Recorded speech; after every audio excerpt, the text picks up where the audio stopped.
thank you so much for joining us for our fall symposium titled After Their Service, the Intersection of Veterans and the Law. There is a mile-long list of people to thank today, but 2L First Lieutenant Dominic Skavanack is at the very top. Thank you, Dominic, for all your passion and expertise.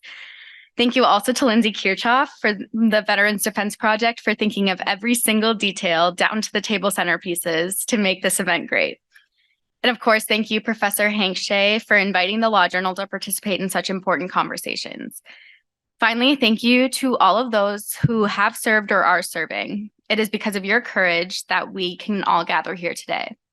With awe, gratitude, and hope, we undertake today's conversations about how we can best support service members once they return home. And on that note, happy 248th birthday to the Marine Corps today.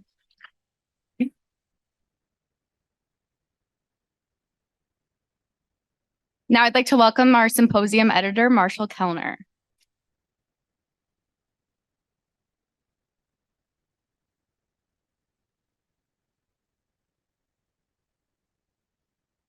Good morning, everybody. Michaela stole some of my thank yous, but she's not allowed to hear this, but she has been great to work with as well on this event. So thank you to Michaela. Welcome to St. Thomas. And for those from out of town, welcome to Minnesota. Everybody arrived here safely, and we told the snow to hold off, although somebody told me they saw some flurries last night. I'm not sure. A good phrase to learn this time of year also is Skol Vikings. So for those of you from out of town, we'll teach you that over the breaks. Tons of people behind the scenes to thank. Michaela hit on three of them. I'll piggyback on Professor Shea. When he reached out and told me he wanted to do this symposium, I was very excited. Did not know how easy it would be to work with him. We thank him for his service and just his passion. I've never seen somebody work so hard on a sabbatical than Professor Shea. So it's been awesome to work with you, and we look forward to a great event today. Had a great event last night as well. Lindsay is full of energy. I asked her if she sleeps this morning. She does. Yeah, the energy is off the charts. So if you want to pick me up, go to Lindsay. It's better than the coffee this morning. Dominic as well has been awesome to work with. He's a 2L here at St. Thomas. He was our youngest veteran here yesterday, and he's been a huge part of planning for this event. So thank you to Dominic. Just a personal touch. My personal inspiration growing up was my grandfather, who was a veteran. He served in the infantry in D-Day +1 and received 2 Purple Hearts and the Silver Star, and went on to live until he was 90 years old. He may have suffered from some invisible injuries, never showed that outwardly, but he led an incredible life, raised 2 great daughters, one of whom is my mom. She's here with us today, along with my dad. But he lived an amazing life, and I want, hopefully, this event today to show how we can help veterans, live the amazing life that he did as well. Thank you to all the veterans here today, all our speakers from out of town. We do have some locals, but we also have people from Florida, Georgia, Washington, D.C., Montana, and Arizona. So a pretty wide-ranging set of speakers. And now it's my pleasure to welcome someone. I'll always know him as my 1L Torts professor, but you guys probably are more familiar with him as the Dean of the Law School, Joel Nichols, and he'll provide some opening remarks. Thank you.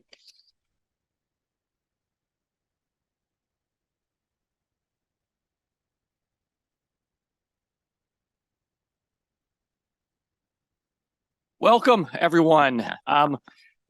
Great thing about this morning, well, a fun thing about being the dean is I get to come here and see all of you, see the hard work that's been done, and welcome you. And it's a real pleasure, a real treat to do that.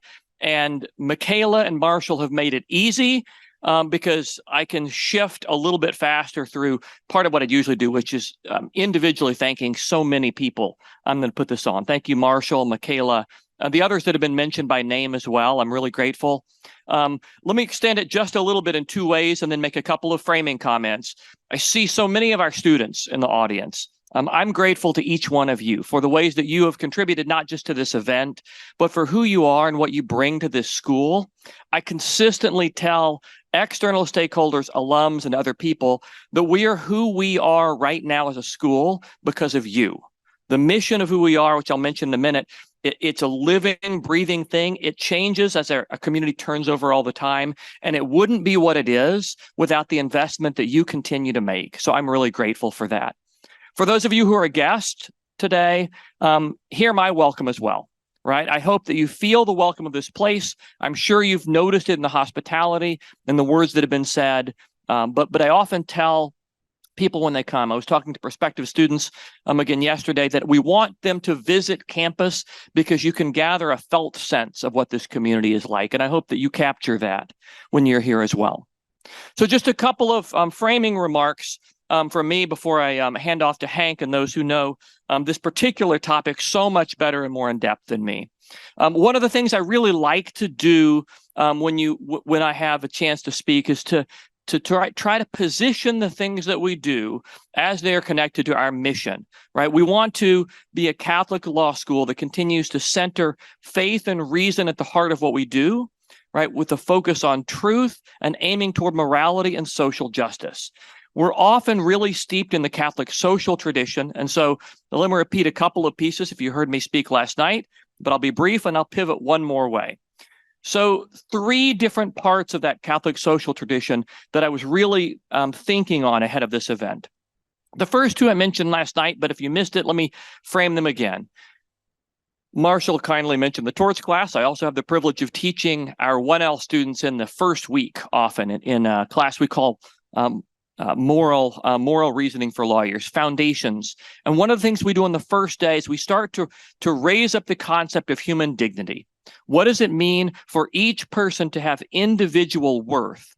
In the classic faith traditions, we're going to hearken back to the beginning of Genesis in the traditions of the book and how people are created in the image of God. And so that means that they've got a spark of the divine in them, and each person has worth no matter what their circumstance, whatever their background, wherever they're coming from. And even for people of non-faith, right, there's all kinds of other philosophical principles of thinking of the equality of each person, right, and how this comes to the fore. So we want to keep that sense of human dignity at the center of what we do, the center of our conversations. One risk of saying it that way, as I mentioned, is that sounds individualistic. Right. So even as we're talking about each veteran and their experience, that can sound atomistic. And that's not what we want to do. We want to pair it with this other concept in the tradition of solidarity. That is relationality and connectedness. That we are together, we can perform better together. We only show up as our truest selves together. There's this tension that shows up, right? If we only blend and you never see me and I never see you in our individuality, then we're not who we're created to be. But if we're only individuals and we never connect in the fullest sense of the word, we're not human in the sense of that word either. We want to hold both of those together. And so these pieces that we're talking about, we're thinking about the substance of how we support our veterans in their individuality, but how do we as a community with our gifts come alongside and support them? Let me just pivot one more time. We were joking ahead of time. He's going to hand up the time cards, even to me, the intro speaker, if I don't sit down soon. But one other pivot here is I want to place at the center of what we do this idea of vocation.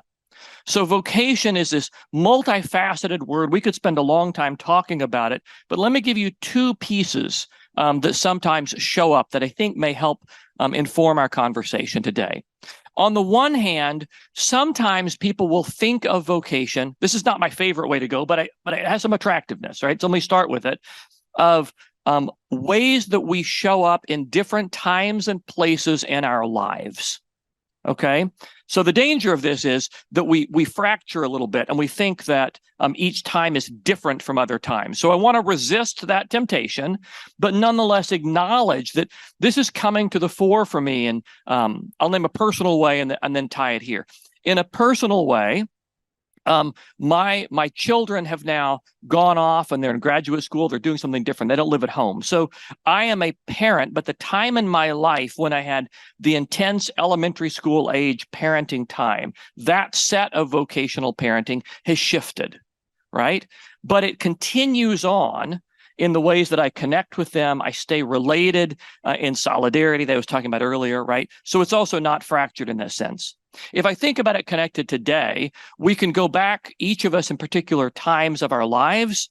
But as we look at veterans, we're focused on particular times in life that were so important, so shaping, so part of their vocation from this root word in Latin. What are you called to do? Called from the divine, called from your inner purpose to do and be. And they're in that inner point in time. But like my analogy of parenting, right, we're noticing it doesn't totally end. It's not over, and that's fine. So we want to acknowledge that fullness. The last piece, I'm getting there, Mason, I promise. The last piece of vocation is, what are we all called to do in the totality of sense? There is not this temporal thing, which I mentioned earlier, that can be there, but there's another sense that of calling that I think connects to human dignity, that connects to solidarity, that connects to who we are. That is, we're called to be our truest and best selves, connected one to another, people of peace, people of integrity, people of purpose, people of faith, people of relationship, people of compassion. That's what we want to do and shape here at St. Thomas overall. And I'm so grateful for the symposium because it picks up all those threads, see, and it helps place them at the center. And what we'll do is I'll hand off now to Hank to frame again in a slightly different way, but then we'll go to panelists who can put this in very practical terms as we move together. Again, hear from me my gratefulness for you being here, and welcome to St. Thomas.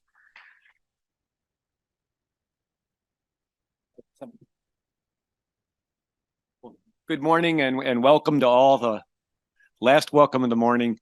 I have been teaching here for 17 years. I am on sabbatical this semester to work solely on veterans issues, something that I did last fall as well. I'm an Army veteran. My father and grandfather were Army veterans. In fact, my 4 brothers and I exist because my dad fought in the Korean conflict, and after a difficult period was sent with his unit to northern Japan, Hokkaido, to retrain or to train reinforcements for that conflict. And at that time, he met a beautiful, young northern Minnesota Swede who had volunteered to go to Japan for the Red Cross. And fortunately for my brothers and I, of the 7 marriage proposals that she was given in the 2 years she was there, she accepted my father's. So that's why I'm here today. The program is wonderful, so I'm going to be very brief. You're going to hear from some great people today. One addition, we invited somebody who could not join us, but he provided us a short video that we'll play over the lunch period. And I'll keep that a surprise for now, but it's a special guest, I think, for all of us to be able to hear that message. So let's get started with the first panel.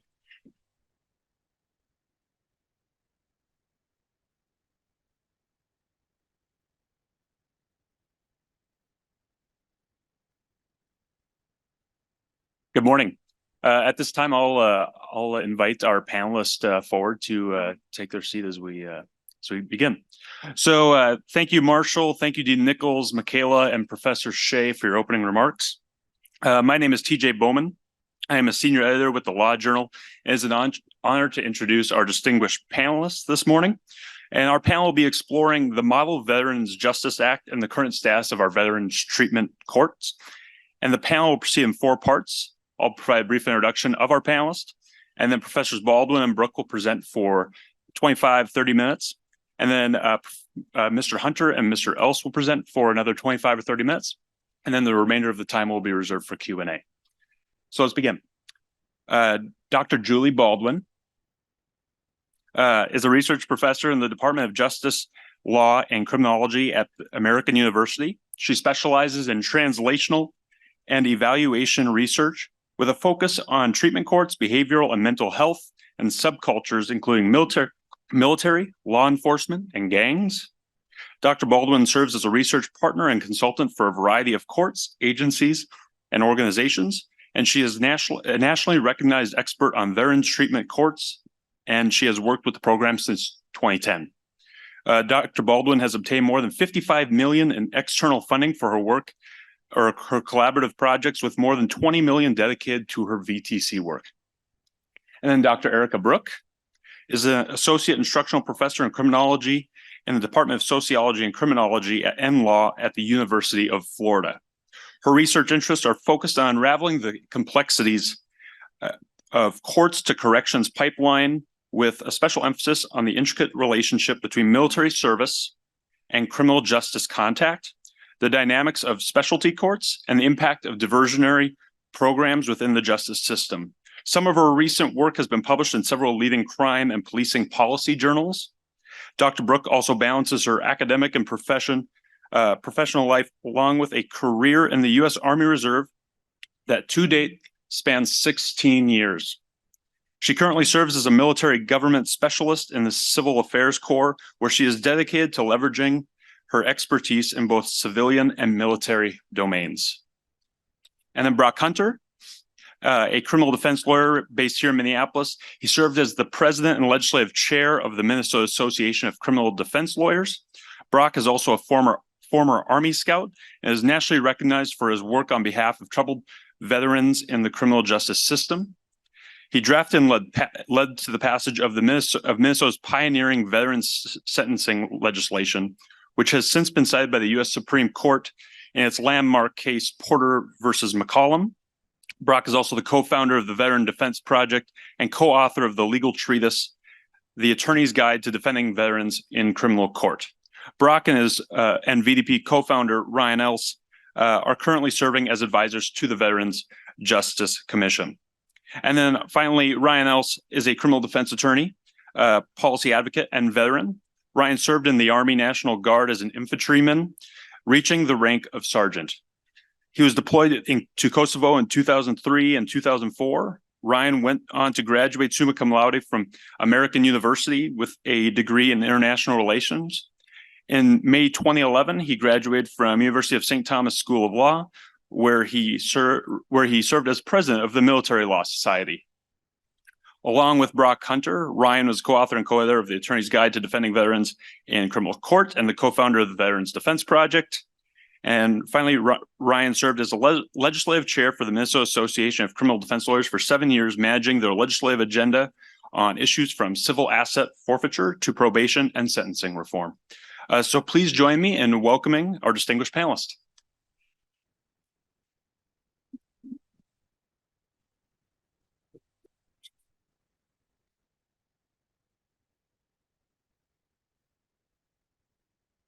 Okay. All right. Good morning again, everybody. I'm Dr. Erika Brooke. Dr. Julie Baldwin. And before we get into our presentation today, I want to provide you some background on the work that we're going to be talking about today and kind of how it came about. So initially, this really kind of morphed out of a paper that I had to do for an ethics class in my graduate studies. And so I wanted to look at the ethical implications of veterans treatment courts. And so being fresh off my dissertation, probably 2 months out, where I looked at military service and crime, that relationship, I contacted Julie and I said, hey, I have this paper, loose framework.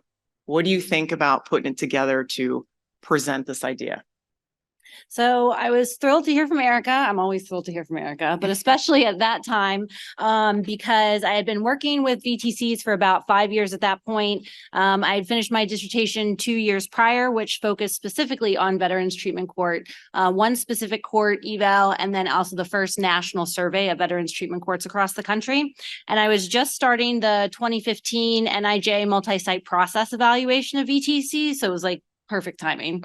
And so when we began to further develop her paper, it turned into a much larger and more in-depth examination of the VTC concept. So at that time, there was, as my son would say, a little bit of research on VTCs at the time, including my own, a good amount of commentary and a large amount of anecdotes. So stories from people who participated in courts or worked in courts or knew of the veterans treatment courts.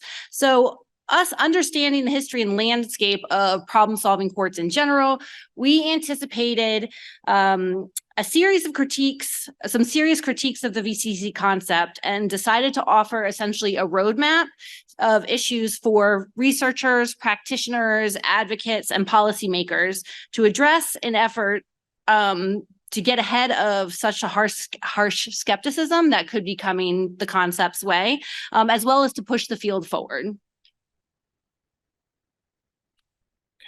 So in our 2019 article, we identified 4 assumptions that the VTC concept essentially relies on or is based on. So why do we have a veterans treatment court? So these are the assumptions that the concept makes. So first, the assumption is that there's a link between military service and crime. These are things that we found in the literature at the time. So in these commentaries that were available, there's a link between military service and crime. Our current court system is ill-equipped to deal with this specific population. Veterans are a class, and veterans and service members deserve special treatment because of their sacrifice and service. So today in our brief review of these, we will be providing an update as it's now essentially 8 years later. Also in the 2019 article, we identified 3 major issues. The first, which was the original article, paper that Erika had, the congruence with punishment and philosophies. And the second 2, potentially discriminatory practices and unknown fidelity and effectiveness, really came out of, number 1, our work on the ground with veterans treatment courts, and also our purely scientific work. We have our different hats that we wear. And then also the review of the extant literature that we looked at when we were examining these assumptions. So as we review these issues, also, we will provide an update for today. Okay, so to begin, many people's justification for Veterans Treatment Court was really based on the notion that military service is related to crime. And so we wanted to take a look at the empirical research to see if a military crime relationship exists. And what we did find that there wasn't a direct relationship, but we found an indirect relationship in that service can be linked to later substance use or mental health disorders, and then substance use and mental health disorders are then later linked to arrest, but there wasn't a direct connection there. Also, in looking at research that's examined perceptions from service members themselves, what do they think about a link that exists? And we actually talked about that study last night. It was from 1952. And we found that service members did not believe such a perception existed. In fact, the wardens that supervised them felt the same way. And then in a more recent study, Julie had found that actually among court actors, that individuals believed a variety of relationships between service, extra-legal, and legal factors existed. So not really information for a direct link there. And so today, looking at currently kind of what the relationship, the status is today, we see more research has been devoted to this area, looking at criminogenic risks, looking at more of involvement. But still, we are seeing mixed findings. We're seeing much more indirect links than direct links.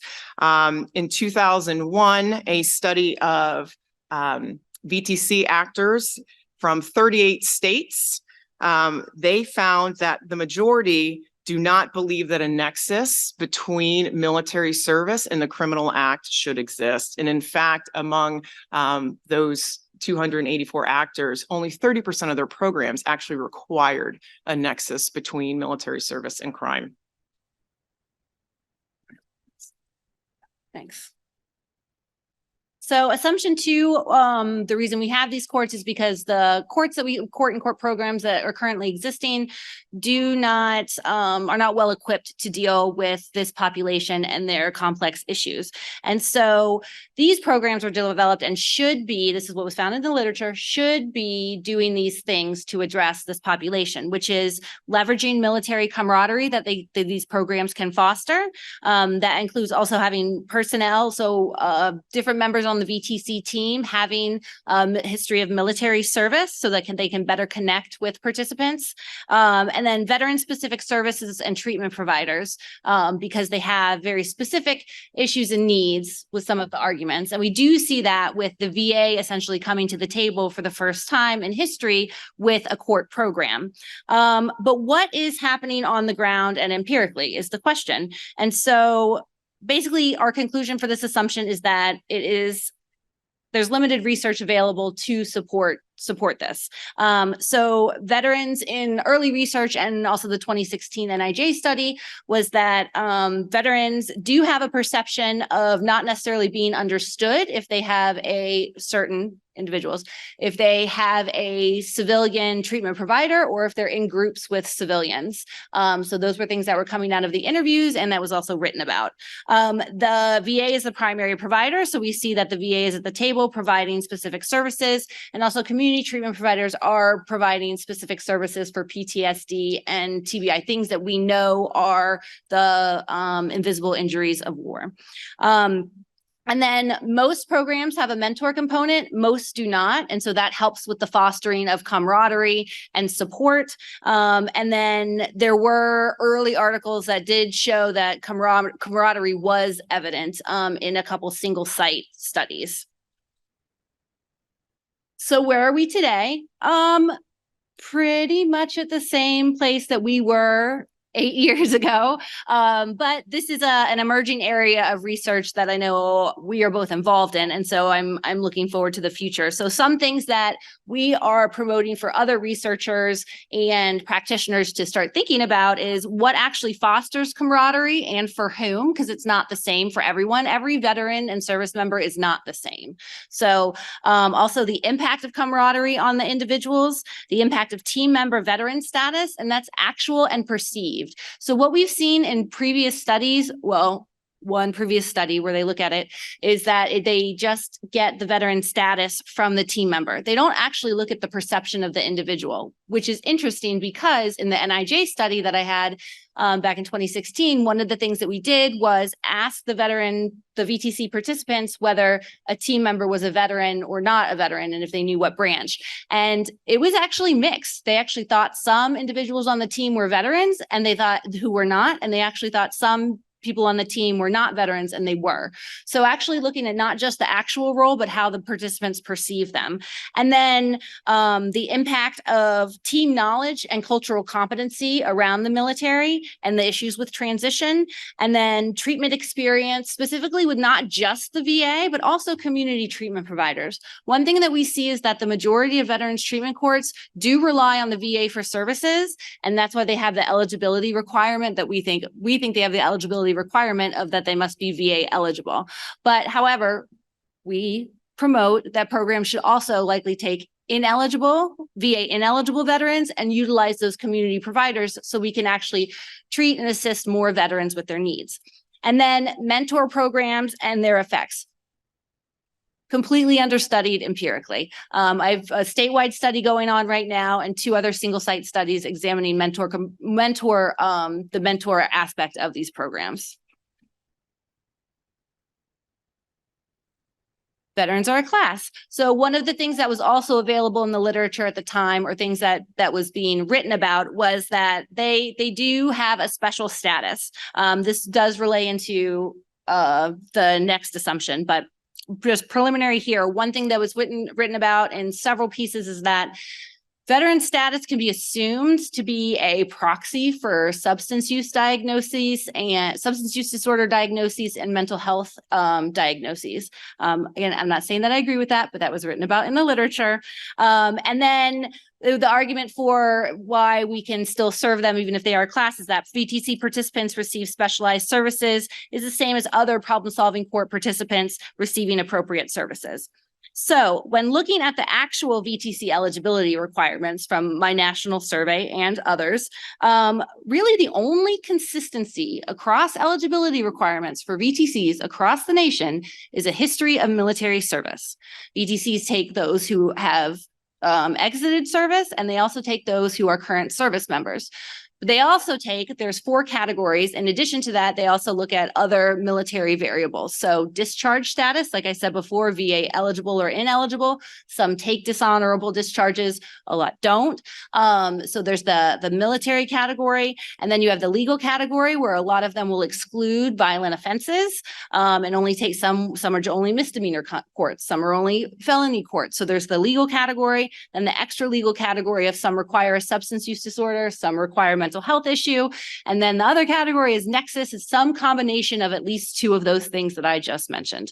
So Every veterans court, listen, I've been to 68 veterans courts across the country. You go to one veterans court, you've been to one veterans court.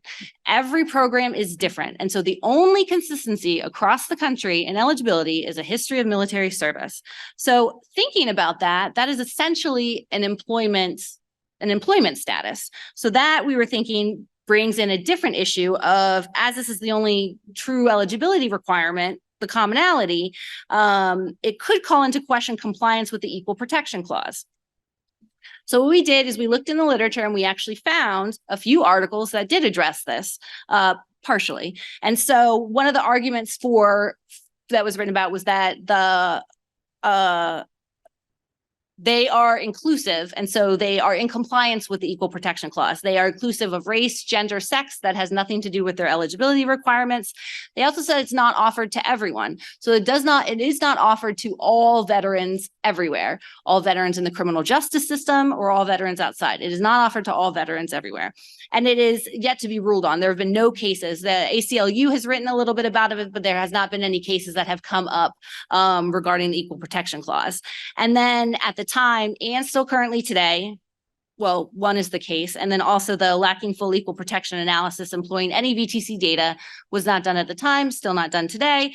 And then we still have this precedence at the time and today. We have a historical precedence of military service being a mitigating factor in some sentencing decisions. So where are we today? I essentially said it's basically the same. However, we have a very recent development that some state statutes have expanded the definition of service member. So we're going to take example from Florida, our home state. Florida has expanded beyond formerly serving or currently serving in the U.S. Armed Forces to include one, a current or former contractor for the U.S. Department of Defense, and two, a current or former military member of a foreign allied country. So we have not actually seen this being implemented or adopted by any programs that we work with in Florida to date. I have also not seen this, or we have not seen this actually in any programs around the country that have adopted this. However, this is in statute, and the end of the statute says that they all have to comply. When Erika informed the courts that she works with in Florida, they were unaware of this. So this moves us away from the assumption of veterans as a class, this one example. So this assumption may not be valid in Florida, but it brings up a host of other ethical issues, considerations of eligibility, and primarily one of the big ones, which, listen, I can talk about identification of veteran status for potential VTC participants all day. That's a whole nother thing. But we already know identification is an issue for justice-involved individuals who have a history of military service. How are you going to identify those that are now contractors and foreign allied force? Okay, so anyways. Talk about that forever. Okay, so for assumption 4, service and sacrifice deserve special treatment. So there is a national morality that supports veterans and service members, and this is really demonstrated through federally backed and funded benefits that we see, along with kind of a general understanding that veterans are kind of owed some special treatment due to their sacrifice that results from service, as it's not a requirement of citizenship, right? But critics have suggested that veterans courts may possibly be discriminatory as similarly situated occupations, such as first responders like law enforcement officers who experience similar experience similar issues that we see among veterans, are not afforded opportunities to participate in occupation-based specialty courts. Also, another issue could be veteran participation is not available to all veterans and service members we see through eligibility requirements. And so today, kind of looking at this same argument, where are we today? It's a long slide. I get carried away. I teach, I like it. But there still continues to be this call, right? To look at a veteran's prior service experience when they committed a crime, to consider that. And there's been a larger push for that given the voluntary nature of our military. But there's still appears gaps kind of on the support of these programs from an empirical standpoint. So at the time of our 19 article to now, only 2 studies have explored perceptions of veteran treatment programs. The first one looked at a sample of college students, trying to be a proxy for the general population, right? We can go into some limitations with that. But nonetheless, what they discovered is when looking at the eligibility requirements for the court, so what individuals perceived should be allowed in veterans courts, the students felt that the mental health issue overrode any type of offense, right? So that was the biggest deal. But for them, that was only limited in the goodwill that they were afforded. So in that, meaning that offenses matter, right? So we'll let in some violent offenses, but not all violent offenses. Looking at VTC actors, they had a different take on this. They perceived the charge as being more important than the mental health diagnoses in terms of allowing folks to enter into the court. And similarly, they did express disagreement that the community would be supportive of violent crimes included in veterans courts, that combat experience is not a necessary eligibility disqualification, and that a nexus should exist between military service and crimes, as I discussed earlier. But even with all that, the vast majority, 90%, still felt that a veterans court was necessary, right? But they did highlight the issue that one controversial case, so if they relaxed eligibility for one case, it could compromise the entire concept. So they are very self-aware of that. And then lastly in this, Rowan raised an argument when looking at special treatment and questioned why other vulnerable groups were not experiencing the same concern or treatment as we are giving veterans with concerns of how they entered the justice system. So that could raise a potential issue down the road. Gotcha. Then moving to the 3 issues that we identified, in addition to examining those assumptions, the first is the potentially discriminatory treatment of individuals in these programs. And so we've talked about a few things today that have touched on potentially discriminatory practices. But I'm going to focus on one, they're all in the article, but I'm going to focus on one that we haven't touched on, which is VTC participants versus their veteran counterparts who are not in the justice system. So this is something that we saw on the ground and in our recent research, is that in some programs, it's not everywhere, in some programs, the participants in VTC so we all know that every treatment provider, VA and community treatment providers, first of all, there's a massive shortage across the country for behavioral health providers, especially in community behavioral health.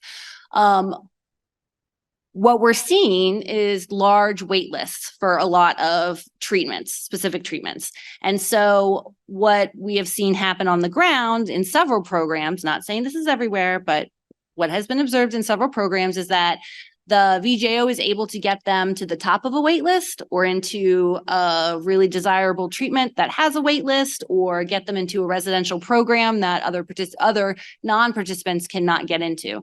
So they're essentially getting an additional benefit that their counterparts who have not been involved in the justice system are not able to access.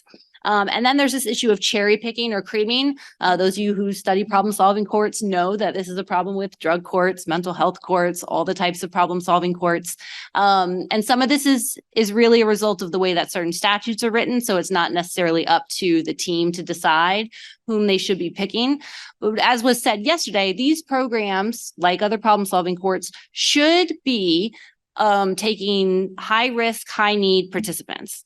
But what we're seeing is that due to the eligibility requirements, which are pretty narrow, in a lot of cases, the majority of programs are not taking high risk, high need clients. So even if we're seeing some positive effects, we're looking at maybe not the hardest cases or the most amount of individuals that you could actually reach. All right, so going to the crux of this paper, the initial starting point, right? Looking at the congruence with punishment policies. So the Veterans Court concept doesn't really fall into the traditional punishment philosophies that we see in the criminal justice system based on the time that we wrote the article, right? And so the predominant schools being retribution and looking at utilitarianism or deterrence, right? Instead, it takes on more of a community approach, okay, and involved in punishment. And we kind of still see that a little bit today. So in looking at today, we see that the courts continue to integrate the community within state punishment practices, which is something unique, definitely. We've also identified some additional areas in terms of punishment philosophies. So Rowan highlighted that veterans courts expand upon our traditional categories of treatable versus non-treatable when we're looking at problem-solving courts. In fact, they even narrow it further to look at worthy versus unworthy of receiving treatment among the veteran population due to eligibility requirements. But VTCs have an additional kind of obstacle here because they have to acknowledge how both state behavior and individual behavior are intertwined, because they take the approach that something during service kind of led to this, right? So kind of having to work with that dual dichotomy there.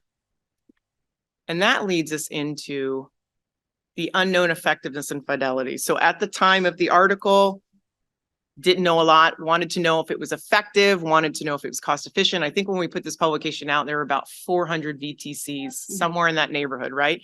And they're cropping up everywhere, and we didn't know if they worked. So we looked for the research. We only found 6 articles that had looked at recidivism. And at the time, there was a lack of generalizability, lack of control groups, single sites. So we really couldn't get a clear picture on recidivism. And there was nothing on fidelity or evidence-based practices that fell outside the drug court model.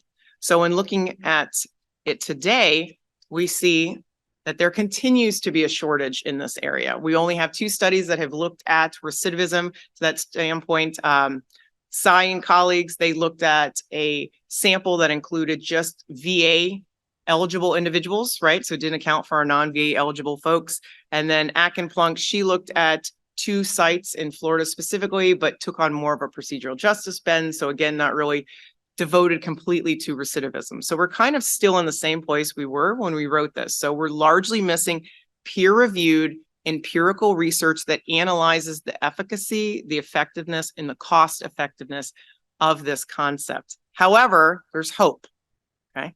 Oh, okay. So we just started, so I just got awarded the NIJ multi-site impact and cost efficiency evaluation of Veterans Treatment Court grant. This is funded by NIJ, National Institute of Justice, at $4.5 million for a scientifically rigorous evaluation to determine the effect of at least 6 veterans treatment courts across the country, across different domains, different types of participants, and different programs. So as well as what the actual cost benefit is, taking into account improvements in mental health, substance misuse, employment, housing, and relationships, which are often domains that are not looked at in cost benefit analyses.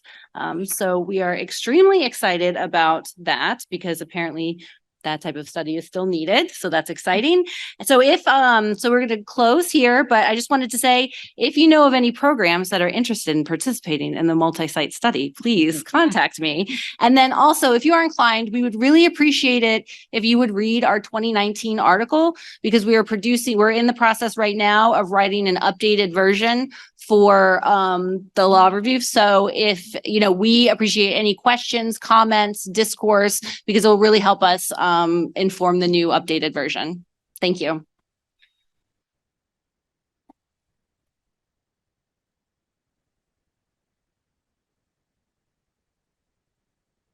So Professors Brooke and Baldwin did an amazing job of moving efficiently through their material and in a short time allotted, and I'm going to do my best to do the same here. As you noted in the program and in our introductions, we were originally slotted to talk about the Veterans Justice Act in conjunction with veterans courts, but in recent conferring with Professor Shea, we've elected to instead focus our talk today on some research that Ryan Elson and I have been doing here in just the very recent past that we wanted to share with you, and that is I think the very timely issue of the patterns of violent political extremism among veterans and ways that we can attempt to address these issues within the criminal justice system and within our veteran treatment courts. Professors Brooke and Baldwin did a great job of addressing this connection between crime and veteran or military service. And so I'm not going to belabor this, but Suffice it to say that there is clear historical patterns of veteran committed crime after every major conflict. And Ryan and I have done a lot of research into this area in preparing our treatise on defending veterans in criminal court. And I'm just going to hit the highest of the high points here to set the historical context for the violent extremism patterns in history as well. We have a lot of data going all the way back to the Revolutionary War, the Civil War, and since that shows that there have been pretty significantly documented crime waves committed by veterans after every major war. As one scholar referred to the Great Crime Wave of 1865 to 1870, that the Civil War let the genie out of the bottle and the violence of the war years spilled in to the civilian life in the post-war era. And he indicated that a period of turmoil followed the war in both the North and the South. Scholars are now recognizing that it was almost exclusively Civil War veterans who put the wild in the Wild West that we grew up hearing about. All of the outlaws and gunslingers that we heard about and saw in the movies growing up almost exclusively were Civil War combat veterans who took their war with them as they headed west in the post-war migration. This crime waves following the World War I are also heavily documented here. An author noted that the war had destroyed with a hand greater than the desolating the Black Death and the terrible plagues in history, but that the consequences of the war were not just ending with the destruction of the war, but also the epidemic of crimes of violence that were sweeping across England at that time, that the author noted was a natural sequel to war. And noted that the same kinds of increased crime had followed the Napoleonic Wars in both England and France. Post-World War II crime wave, we've already talked about this today as well as last night about studies done in prisons following World War II that found a significant number of veterans coming into the system during those years.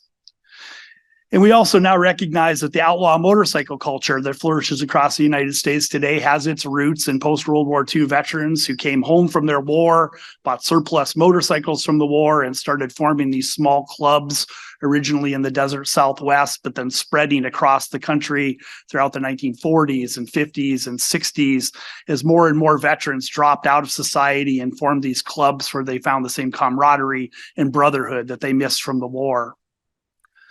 And as the Vietnam War began to rage and those veterans came home from their war, many of them fell into the outlaw motorcycle culture as well.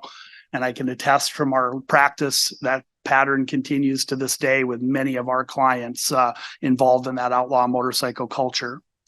Ultimately, the Vietnam generation was very heavily studied, and a VA study done in the mid-1980s, roughly a decade after the Vietnam War, found that half of the veterans they were treating for PTSD had been arrested at least once. A little over a third had been arrested 2 or more times, and nearly 12% convicted of felonies in just that first decade after the war. So as we turn now to the historical context of veteran violent extremism, the seminal work in this area, and I should say Ryan and I's interest in this area arose in just the last few years as we realized that a number of our veteran clients in our caseload and our practice were involved to some extent in radicalized groups. We had Proud Boys, we had Oath Keepers, we had 3%ers, we had a Boogaloo Boy. And we started talking to each other about what is going on here and started doing some research and found a recently published book by a University of Chicago history professor, Kathleen Blue, called Bring the War Home, in which she does a deep dive into these historical patterns and finds very clear patterns of veteran radicalization following every war, just as we've seen patterns of crime. Her focus primarily is on the white power movement that grew in the years after Vietnam and was predominated by Vietnam veterans. But she goes back further into history and notes that American history is rich with these patterns, noting that the Ku Klux Klan was founded by Confederate soldiers following the Civil War, and that their movement grew and then waned, but then was resurged after World War I, and then another resurgence after World War II, and another resurgence after the Vietnam War as veterans came home and were radicalized and joined the KKK.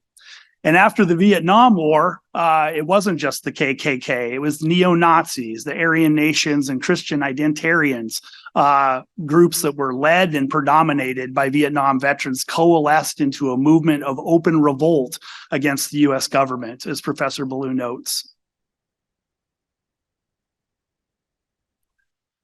She also notes that they shared a radical disillusionment with what they saw as a governing elite that had lost the Vietnam War, and they were feeling used and betrayed and discarded, and they eventually decided to take up arms against their own country.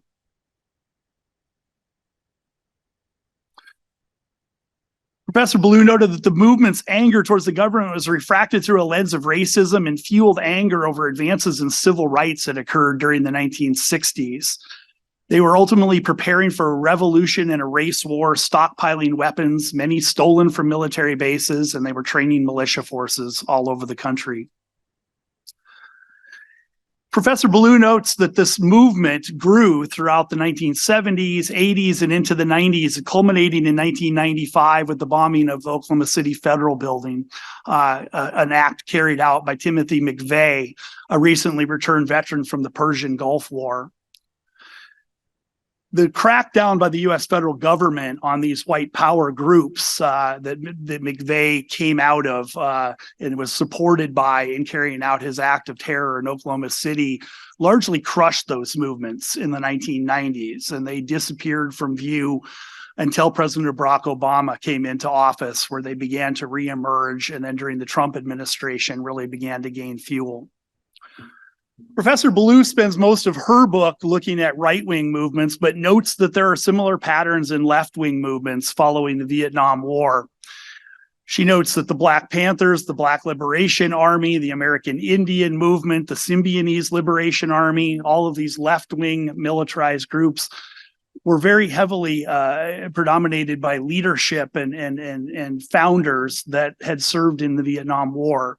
These left-wing groups didn't have as high a percentages of veterans in their groups as the right-wing groups did, but she found that the veterans played key leadership roles within these left-wing groups that helped fuel their extremism, and the veterans brought with them expertise from their military service that helped them become more effective in their violence. There was not nearly as much studies of these left-wing groups as has since been done about the right-wing groups that Ballou noted in her book. But we do have some window of Black radicalization through a piece that a Time magazine war correspondent named Wallace Terry published in the Harvard Crimson in 1970. Wallace Terry had spent a full year in Vietnam in 1969, and during that time, he conducted extensive surveys of troops fighting there.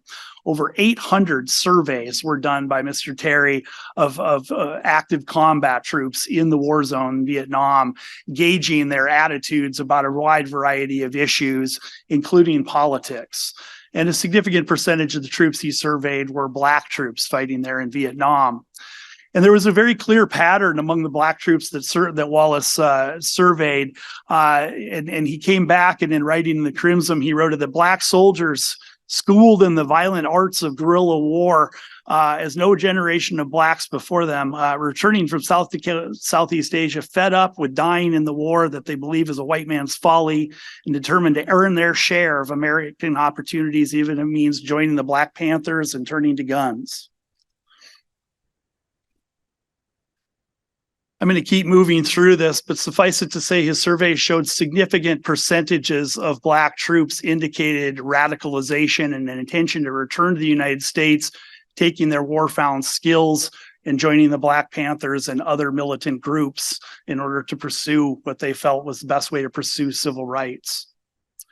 We see similar patterns of veteran involvement in the American Indian movement, particularly during the Wounded Knee standoff in South Dakota in the mid-1970s.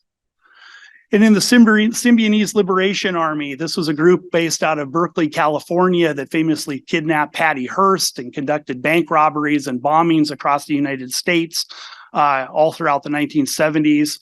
One of their key leaders and founders was a guy named Joe Romero, who had served 2 tours in Vietnam as a LRP, a long-range reconnaissance patrol, an elite special operations soldier, who came back became radicalized on the left and joined Vietnam veteran anti-war movements and ultimately helped found the Vietnamese Liberation Army, along with other Vietnam veterans who trained the members of their group to be much more effective than they likely otherwise would have been.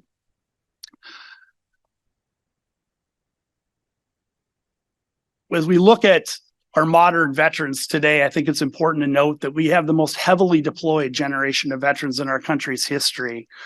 Nearly 3 million Americans have served in Iraq and Afghanistan. They've served multiple tours like no generation of before them. Without a draft, we have been able to sustain these long wars only by recycling the same troops back into combat over and over and over again in a way we've never done before. Today, it's commonplace to find troops who've served 2 or 3 combat tours in Iraq and Afghanistan, and some who've served many more, 4, 5, 6, 7 full deployments among some of our troops. And among our special operations forces that have served shorter deployments, even more. Many of them are up into the teens and some even over 20 combat deployments during our wars in Iraq and Afghanistan. And we are seeing patterns repeating themselves again with modern veterans becoming involved in violent extremism as they have after past wars. Here we have images just from the summer of 2020 as armed veteran militia groups stormed the Capitol in Michigan and held rallies armed to the teeth. And these trends were alarming enough that the U.S. Congress held hearings in October 13th of 2021. The House Committee on Veterans Affairs conducted an investigative hearing into veteran extremism. They noted that since the 1990s, there had been a steady increase in domestic violent extremism, that the current rise was evident across the ideological spectrum. Most of it is on the right, but again, significant amounts of it on the left as well.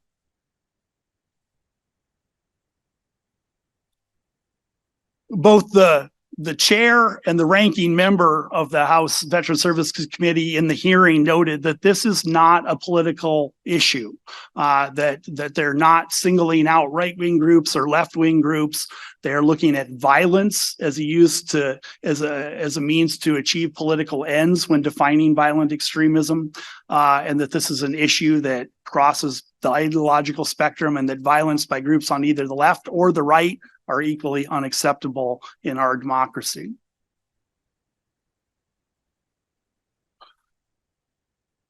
What they noted, and what was interesting, and I think for purposes of our talk here today, is that many of the same issues that drive veterans into the criminal court system are also identified as issues that make veterans vulnerable to political extremism. We're seeing veterans coming home, bringing their war home with them in the form of mental health issues, substance abuse issues, struggles to reintegrate back into their communities that lead feelings of isolation and abandonment, and ultimately anger that drives any political views they might have towards the far end of the ideological spectrum, and unfortunately, in many cases, to violence. And for our purposes here, I think it's important to note that there is a significant overlap between these issues that drive these criminal veterans into the criminal justice system and drive them into violent extremism, and why a focus on taking a therapeutic approach to veterans coming into the criminal courts with these kinds of issues and addressing them therapeutically, intervening with them to get them the mental health and substance abuse issues that they have, can help prevent them from becoming radicalized if they have not yet done so. And if they are already radicalized, can help to de-radicalize them. I'm going to turn this over now to my partner in crime, Ryan Els, who's going to talk about the specific ways in which veterans courts and therapeutic justice with veterans can perhaps help us stem the tide of veteran extremism. Thanks, Bart. So we wanted to look at what we could do about this problem instead of just observing it. And there's not a lot of work out there yet. So I'm trying to draw together something from international practices and de-radicalization to what we do in the justice system with veterans. The the work I'm primarily working off of is the 3 pillars of radicalization. It's widely known as the seminal work on an analysis of the de-radicalization programs that were used during the War on Terror. And so the authors were looking to the causes that are widely cited as the causes of radicalization of poverty, oppression, and other injustices. But they said lots of people experience those. Why do some become violent and others not? And what they identify is what they call the 3 N's of radicalization. And consistent with Brock's discussion of the despair that drives criminal behavior being similar to the despair that drives a lot of radicalization, they cite a quote from a Tamil tiger who said, "Family and relationships are forgotten in that place. There's no room for love. That means a passion and loyalty to that group, to those in charge, to those who sacrifice their lives for the group. Then I came to a stage where I had no love for myself. I had no value for my life. I was ready to give myself fully, even destroy myself in order to destroy another person." This mirrors the sort of hopelessness we've seen in a lot of our combat veterans who turn to motorcycle clubs and other violent organizations, and now have that energy has been politicized and taken into groups like the Boogaloos.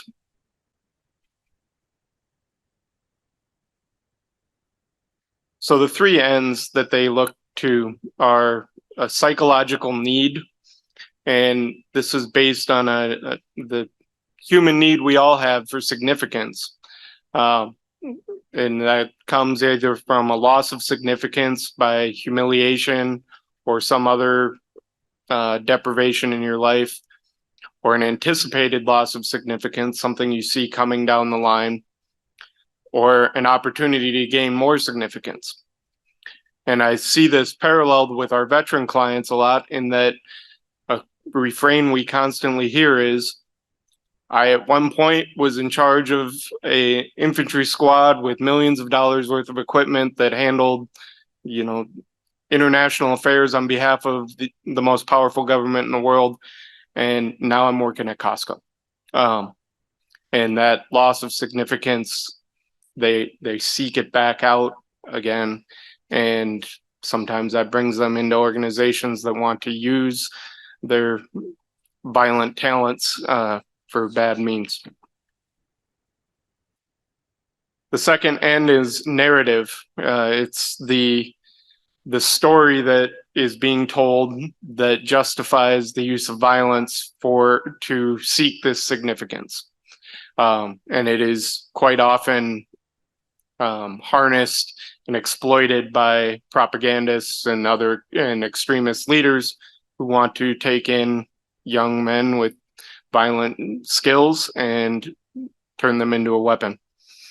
And when we get to the de-radicalization process, you'll see how this narrative piece is the biggest point of intervention. Finally, there's the network, and that very, very few extremists operate alone. The Unabombers of the world are very few and far between. They're more like Timothy McVeigh, who needed a very large network of people supporting them before they could commit violent acts.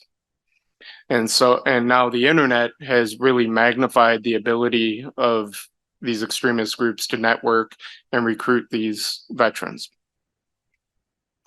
So looking to the de-radicalization process, the authors analyze a whole bunch of programs, but the one that they focus on most, because it was the most successful with the most difficult people, was the Saudi Arabia program that started in 2004 and has continued throughout in response to the 9/11 attacks and the radical Islamic behaviors they've had there.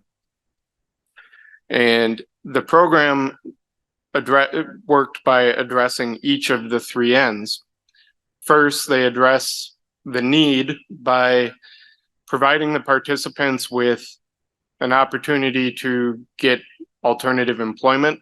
A lot of the radicalization, a lot of the groups that had turned young Islamic men into terrorists exploited the fact that they were suffering from poverty.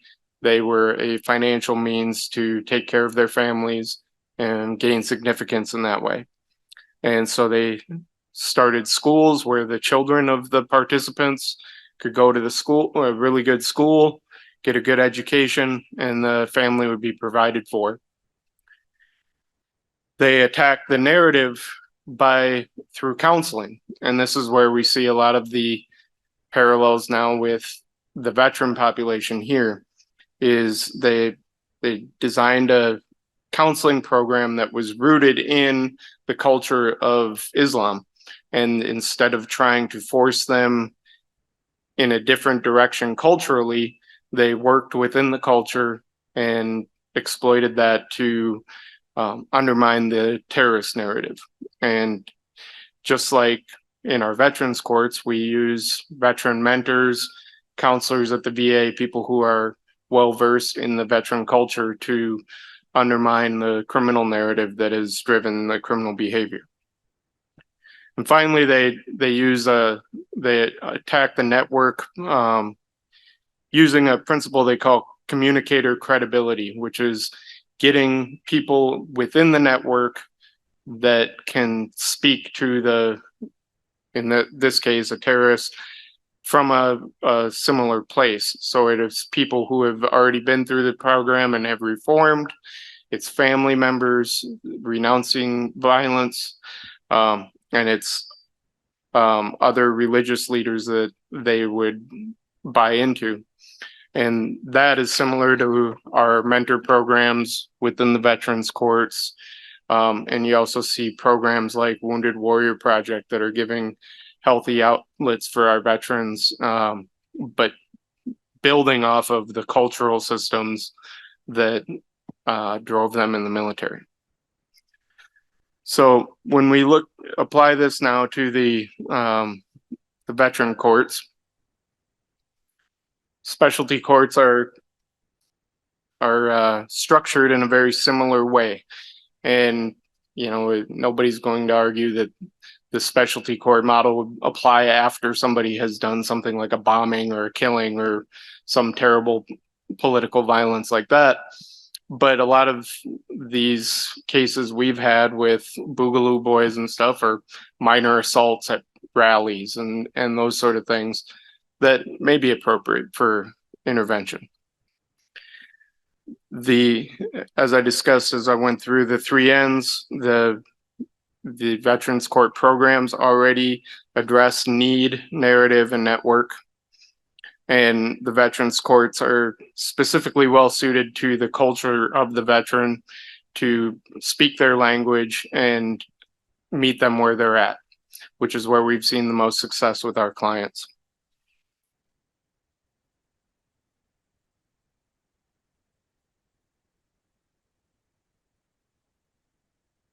In conclusion, I think what we heard from Brock is that this is a problem that if it's ignored by the criminal justice system, has the possibility to go to very ugly places. The veteran population and coming out of the wars we've had, it's incredibly talented at violence. And if we can use a playbook from the war on terrorism to intervene, I think we can save a lot of lives.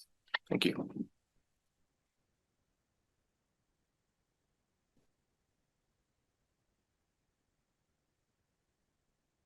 And let's please give another round of applause for all of our panelists this morning.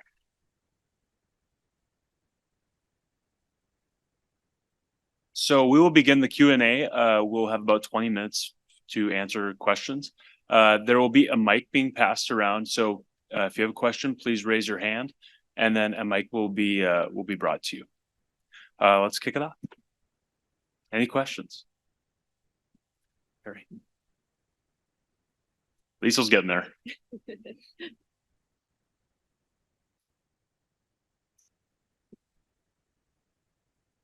Okay, so Yeah, there it is. Okay. So we also have criminological data that suggests that there's a crime drop-off rate with age. So I was curious if any of this information on veterans being more involved in radicalization and violent crime, does that extend the life of their criminally involved years? Or do they still see a drop-off at some point? And if so, how does that impact the way that we should intervene?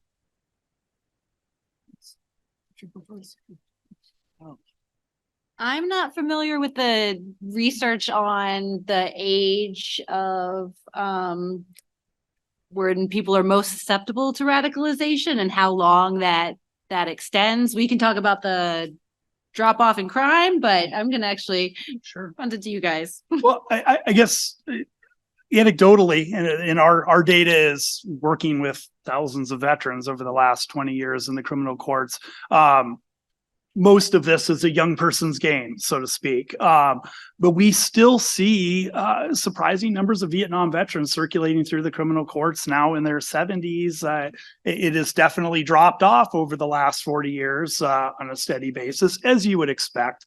But we still have veterans that served 40 years ago struggling with their service in ways that bring them in the criminal courts, albeit in smaller numbers. I suspect the same would apply to violent extremism. I think veterans are going to be most vulnerable to being recruited into these movements when they are fresh back home. Their war is still very raw, their anger is raw, and they're most prone to gravitating into these groups where that anger can flourish.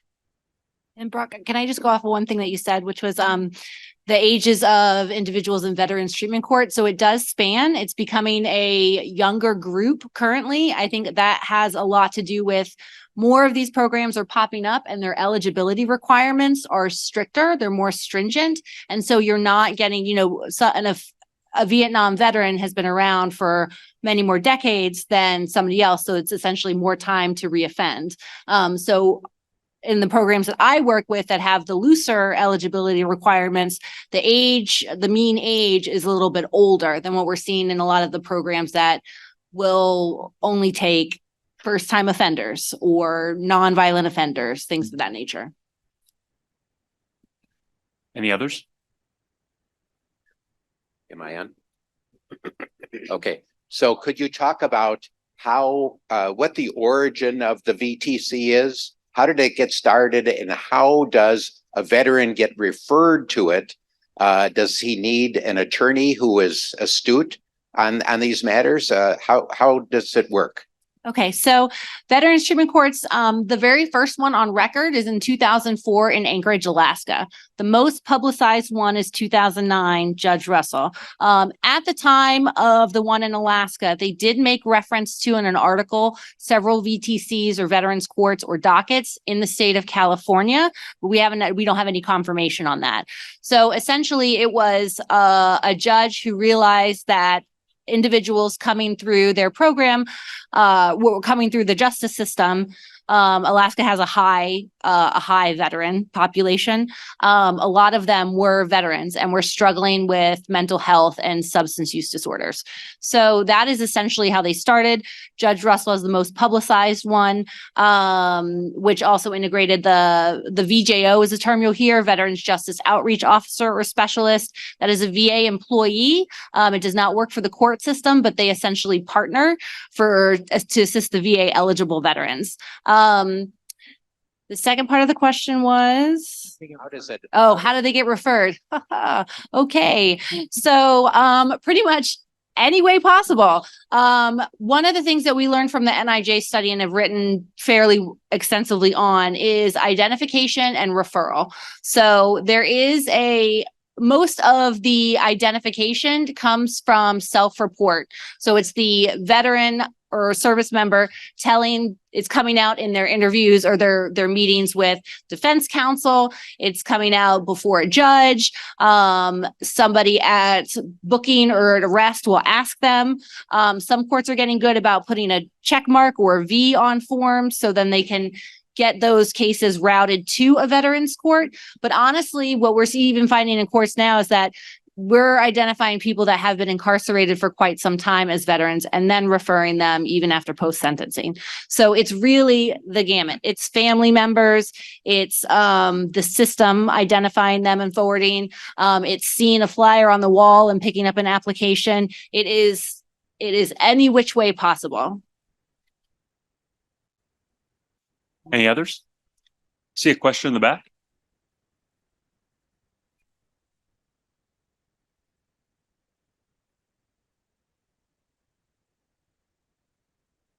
I guess this is more of an academic question almost, but I'm just curious, and I'm going on some assumptions which may not be correct. So please correct me if I'm wrong about any of these.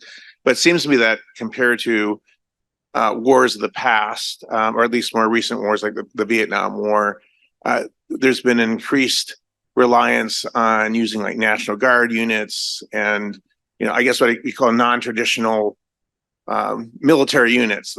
And what this I assume means is and I'm going off this anecdotally, I mean, people I know, you've got more soldiers who are more mature, you've got soldiers with existing families, well established sometimes, and they have other occupations. I'm just wondering, has that had any counter effect to some of the radicalization that we're talking about as compared to like someone who is 18 and they go, they get sent in the war right away and they don't have as, they're not as mature when they go in?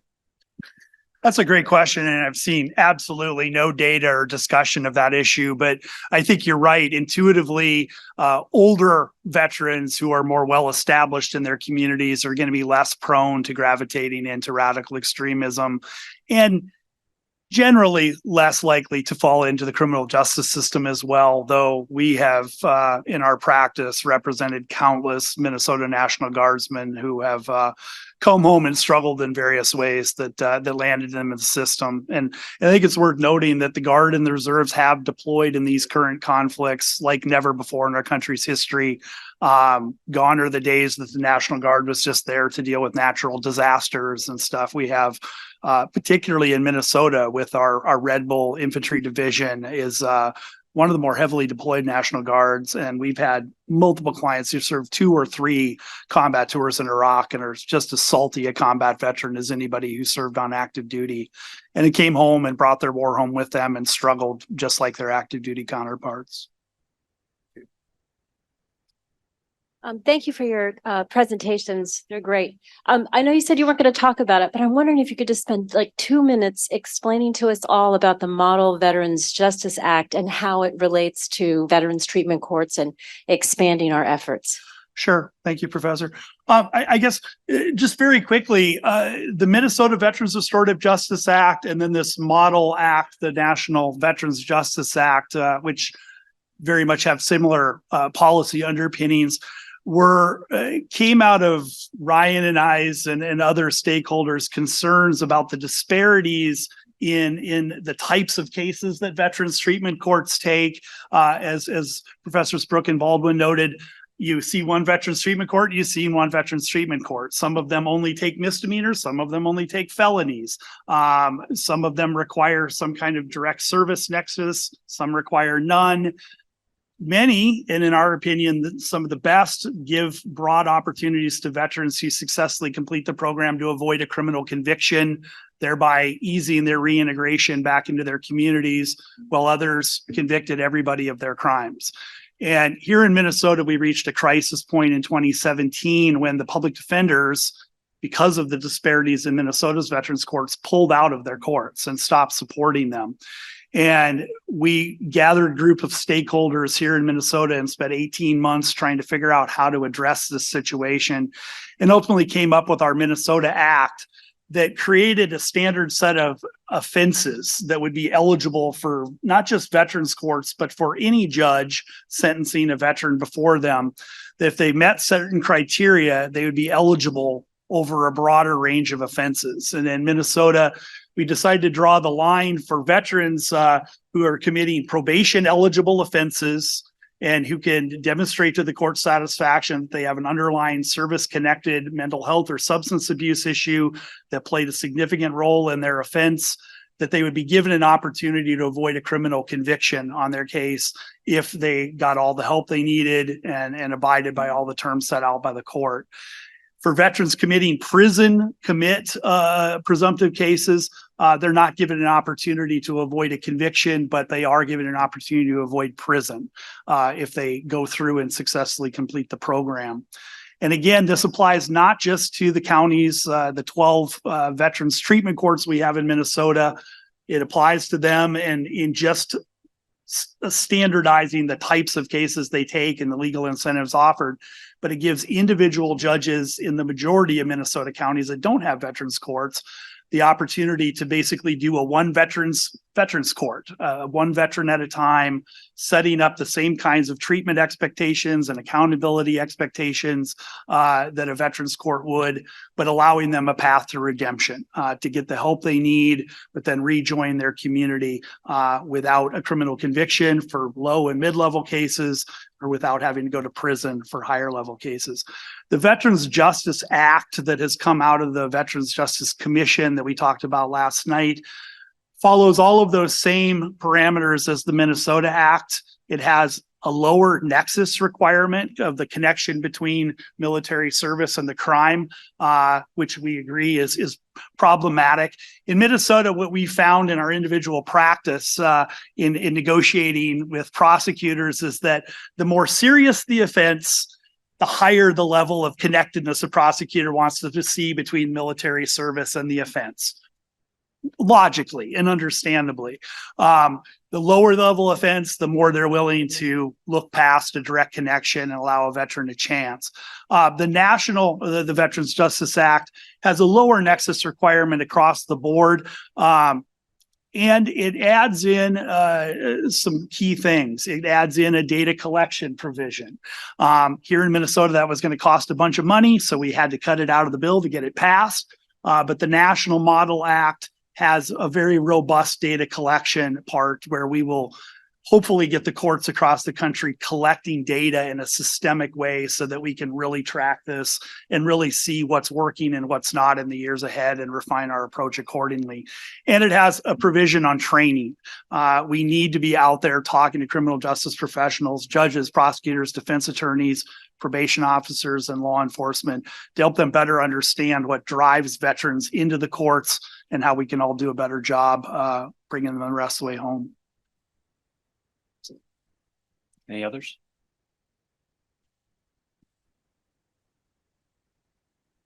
Thank you. I've sat in on a little bit of veteran court proceedings. I think it's a great program. I spoke to a critic who they noted that military service might be a proxy for drug use. And then they question why they wouldn't then be put into drug court as a treatment court. I assume the answer is because the needs of veterans can be unique. Is there any data to look at how the outcomes differ between veterans court or drug court? Would you ever recommend one over the other given the situation? So currently, because we don't have the specific research to say veterans treatment courts work empirically. I mean, one of the things that we're going to do in the NIJ, we don't have the information yet, but one of the things that we are doing in the new NIJ study is we are also following the veterans that don't go into veterans treatment court. They will do business as usual, and that will include drug court, mental health court, and other court programs that are in that jurisdiction. Oh, but the one thing I was going to say was that one of the second assumption that the courts make is that those courts are not equipped to serve this type of population. So using the building of camaraderie, using the veteran-specific services, the veteran-specific service providers is supposed to be a better fit for this population. So that's the argument for why they're here. And as a practical matter, when we're in veterans court, the way every specialty court starts is with what's called staffing. You sit in the back in chambers with the judge and the judge's staff, and there's a representative of the VA that's there, and that representative from VA can pull up the treatment records, make sure everybody's been attending treatment. They're giving reports back. That's not available in drug court. There's nothing like that anywhere else. And so leveraging the resources of the VA and the military culture, it is pretty effective. So one more. So I think this is most suited to Mr. Hunter. But I'm curious if in your research on the connection between veterans and extremism, if there's been any data on causality rather than correlation. One way to look at it would be that they're sort of predisposed to radicalization. The other is that in some ways they may have the leadership capabilities that allow them to rise in these extremist groups. So I'm curious if that's been looked at all. Well, I think it's a great question, the causation versus correlation.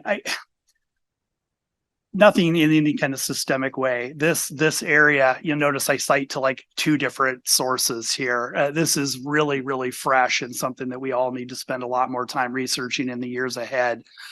I would say, though, that in our experience, the military service with our clients that have become radicalized is absolutely apparent.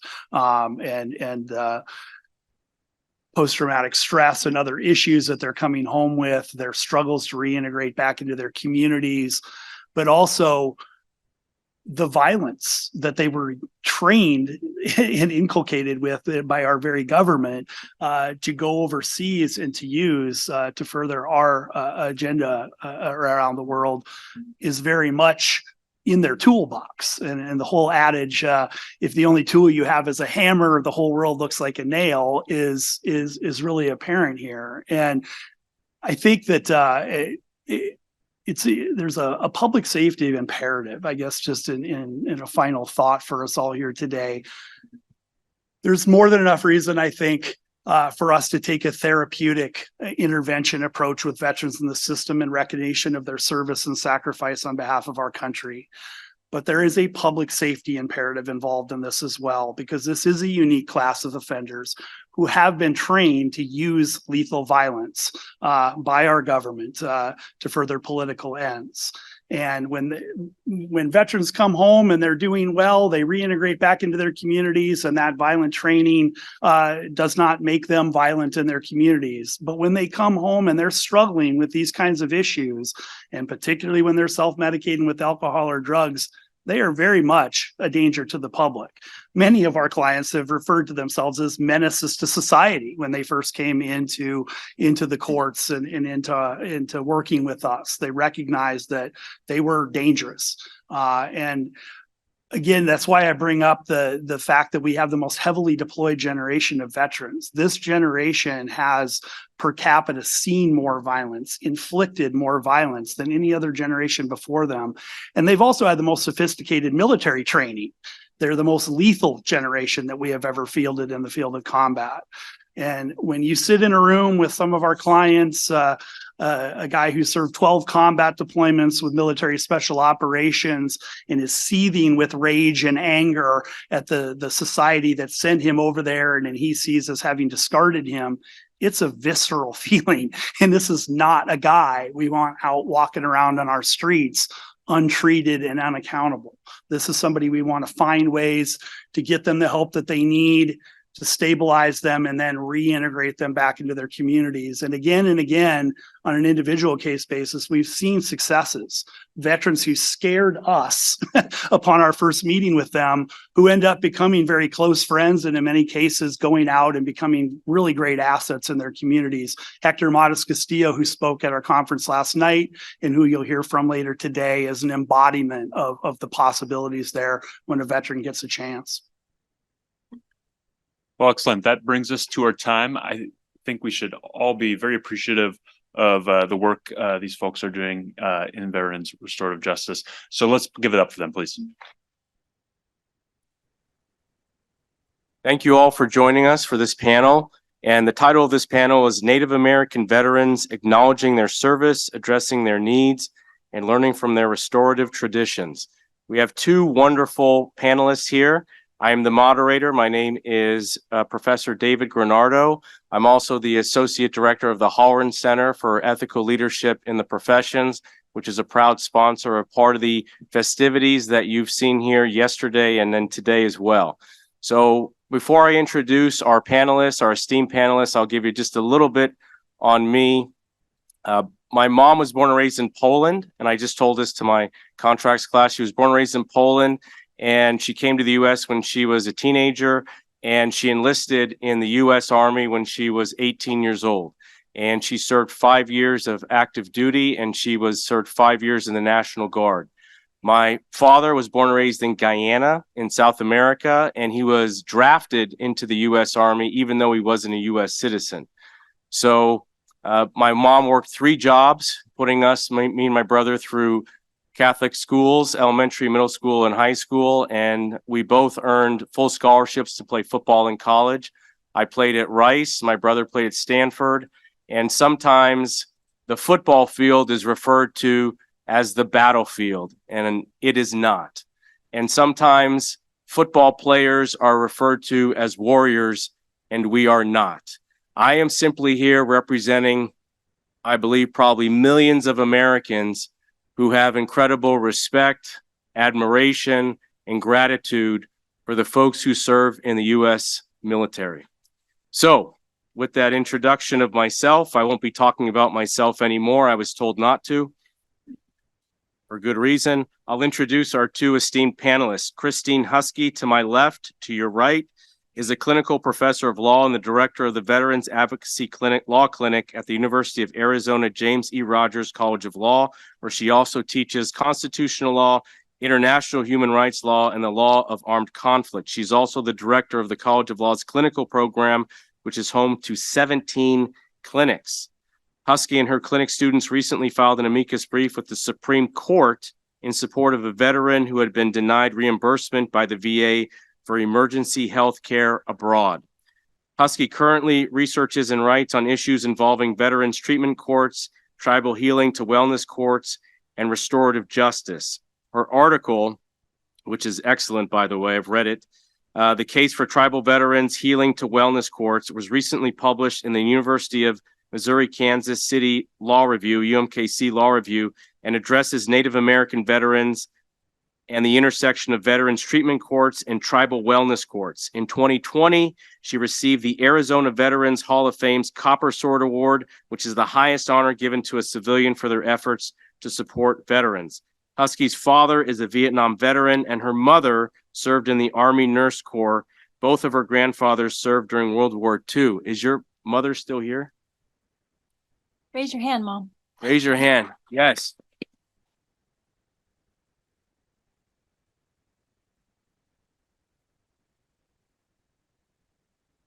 Your mother also wanted me to eat all the desserts last night, which I shouldn't have, but I did.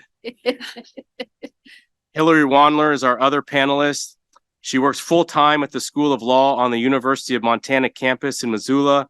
She teaches courses in legal research and writing and veterans disability law, and she is the director of the School of Law's in-house Veterans Advocacy Clinic.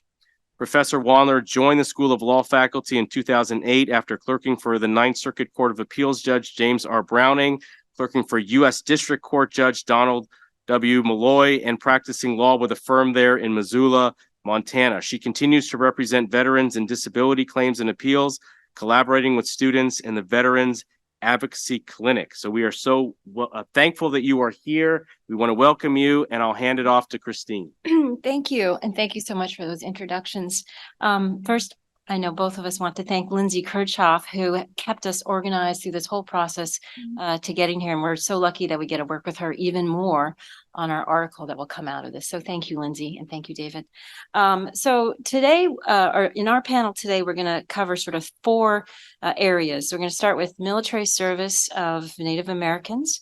We're going to talk about addressing their needs. We're going to do a brief overview of restorative justice, and we're going to end with implementing restorative justice in veteran spaces. And that really is meant to be a discussion amongst us and amongst you, and to get you thinking and asking questions about that.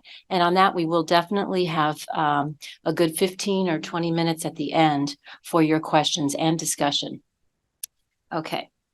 we recognize, and we want you to recognize that the terms we use may be imperfect, right? So we say the title of the panel is Native Americans, but we really kind of mean that to encompass American Indian and Alaska Natives, which are often overlooked. And so a lot of times that term is abbreviated, particularly by the VA, as AIAN. So you may hear me say AN or IN. IN veterans, right? There's another often overlooked group, which is Native Hawaiian veterans. So I want you, when we say Native Americans, I want you to think of all those groups, and particularly Alaska Natives, because I grew up in Alaska, so I have to say that. I also want to point out that there's 574 federally recognized tribes. And so it's actually a case, I understand, for many Native Americans, that they like to be referred to as, or to identify themselves, not just as Native Americans, but as the tribe. What tribe do they come from? Because the tribe is, don't forget, a sovereign entity. Okay. Okay. With that said, I think this is the slide that talks about the percentages that have served. They have the data is that they've served at the highest per capita rate of any ethnicity. I want to say that the accuracy of that is actually very hard to verify, because historically they have not been, the counting of Native Americans has not been perfect. So for example, during the Civil War, some Indians fought in the colored units. In World War II, many in the South were routed either to the white category or to African American units based on the color of their skin. In the Vietnam War, the category American Indian did not even exist. And Alaska Natives were not even counted until 1960, despite almost over 6,000 Alaska Natives serving without pay in the newly formed Alaska Territorial Guard during World War II. So it's not easy to count Native Americans and their service, but the fact that they represent the highest percentage of their total population among other ethnicities is still true, and that is accurate. Okay, so here are the numbers, and I hope you can see them in the back, because it is important to see that they have been serving in high numbers since the Revolutionary War. All right, and so I have the Civil War there, World War I, 20 to 30% of the adult male Indian population served. 2/3 were volunteers, even though they were not allowed to be American citizens until 1924. And World War I also had code talkers. And I know that code talkers really became famous from the movie Code Talkers. Was it Code Talkers? Okay, with Nicholas Cage. Thank you. David, you should know this. Something. Yes. Okay. Okay, thank you. Okay. Code talkers, there were code talkers in World War I, and of course there were code talkers in World War II. We know of from the movie with Lou Diamond Phillips. He was in that movie. Okay. But it's also important to know, he was Navajo. It's important to know that 19 tribes contributed to the code talkers in World War II. And I also want to point out that many of those individuals who were code talkers were sent to U.S. government-run schools where they were punished for speaking their own language. Yet they then became code talkers, saving many lives, and their code was never broken by the enemy, ever, during World War II. Okay. Let's see here. All right, so this is sort of more recent. You've Korea, Vietnam. Sorry,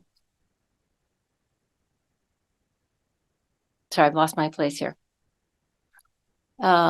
Vietnam, current eras. All right, this is another important, I think, concept, which is the fact that American Indians and Alaska Natives were subject to stereotypes and discrimination. So I love that first quote, which is, we've seen movies of the Vietnam War, yet our Indian people are not portrayed there. You see Black people, Hispanic people, white people, but no Indians. Every time you'd be out in the field in Nam, the first thing an officer would do is say, "Chief, you take point." They're subject to the Indian Scout syndrome and stereotypes, often being called chief. And even in the recent or first Gulf War, Indian country was enemy territory. And can anybody tell me who Geronimo stands for? Code name. Geronimo stands for, come on, there's got to be some military people here. Colonel, I know you know. You're not gonna answer. He's gonna let the students answer. Osama bin Laden. That's recent. Geronimo was the code name for Osama bin Laden, which I have to say was offensive to many Native Americans, right? He was our enemy. He was our enemy. Okay. So historically, they have disproportionately served in dangerous duties. And I think this next slide by Tom Holm, who is a Vietnam veteran, a Marine from the Cherokee Nation, sort of shows the number of percentages of American Indians and Alaska Natives who served in heavy combat. More than 80% of IN veterans or soldiers who served during the Vietnam era saw combat. More than 80%. So this means, of course, 80% of IN soldiers deployed. Compare that to less than half of the general military population who served during the Vietnam era deployed. Less than half. Yet 80% of IN soldiers deployed. Christine, is that something that when you started researching that, is this something that surprised you? Because a lot of people do know the influence and the work that Native Americans did as code talkers, but then learning that they were on the front line and had some of the most dangerous positions in these battles. Is that something that surprised you, or something that you knew from maybe prior research? No, I mean, until I started researching, doing a deeper dive, and the book by Tom Holm, Wounded Hearts, Wounded Soul, really opened my eyes to not just did they serve in high numbers, but what did they actually do in their service while they were deployed and in combat. And so that surprised me. And I do like to talk about the fact that, such high numbers of Native Americans deployed when you compare it to the general military population during the same time.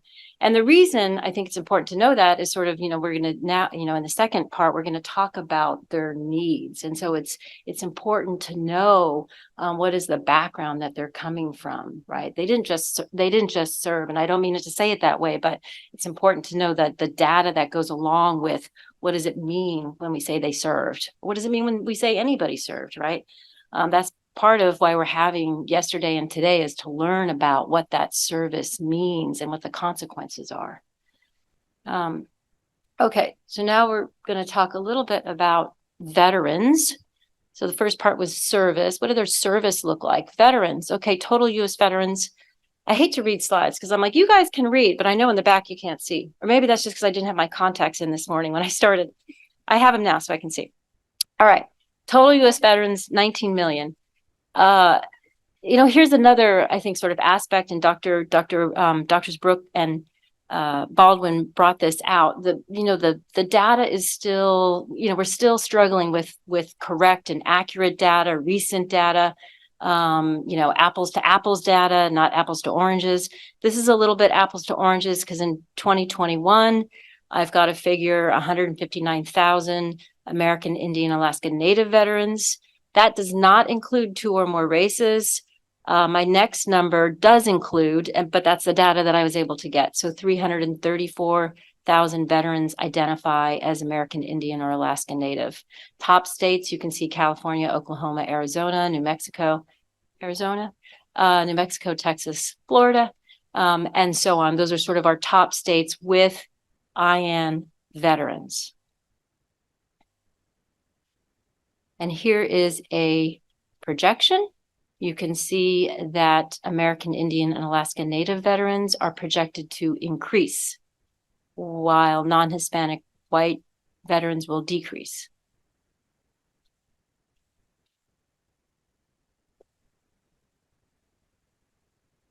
I think as we move into the part 2, I want to leave you with this, which is to recognize the historical trauma that all that many Native Americans, not just veterans, of course, have been through. They have a history of genocide, ethnic cleansing, policies of forced acculturation, boarding schools, forced loss of traditions, and much more. And that is one of the many layers Native American veterans have. And so while Hillary is talking, I hope you don't mind, I'm going to leave this slide up because I think you should have this in the background to thinking about what Hillary's going to addressing their needs. For many Native American veterans, this is their baseline. If you read Star Wars sort of clip about Luke Skywalker, for many Native American veterans, they start at a pretty high risk status. Okay, so I think that that's such a great introduction to what we have to talk about with respect to needs, but I'll say just a little bit more. And it relates to why I do this work, because I am not myself a veteran, nor am I a citizen of a Native nation. And so I wanted to talk a little bit about how I got into this. But Montana is co-located with 12 Native nations. Minnesota has 11 federally recognized tribes. Citizens of Native nations have served and continue to serve in the United States military. Our clinic has had clients who are citizens of Native nations, and that is how I started doing this work and learning more about this. And as Professor Husky said, they gave to this country, they served in this country, and they stood and they stand and fight alongside other US citizens who have more rights and who have more freedom than they do. And that's a stunning thing to sit with when you really sit with it. What we've seen in our clients is that military service does not always better their situation, the individual situation or the community situation, though that is what they're serving for. That does not always happen. Military service can lead to suffering, and our clinic's intention, my personal intention and our clinic's intention, is to recognize suffering and alleviate the causes of suffering where we can, where we have the ability and resources to do so. And this is one area where we need to do that. We've learned that over and over. Another thing I wanted to point out is, as a US citizen, I recognize my government's trust responsibility to the citizens of Native nations that are co-located in this country. That was created in the United States Constitution. It flows through many treaties our US government entered into with Native nations, promising protection and livelihood in exchange for land that we now live on. And that resulted in a trust responsibility. Your dean this morning talked about a moral obligation, the moral duties of a lawyer, and you've probably heard him talk about that before. He said that he teaches a class about that, and the VA and the United States government has a moral obligation to Native American veterans, Native Hawaiian, Alaska Native, American Indian, all of the above. The entity, as an entity of the United States government, the VA has layered duties to a Native veteran. And by that, I mean that there is a duty that flows from their service in the United States military, but there's also a duty that flows from the United States government's trust responsibility to them as a citizen of a Native nation. So in that regard, they are different than non-Native service members. And it's something our US government needs to recognize. And it's a big part of why Professor Husky and I focus in this area, because that recognition has not been fully achieved yet.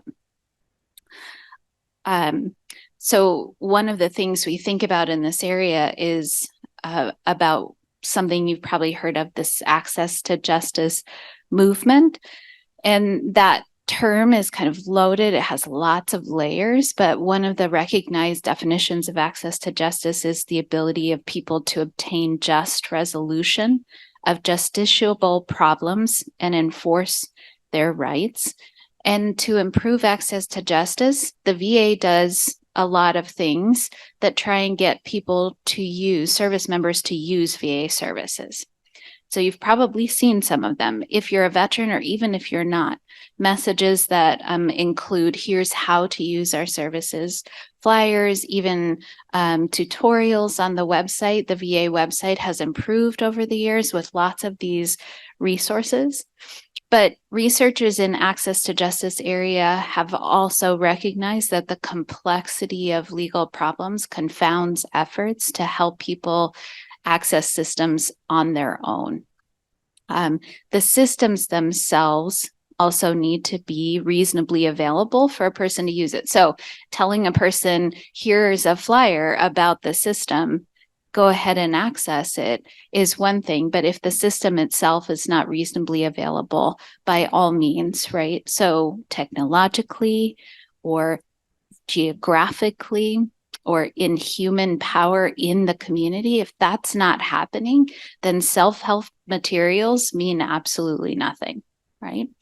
And so one of the things that I've looked at is how are the legal problems, the justiciable problems for service members and veterans complicated if you are a citizen of Native nations. This is something we're just kind of thinking about and exploring and seeing in our clients. So some of the justiciable problems for a veteran, a person who served in the United States military, access to VA benefits and services is a big one, right? Military discharge issues can be, you've heard about that in some of the panels, where the less than fully honorable discharge raises legal issues for the person. Criminal law issues informed by military service. This is something that can come into play if there is a justice-involved veteran, and then military service can become incredibly relevant in many ways. Civil legal issues can be important for veterans. So housing, employment, and family law are examples. And those can all be informed by a person's military service or status as a veteran. Their military service can make additional things available to them or give them additional rights that need to be taken into account. All of those justiciable problems for veterans, just veterans, are inherently complex. I think anyone in this room, I'm looking around at some of my colleagues who practice in this area, will nod in agreement with this. These are inherently complex legal issues. The rights are not crystal clear, and there are multiple strategies and consequences to consider in every one of those areas. It is not as straightforward as the flyer says, in other words. And that's just for a person who served in the United States military. So for Native American veterans, especially those who are citizens of Native nations that are not co-located nearby urban areas where urban services are readily available to them, the institutional environment both offers no accessible, relevant institutional assistance to resolve the justiciable problems and enforceable rights, and it requires them to use complex systems that resist effective self-help. So they're complex legal issues presented to individuals who do not have ready access to people and facilities and infrastructure they need in order to actually access them. That is the issue that we see. So if you just take a couple of those justiciable problems and look at them through the lens of a citizen of a Native nation, access to VA benefits and services might involve advocating for culturally appropriate applications of VA statutes and regulations, advocating for culturally supportive services within VA facilities, advocating for access to telehealth services when they may not have adequate access to technology in order to utilize those, Assessing consequences of using telehealth when in person will require leaving native homeland and culturally supportive services that are available on that homeland. Recognizing and highlighting providers and evaluators' biases and related discrimination impacting benefits and services, the way they are given and the way they are administered, and navigating the relationship between VA and Indian Health Services, which should also be available. But when those institutions do not effectively communicate with each other about serving the Native community, that's one area of justiciable problem, and the layers of complexity that are added on top of it when it's involving a citizen of a Native nation. If you look at military discharge issues as one more example, that might involve advocating for culturally appropriate application of the UCMJ in hindsight to recognize mitigating circumstances in the discharge process, ensuring culturally appropriate interpretation of testimony and forensic medical or mental health evaluation during the discharge upgrade process. So the after the fact Department of Defense processes being culturally appropriate. Recognizing and highlighting racial and cultural bias and discrimination in circumstances leading to discharge. Addressing impacts on employability, housing eligibility caused by that less than fully honorable discharge within a system that lacks infrastructure. Again, layers of complexity in that justiciable problem when you're working with someone who is a citizen of a Native nation. In all the areas, the veteran-specific legal and special and social needs mix with legal and social needs that come along with being a citizen of a particular Native nation. Professor Husky mentioned there are 574 federally recognized tribes in our country, and the complexity doesn't end there because they were the land that came through those treaties was compressed to a level that is not adequate for the people who live on that land, right? And then you add to that geographic remoteness, and you start to see issues here, especially if economic development is not readily available and has not been for so long that now it feels like this huge ship you're trying to move and the structures just are not there to move it, right? So you're putting all of that together with veteran specific legal and social needs, and the complexity is compounded. I feel like I'm talking too long. Are we good? Doing great. Okay. Doing great. Thanks. So if you look at systems, and a few other things I wanted to raise, healthcare, mental health services, and legal services locally available in communities in Native nations is a real issue. So one example is PTSD can cause, and I think we heard from people in earlier panels about this, PTSD symptoms and other mental health symptoms that flow from military service can raise emergent and mental health, physical, legal needs, so that a veteran suffering from that needs ready access to services, but then being hours away from those kinds of services can actually cause crisis level need, right? And so one example that a client of ours gave us is just the number of law enforcement that are located in their Native nation in comparison to the population is really stunningly low. And what she told me is when a friend of hers, she's a veteran, her good friend is a veteran, he doesn't come outside the wire, so to speak. He has a space that's very remote, had a crisis related to mental health. Law enforcement knew about it, was alerted to it, and couldn't get there for over 20 minutes, which is too long. Right? That crisis level intervention was not available to them. And she said that's just one of many examples in our Native Nation where the crisis services are just not there when they're needed. So that's one of the issues. The Native community needs local services. Law enforcement, yes, but other veteran-specific services that can help those people who have served our country when they are in that crisis need. That's really important. Another thing to look at is legal services not being available. So the number of lawyers and judges who are available within a community also lacking. And one of the things we've talked about and heard about are veterans treatment courts, so VTCs, but they really operate on this premise of local accountability. And that's both flows from the system itself, but also from the veteran, right? So having that check-in time, having that mentor thing.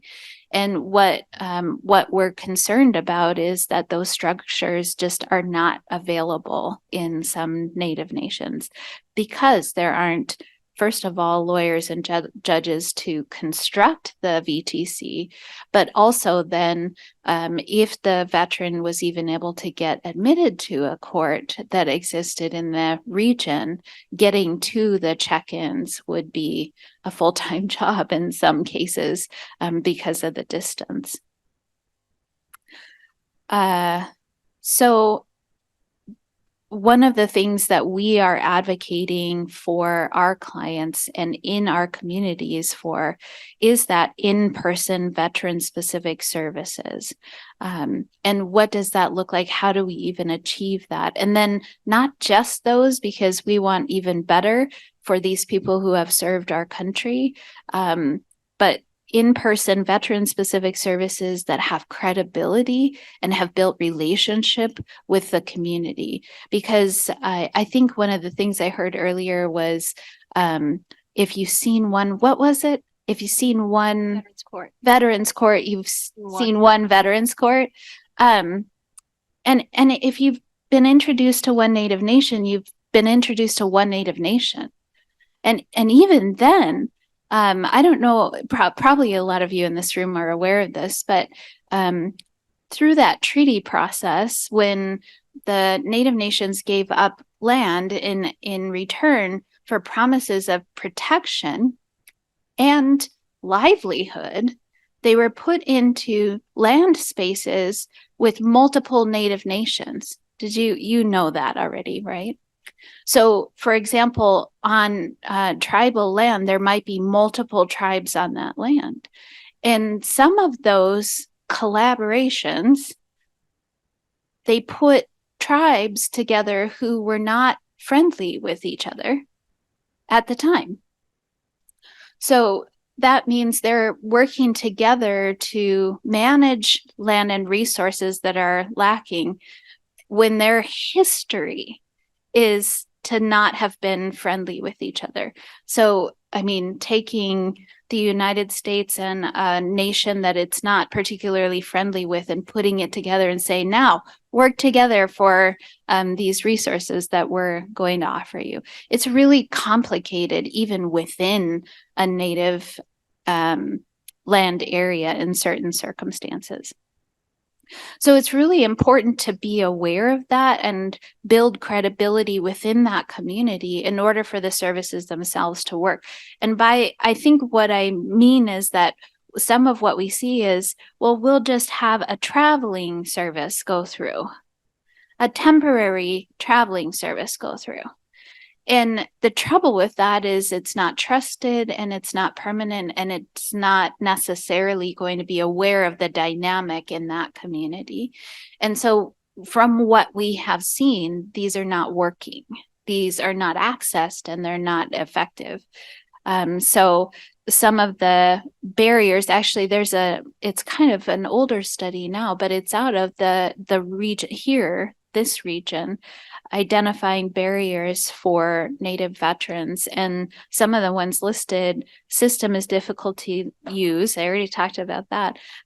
Lack of outreach that looks like it's intended for the Native community, lack of resources to access the VA, distrust of the VA system, no efforts to provide local facilities in the Native community, cultural insensitivity, and poor communication. These were the things that came up. And so unless you have someone who's going to be dedicated to fixing some of those barriers, and in our minds, and I'm not speaking for Professor Husky because I don't know if this is her mind too, but in my mind and the people I've been working with, including some Native veterans, fixing looks like local veteran specific resources that are dedicated to that local community, right? Because if you've been tracking, then the Native nations are not all the same. And so having some sort of top-down fix is not going to work. So it needs to be sovereign solutions for sovereigns. It needs to be veteran specific and local.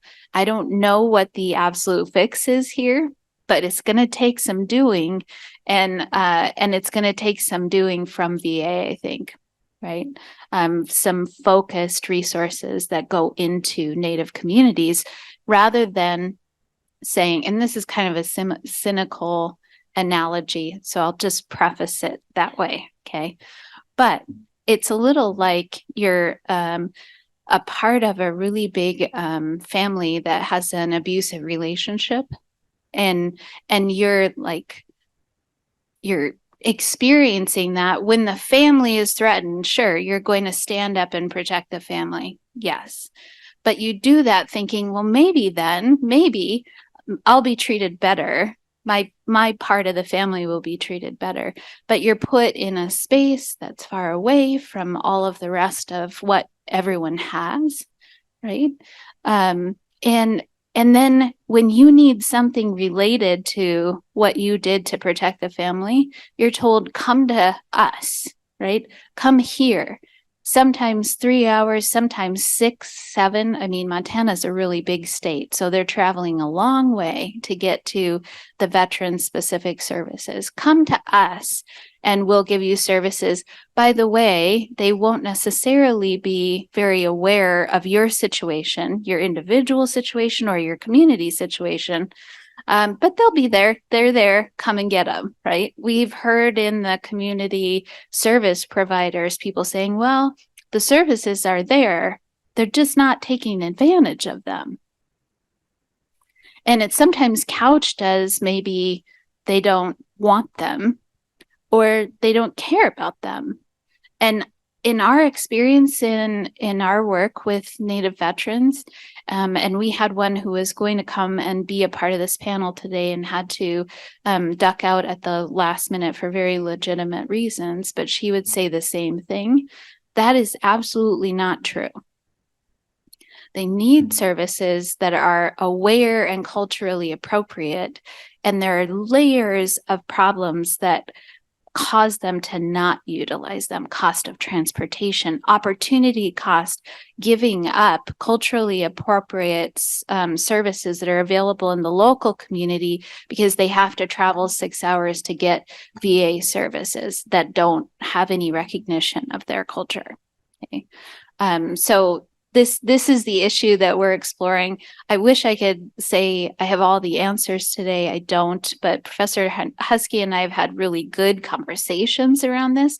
And some of it relates to veterans treatment courts that are potentially modified and combined with other types of courts for justice involved veterans.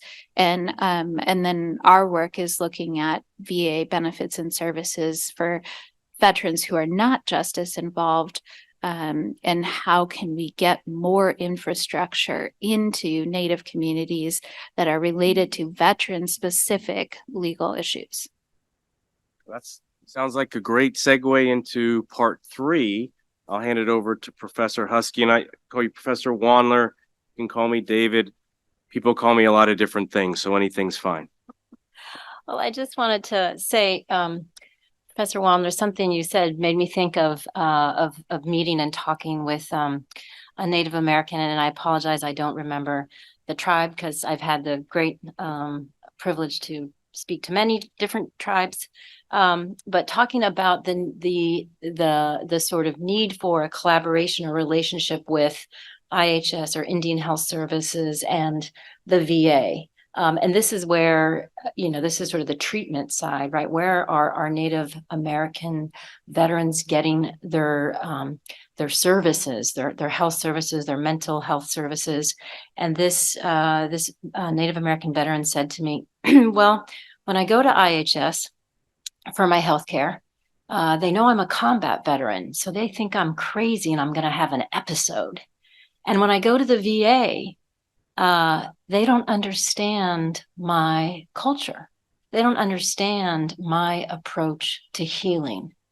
And to me, that just sort of summed up where, this sort of,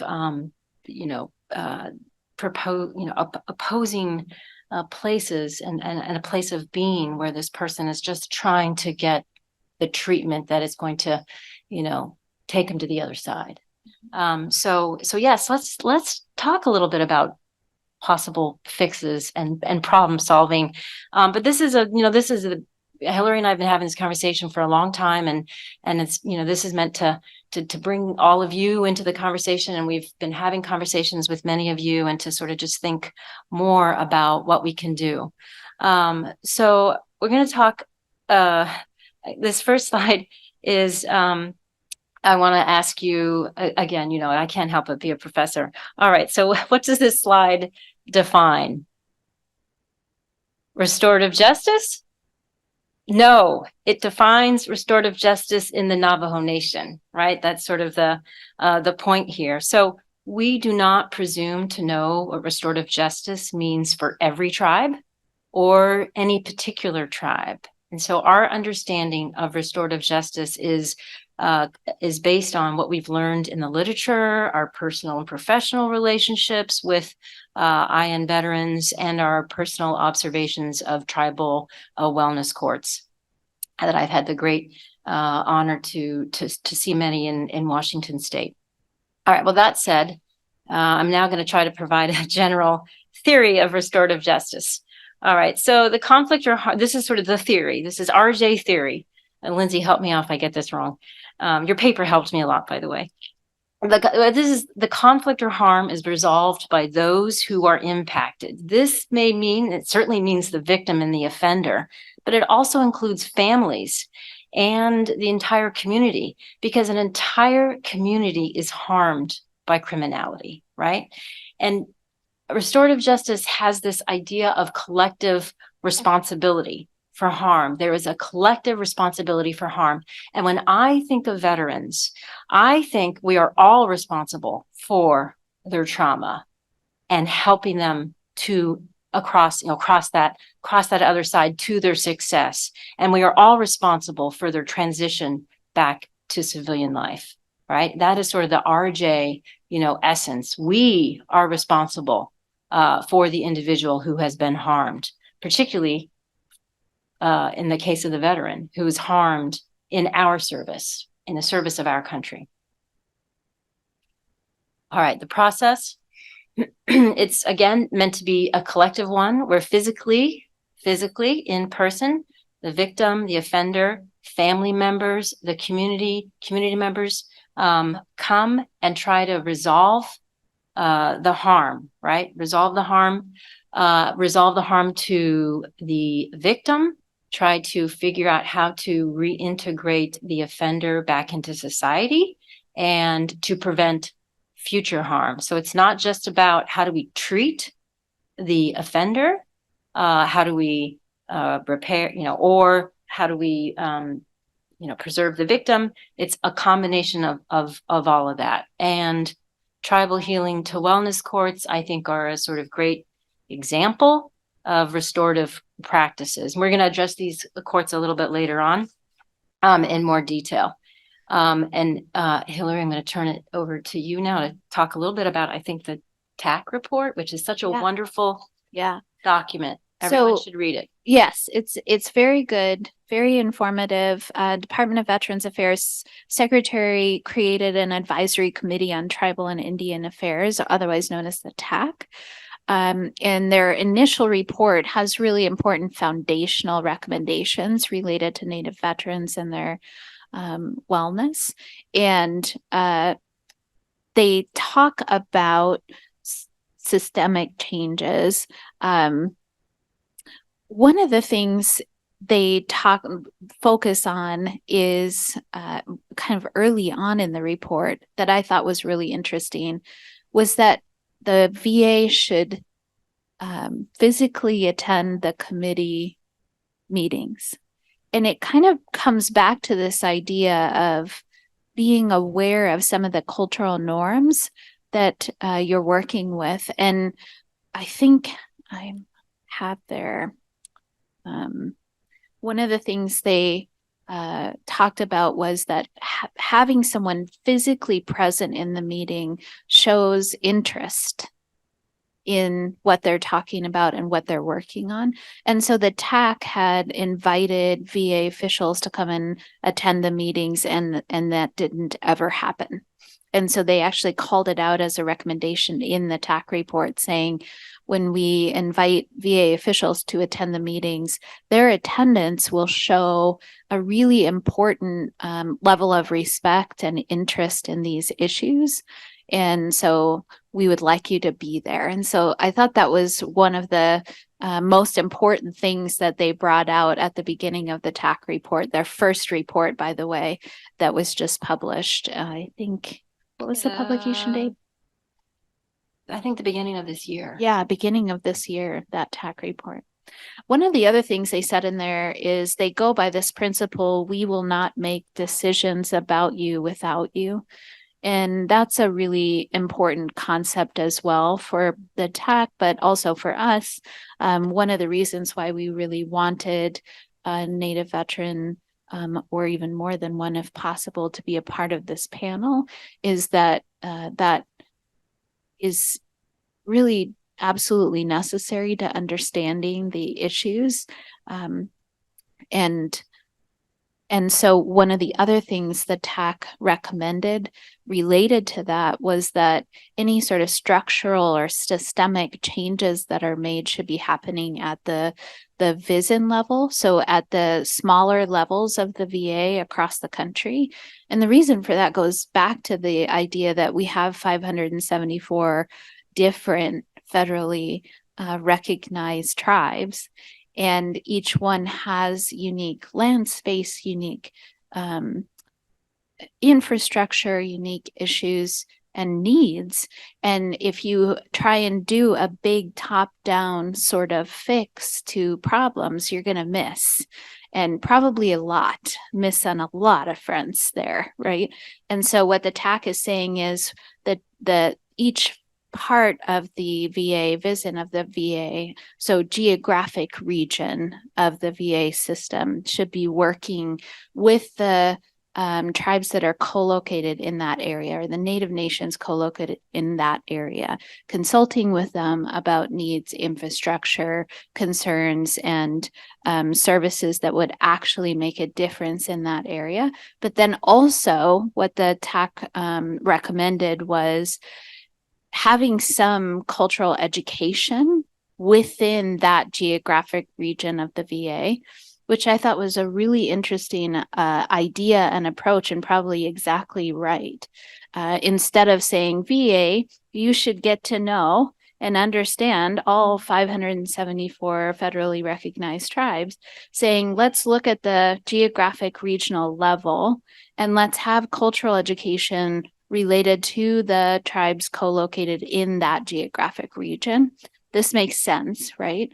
And getting some staff level cultural competence in that region would probably make a difference. It might also highlight some of those things I was talking about earlier, like geographic distance to services and other barriers for communities in that area.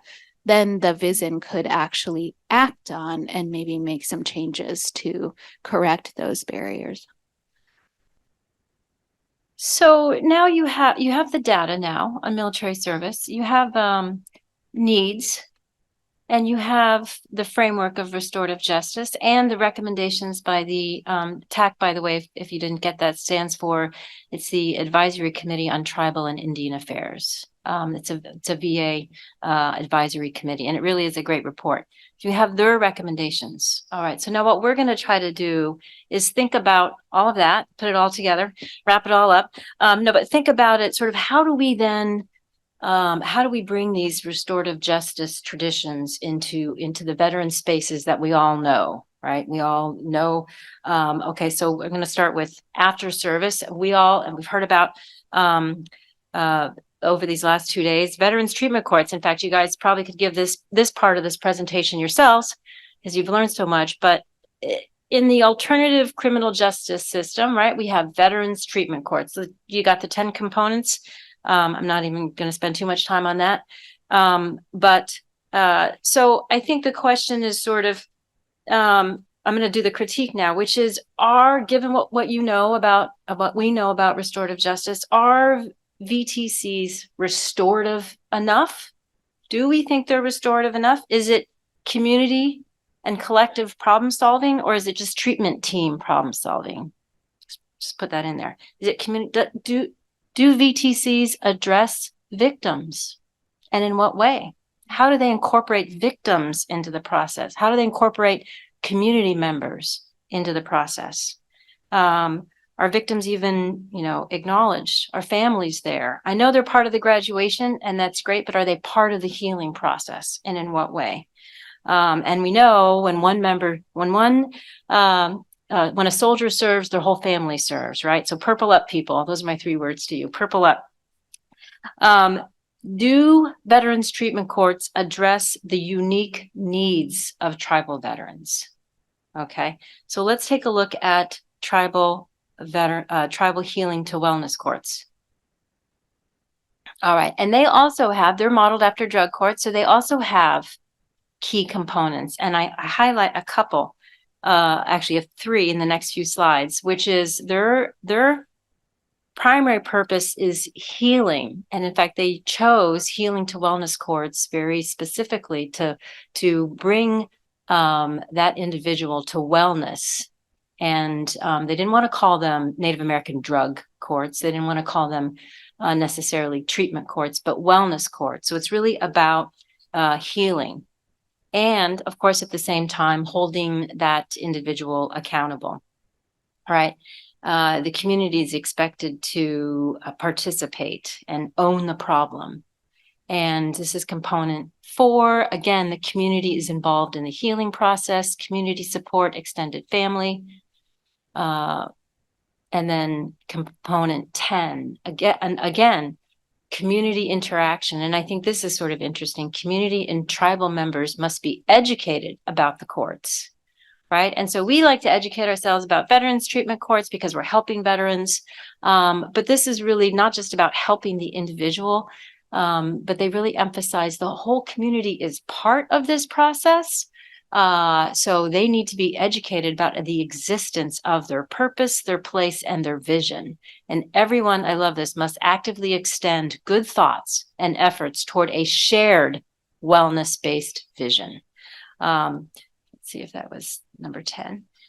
So this really is sort of the wellness court. So when I started studying VTCs, which is a long time ago, and wellness courts more recently, I started thinking sort of how can they inform each other, right? So this next slide is, I call them tribal veterans healing to wellness courts or tribal veterans treatment courts, which is to say, how can we incorporate something of the veterans treatment courts into the wellness courts to help those those veterans who are in the wellness courts, their tribal court.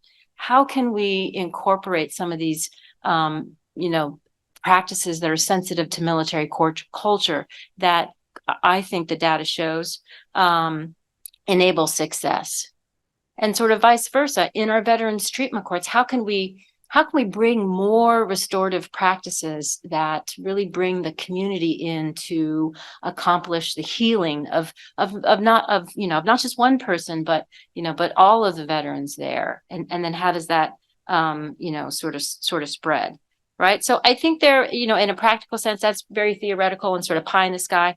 I love, it sounds good, feels philosophically, but when you get, sort of, boots on the ground, we could have a veterans, docket within a wellness court. We could have,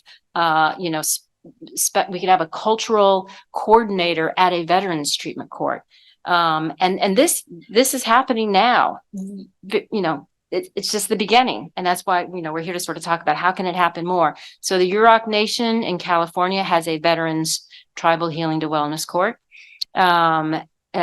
There is a in Montana, the great state of Montana, out of a drug court bloomed a Native American treatment court, hiring a cultural coordinator to ensure that the treatment aligned with the sort of philosophy of Native American participants. And the Veterans Treatment Court in Great Falls works with the Indian Family Health Clinic to provide treatment and continually seeks ways to incorporate culturally appropriate support to its specific Native American veterans. And I think if you look at the data, another great resource for you to read is any information coming out of the National Drug Court Resource Center, which has great data on veterans treatment courts and great data on tribal healing to wellness courts. So the possibilities are there. There's a lot of healing to wellness courts in this country. There's a lot of veterans treatment courts in this country. And of course, in certain states, high numbers of both, where we can really learn. They can learn from each other. We can learn from each other on that. We're going to open it up. We're going to have more of a discussion now. So if there's any questions, please feel free to ask. I'm going to start with one myself. How many of these tribal healing to wellness courts are there out there right now? Has that number been growing? Are these courts also located in the places where the Native Americans are co-located in the United States? Are they easy to access? That's a good question. And actually, it really relates to Professor Wandler's point on resources. So before COVID, there were, I want to say, over 130. And in a recent study, there's now only 100. There's about 110. So the number actually dropped from 2009. 2014, which COVID hit the nations hard. I mean, the resources just dropped, and they're already low on resources. COVID hit all the treatment courts hard, right? So the wellness courts were hit particularly hard, but they are physically, having visited several in Washington State, they're physically on the reservation. Sometimes they're in houses. They're not in a beautiful courthouse. They're in a house because resources are so low, and it was such an experience to physically be there and see it in operation. So the wellness courts are, I would say, not growing, but there is a great movement, and the Bureau of Justice Assistance is trying to put out money and grants to fund the increase of wellness courts. But even more specifically, if you go on their website, they are trying to join these two concepts together to help Native American veterans, which is to say they're giving money for veterans treatment courts, and they specifically would like to give money for call it what you want, either tribal veterans wellness courts or Native American treatment courts. But there is money out there. But also to Professor Wandler's point, there is money out there, but it's not easy to access. Yeah, I think that's part of the problem, is that those treaties that flow into this trust obligation has caused this proliferation, unfortunately, of federal regulation. And so the citizens of Native nations are so federally regulated that if you think it's complicated to build a building, a courthouse building on land right here, Try doing it on native land, because the number of regulations that come into play and the number of federal entities that have to sign off and go through what they need to go through in order for that to happen make it really, really complicated to build buildings. So it literally, in some cases, comes down to the structure itself is just not there. So one of the judges on a Native nation in Montana testified in front of Congress fairly recently about the housing crisis for their Native nation. And what he said is his own family, so he was admitted to law school, got the law degree with the intention of going back and serving his community as an attorney and then as a judge, and did exactly that. And he's living in a house with 4 generations of his family because they cannot get new housing approved within their native lands at the rate that they need in order for people to actually build houses and live in them. And the fixes have been just terrible. I mean, sending a bunch of temporary housing to that native nation that was uninhabitable. That was one of the federal fixes for that, which of course, no one is living in those houses because you can't live in them. So, I mean, these are some of the issues that are coming up. That's individual housing. And then you turn your focus to a facility that would allow for one of these restorative courts to exist on that native land, then that becomes even more difficult. Yes. You have a question out there? Thank you. A good friend of mine is Chiricahua Apache, and he and another Chiricahua Apache man and I drafted a constitution to submit to BIA in hopes that they too could receive federal recognition as a tribe. In the process, I learned about something called the Council of Grandmothers, which is in the Constitution. And in anticipation of that Constitution being approved, I've talked to my friend about their court system, which will have to be developed. We've talked about veterans treatment courts. We've talked about the tribal healing to wellness courts and creating a separate path in those for veterans, as Professor Husky has advocated in her law review article. And in the process of talking with my friend, he says, yes, I'm very interested in that, as is my colleague. But when you approach us, be respectful of our culture, which is what you've been talking about today.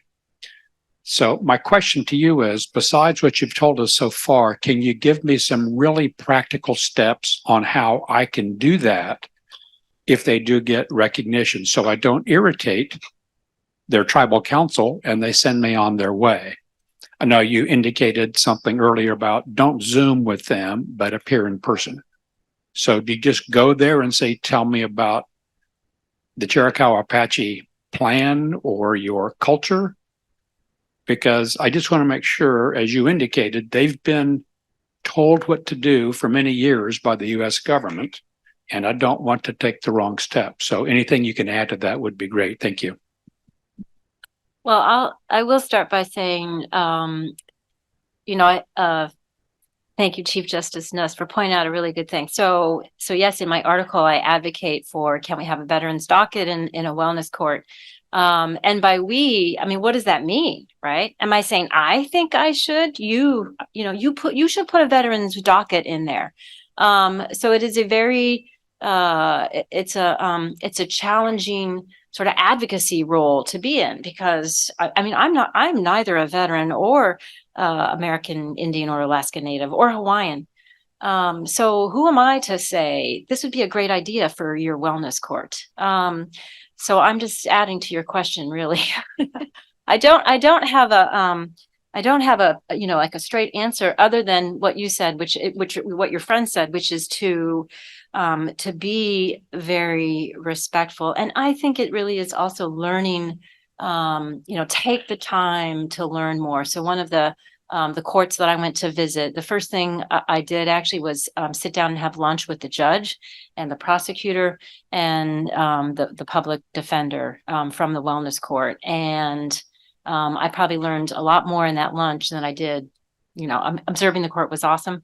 But it is about personal relationships, and it is about trying to, understand the places where they come from. And I think, some of what we've talked about here is meant to help you all, along that road of understanding, right? Just how much military service, what does it mean to certain tribes? What does it mean to certain individuals? What have they been through, not just as an individual, what have they been through as a subpopulation of veterans, right? As a group.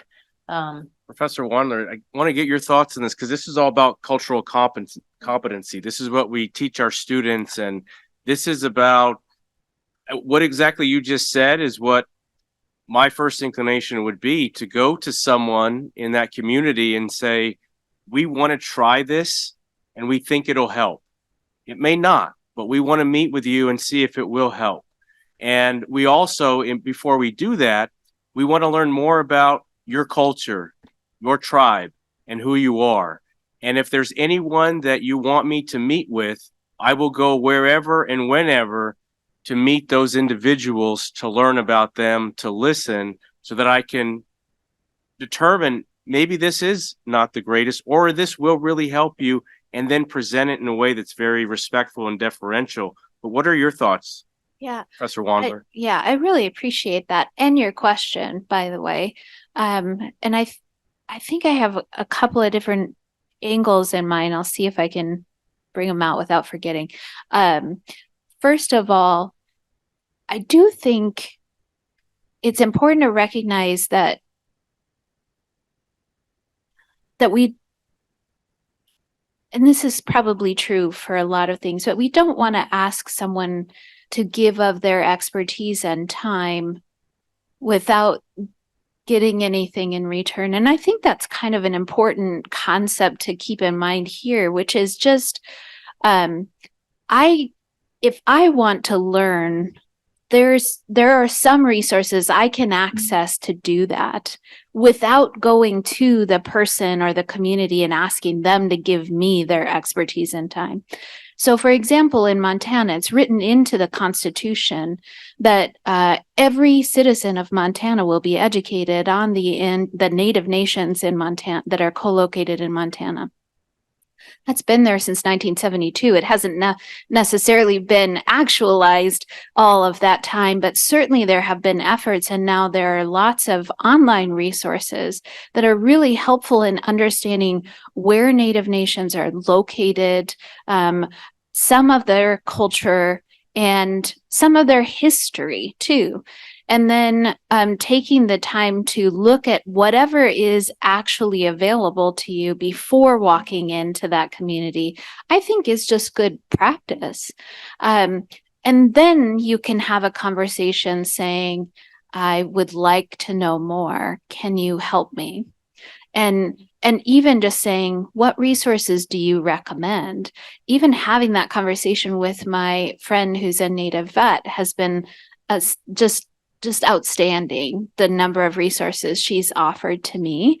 And I've been able to take advantage of just to learn more about her specific Native nation and their culture. So there's that aspect of it, is just kind of taking the time to educate yourself to the extent you're able, and then having the conversation and spending the time in conversation and listening and trying to understand. So that's on that kind of individual side. But then I think that also we should be thinking about grow your own. And I don't know if you've heard that phrase, but the grow your own is more along the lines of what I was talking about with sovereign solutions, meaning going to a Native nation and not saying, I'd like to bring this to you, but how can I assist you in developing something that is good for your community? And by that, I mean, I'm not going to be at the front of this effort. I'm not going to lead anything here. What I'm going to do is try and marshal resources to leaders in your community. And I think you see some grow your own efforts in like medical settings that are really interesting. Like we should have doctors in that local area. How do we get resources there to make that happen? We should be thinking about that with respect to Native nations, and specifically with respect to veterans who are citizens of Native nations. What is the VA doing to grow your own services within those sovereigns? That's what I would like to see and know. And there have been efforts. So Tribal Veteran Service Representatives is a program that was started. Actually, Montana has a big part of the foundation of that. Really interesting idea that has not really taken off and been effective, as effective as hoped, but it's an idea about getting people within the community to be able to serve that community. And so I'd love to see more about that and more ideas around that. And the focus sounds like the way your approach is about service.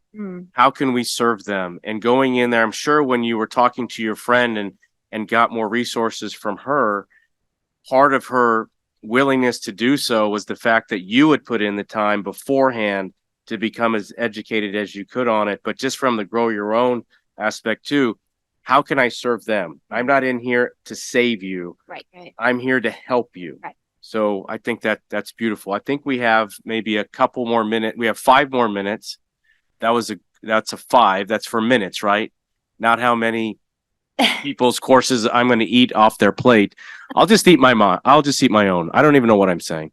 This is the comic relief part of it, but we now have a real question here. Yes. So it's a comment, and if we have time for a question, but I wanted the panel and the audience to know that Justice Ann McKeague is the first Native American to be appointed to the Minnesota Supreme Court. I'm guessing there's not that many Native Americans on state Supreme Courts, and she wanted to be here today, but could not. But she wanted to send her greetings and her thanks for, in particular, this panel today. She provided us the name of over 35 Minnesota tribal court judges that the Veterans Defense Project has already reached out to and will continue to reach out to. I'm wondering, if there's 500 plus tribes, how many tribal court judges are out there, and is there a current mechanism for them to learn about the type of work you're doing with regard to wellness courts and VTCs and the possible merger of the two? So there's 574 recognized tribes, but not all those tribes have a tribal court. And then not all of those tribal courts have a wellness court. So I think, the latest data is there's about 110 wellness courts, but realize that data came out actually a year after it was supposed to come out, because the response by tribes was extremely low. And again, I think it goes back to resources and remoteness, right? Sort of the 2 R's. So the answer is, I don't know how many tribal courts there are. I know that some nations or tribes, particularly if they're really small, may not have a tribal court where just basic misdemeanors are processed, which is, sort of also an interesting complexity added in sort of the jurisdiction of crimes. I think we have time for one more question. Hi, I have a quick question. So thinking about IN populations with PTSD from their military service, it's my understanding that the mental health diagnosis is sometimes a gateway to access to mental health care.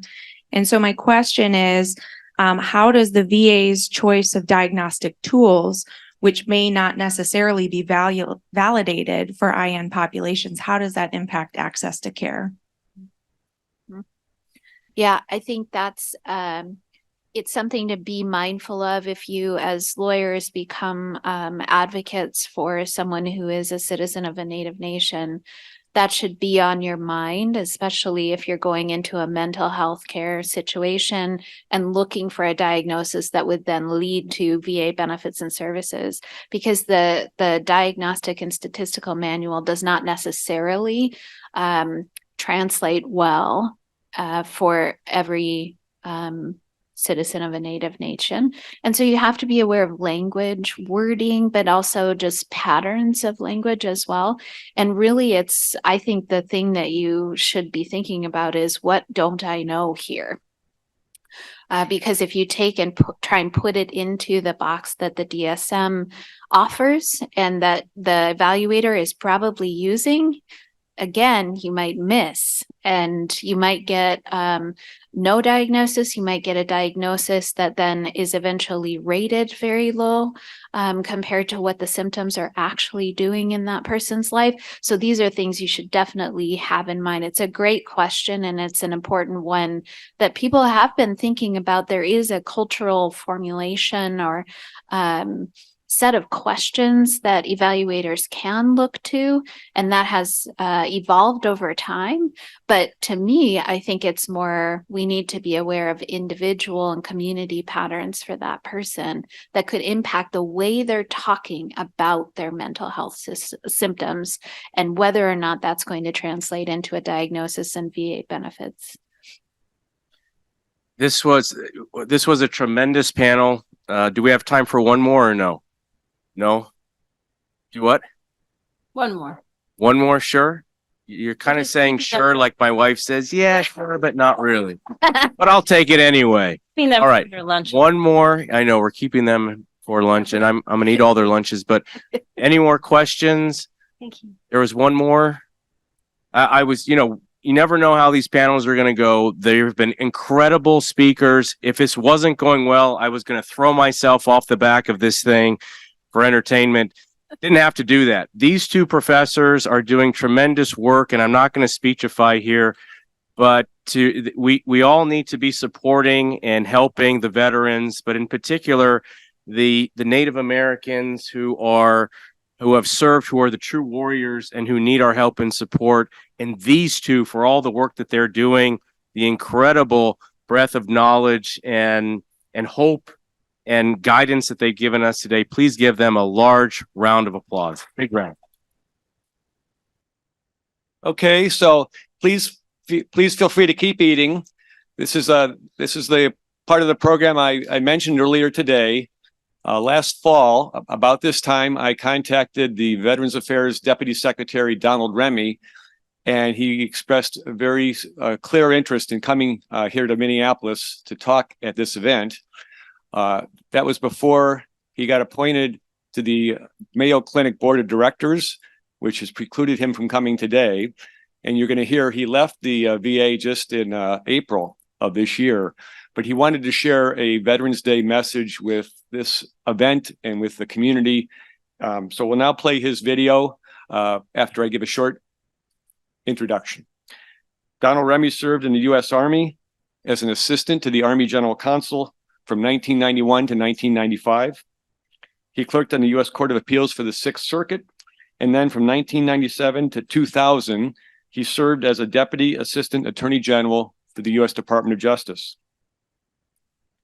Remy later served as the Senior Vice President, Chief Compliance Officer, and then General Counsel of Fannie Mae. For you sports fans, from 2011 to 2020, he served as the Chief Legal Officer, General Counsel, and then the Chief Operating Officer of the National Collegiate Athletic Association, more known as the NCAA. He left that in 2020 when he was nominated to become the next Deputy Secretary of the Veterans Affairs Administration by President Biden. He served in that capacity until April of this year. I give you Donald Remy. Greetings, everyone. I'm Donald Remy, the 9th Deputy Secretary of the United States Department of Veterans Affairs. I'm honored to join you, albeit virtually, for your Veterans Day commemoration.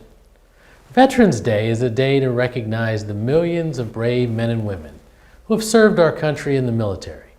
A day to remember those veterans and what they have done, what they have sacrificed for us and our freedom. And a day to honor all veterans who put their lives on the line for us, for this country, so that the highest ideals and core values of our nation might endure. But critically, this day is also a call to action, a reminder. It is the job of every American to fight for those who have fought for us, and to find a way to serve those who have served us. In so many ways, Professor Shea And the great team here at the University of St. Thomas School of Law has answered that call.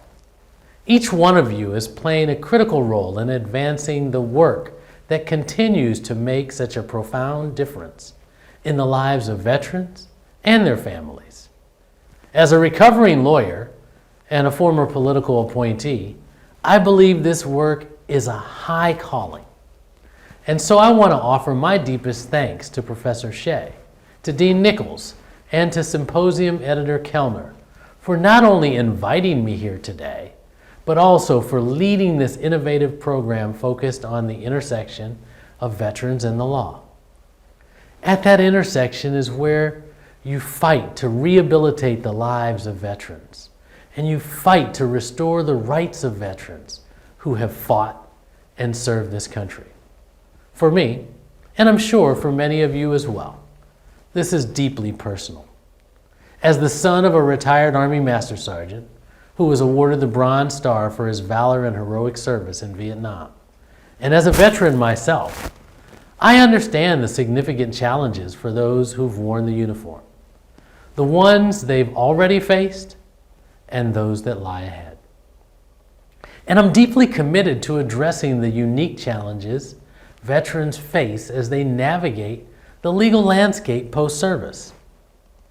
When these brave men and women transition from active duty to civilian life, they bring with them a unique set of experiences, a unique set of needs that must be recognized and must be addressed.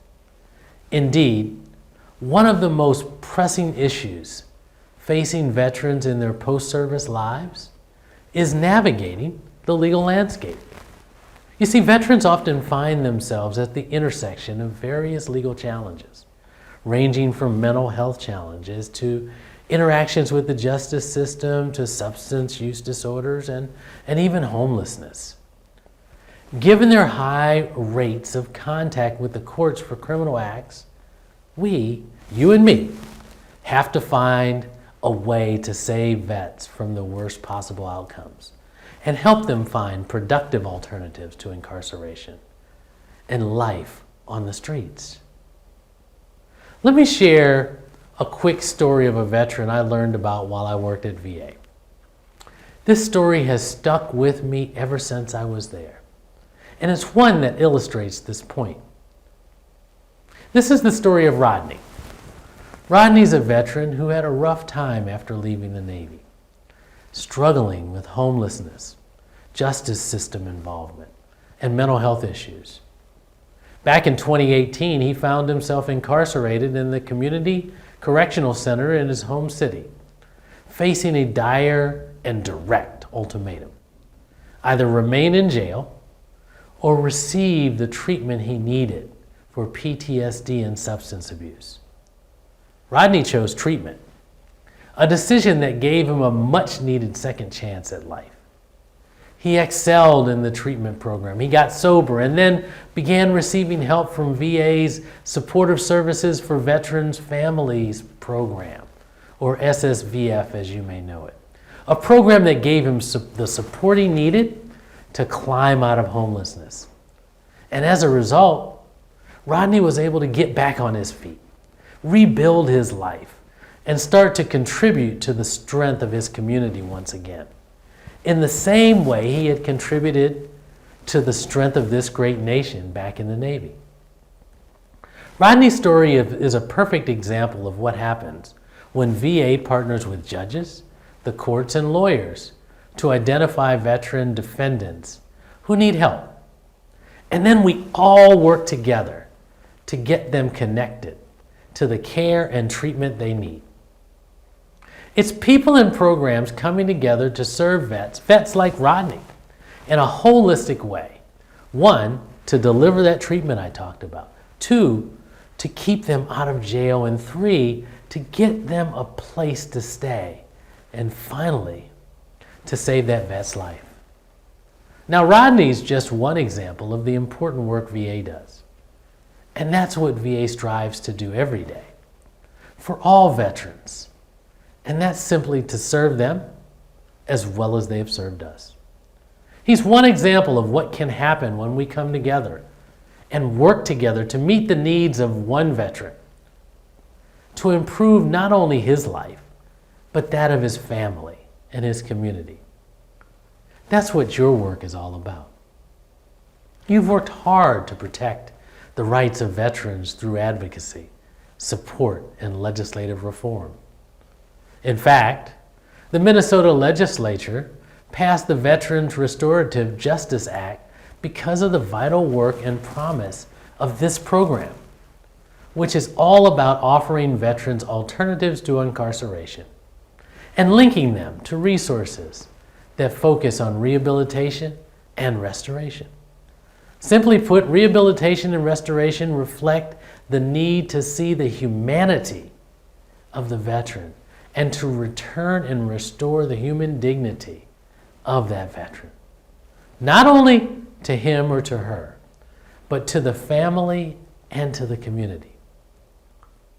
And what we know for sure is that veterans thrive and survive when they maintain connections to their families and communities.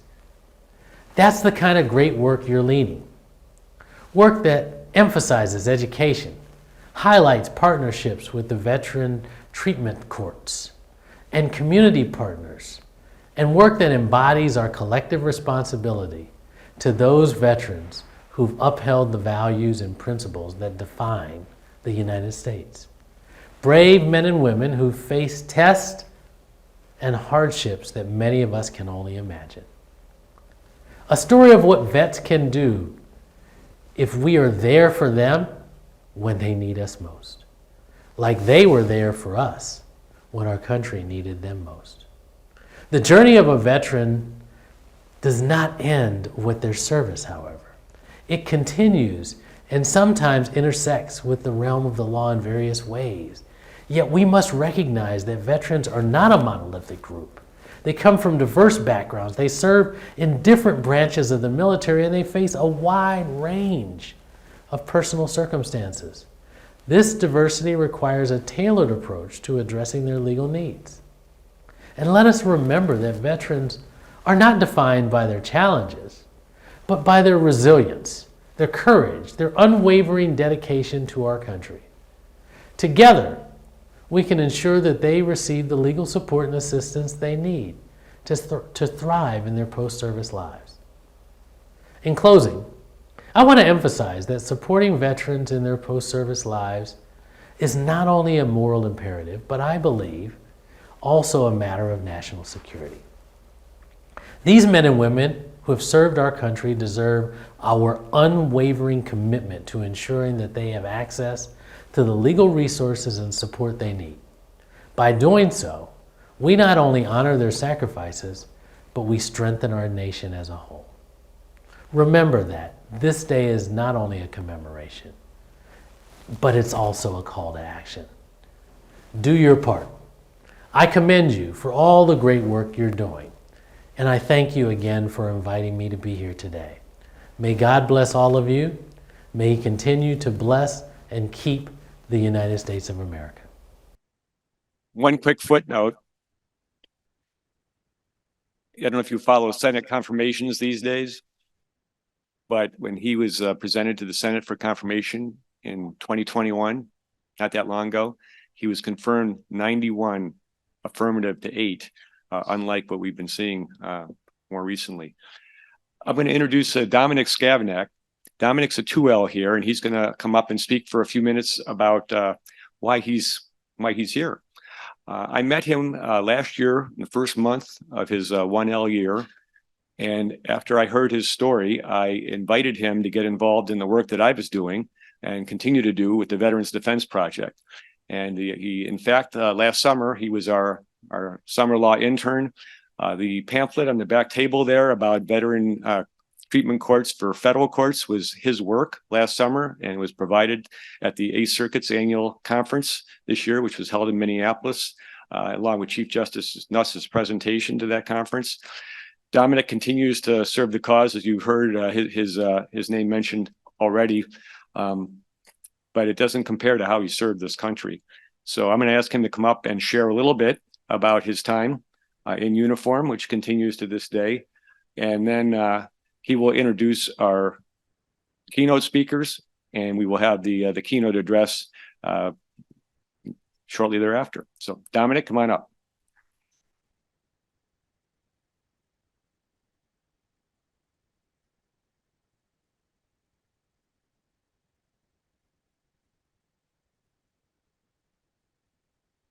Thank you, Professor Shea. So I have a chance to talk about what it means for me being a veteran and the experiences that I've lived through and continue to go through today. I think a lot of you who haven't put the uniform on often think of veterans issues very abstractly. It's hard to conceptualize why veterans have PTSD, why they're homeless, why they have alcohol and drug problems. And they don't want to talk about their stories because they're not easy stories to talk about. So I'm gonna talk about some of my stories and give you concrete things of my personal life, what a veteran does, and give that context to you. So I'm gonna share a story about August 2021. During that time, I was a 23-year-old second lieutenant over in Kuwait, and I was serving as a infantry platoon leader with the Minnesota National Guard. At that time, that month of August, I was the Mobile Reactionary Force #1 in the entire Middle Eastern area of operations. So that Mobile Reactionary Force, they have their bags packed and they're ready to fly anywhere in the Middle East within 12 hours. And we did exactly that. My platoon was ready to go anywhere in 12 hours, wherever we needed to go.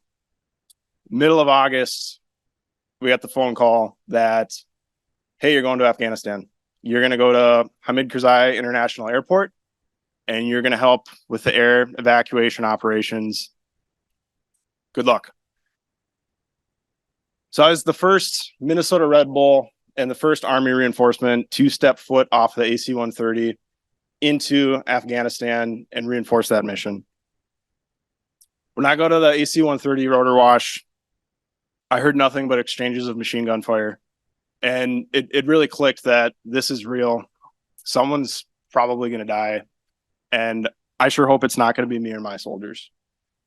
And before I even got there, I learned about this after the fact. The Afghan Special Forces had to come through and clear the tarmac of all the civilians that were on there so we could get planes on the ground. They did that by going through with gun trucks and opening fire. We found children buried underneath sea wire while we were there. And for my platoon to get there, other people had to die. It's part of being a veteran is dealing with that loss of life. And it was early, very early in this mission. So to continue on, I've got a few more concrete examples that I want to share with you guys to paint the picture. I want to talk about food. We have what we call MREs, the meals ready to eat. I'm sure some of you have seen them. They come in those little packages and it's all really gross food. We had 9 of those per person when we went into Afghanistan. We didn't know how long we were going to stay. We didn't know if we were going to make it out of there before the deadline of September 1st, or if we're going to have to shoot our way out with the Taliban. And we could only fit so much food in our rucksacks.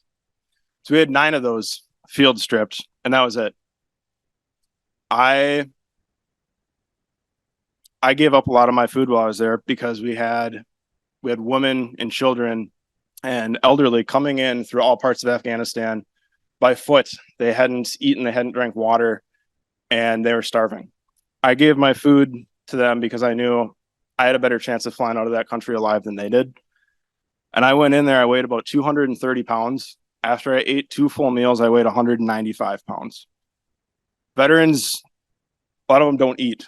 They lose a lot of weight and they sacrifice their bodies when they're downrange. Next story I'm going to share with you is about dogs, working dogs while I was there, to try and explain the cost of war, not only to human beings, but other life forms. Well, the second or third day that I was there, we found these military working dogs. I personally found one that was a Dutch Shepherd Belgian Malinois, absolutely beautiful dog. He'd been a bomb sniffing dog in the airport for over 7 years. That dog probably did more good than I will ever do in my life. I found his passport. I found his kennel that was ripped in half and a bag of food was dumped in there. So hopefully he could eat something. His handler had abandoned him along with several other working dogs. My company ended up finding 5 dogs that we wanted to get on a plane with us and get them out of there for everything that they've done. And we ended up meeting a nonprofit over in Kabul that had a lot of other working dogs. We didn't know there were other working dogs. They just said, hey, we're trying to organize this flight to get out of here with these dogs. And they brought 135 additional dogs over to the airport. My platoon helped unload these. A lady that was in charge of the nonprofit didn't give me any information. She didn't let me know, hey, these dogs have all their shots. They're working dogs. They're not strays. So I was under the impression we've got a lot of dogs that if we get bit, if my soldiers get bit, we're going to be in a lot of trouble because we don't have medical care. And we just can't take that risk because the human life, I'm gonna put a higher value on that than the dog life. So the lady that was in charge of this nonprofit leaves me and my platoon with 135 dogs, all in kennels. Some of the kennels have 2, 3, 4 dogs in them. She says she's going to go to the gate and she's going to come right back. She needs to go get some employees and some additional dogs. She doesn't come back for 3 days. And I had a mission to do that was about the people there and trying to get them into the right checkpoint. And she finally came back and let me know that these dogs are all vaccinated. You could have been taking them out of their kennels the whole time. I had to pull about 11 dead dogs out of those kennels, and I had nowhere to bury them. And I'd put them on the tarmac and take the puppies and dogs from the other kennels over into those new cleaned out kennels. That's something that my soldiers, I had full grown men with kids at home, tears running down their eyes as they pulled these dogs out of the kennel. That's just one cost of war that's not human. I want to talk about more human cost of war. The civilians, the women, the children, everyone else that was trying to get out of Afghanistan while I was there. I had one night where we had a group of about 20 people somehow come in through the wrong checkpoint. This checkpoint wasn't what I was in control of. But they somehow made it over to where we were set up and where we slept. And I had 2 specialists with me. And I still remember it very clearly trying to have a conversation with these Afghan refugees of you're in the wrong spot. You have to go back outside the gate and you have to walk over to Abbey Gate. You have to walk to the proper checkpoint because you can't get on a plane right here. And as much as I want to escort you, I can't. I didn't have an interpreter. I had 2 young specialists that were even younger than me. After about an hour of having this conversation with them, they broke down. They were in tears. They didn't have shoes. They didn't have clean clothes. All they had was some water and some food that we gave them from our MREs. And we felt like we sent them to their deaths, which we might have. And my specialists, they looked at me with tears in their eyes and they said, sir, this is one of the worst things that I've ever lived through. I feel like I'm nothing. I feel so bad about myself. And I don't know how I'm gonna pick myself up. And I looked at both of them and I said, you should feel bad. I feel bad right now. My heart, it hurts. Piece of my soul ripped in half, and it should rip in half because that human suffering, that human tragedy you just witnessed and we had to be a part of, it should never happen again. And if you forget what just happened, you're going to let it happen again. So take it with you and try and do better. We keep trying to get all of these people out here that we can. I also want to talk about August 26th, 2021. An ISIS-K suicide bomber detonated a bomb and killed 13 of my fellow service members. I was about 400 feet away from that bomb, and I watched the bodies come out of the area. I watched the medics go in. I watched them try and perform CPR and first aid on my fellow service members that weren't going to make it. They sent out more than one suicide bomber, but we didn't know what the other suicide bomber looked like. I had to make decisions along with the soldiers that I led of are we going to shoot someone we think's a suicide bomber, or are they a civilian? We had to make the life and death decision. And we also had to make those same decisions with people jumping over the walls. We had several 14, 15-year-old kids that we didn't know if they were members of ISIS, Taliban, Al-Qaeda, or innocent civilians. We had to hold them at gunpoint and search them and make sure they didn't have bombs on them. This is stuff that we were prepared to do through our training, but we were not emotionally prepared to do this. We're not prepared to hold a 14-year-old kid at gunpoint and watch the tears in his eyes as he tries to escape a country that has nothing remaining for him other than death through the Taliban. So this is what I've lived through and what my soldiers have gone through just in Afghanistan. It's just one story of a couple weeks, one veteran, one company. There's several other ones out there. And when we got home, these experiences, they affected me and they affected my soldiers. I have spent the night in a hospital. One of my soldiers drank a whole bottle of whiskey and tried to kill himself. I've had to call the police to do wellness checks because I had a soldier that didn't respond for 3 weeks and I wasn't sure if he was alive or he was dead. I've had to figure out how to use the VA, how to go there personally, how to cope with what I've done and what I didn't do, how to make sense of, was I the good guy or was I the bad guy? And it's been a big burden to carry. With that burden, these veterans, they need help. And St. Thomas has an ability to help, and other law schools have an ability to help. And I'm going to transition into welcoming our next panel here. So Judy and Alex, if you'd like to come up. Judy and Alex run law school veterans clinics. Judy, also an Army veteran, is the supervising attorney for veterans and service members legal clinics at the University of Florida Levin College of Law.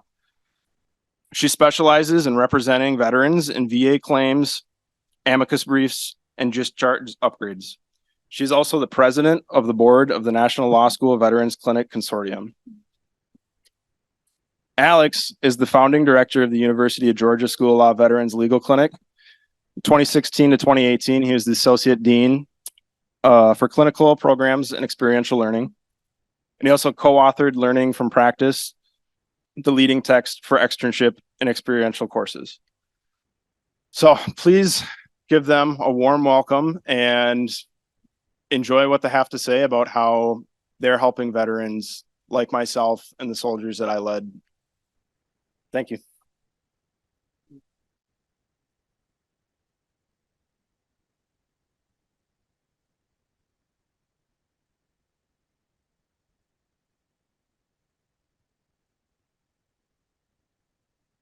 Thank you so much for that powerful presentation. I want to thank Professor Shea and Marshall Kelner, the Symposium editor, and the law review itself for inviting us today.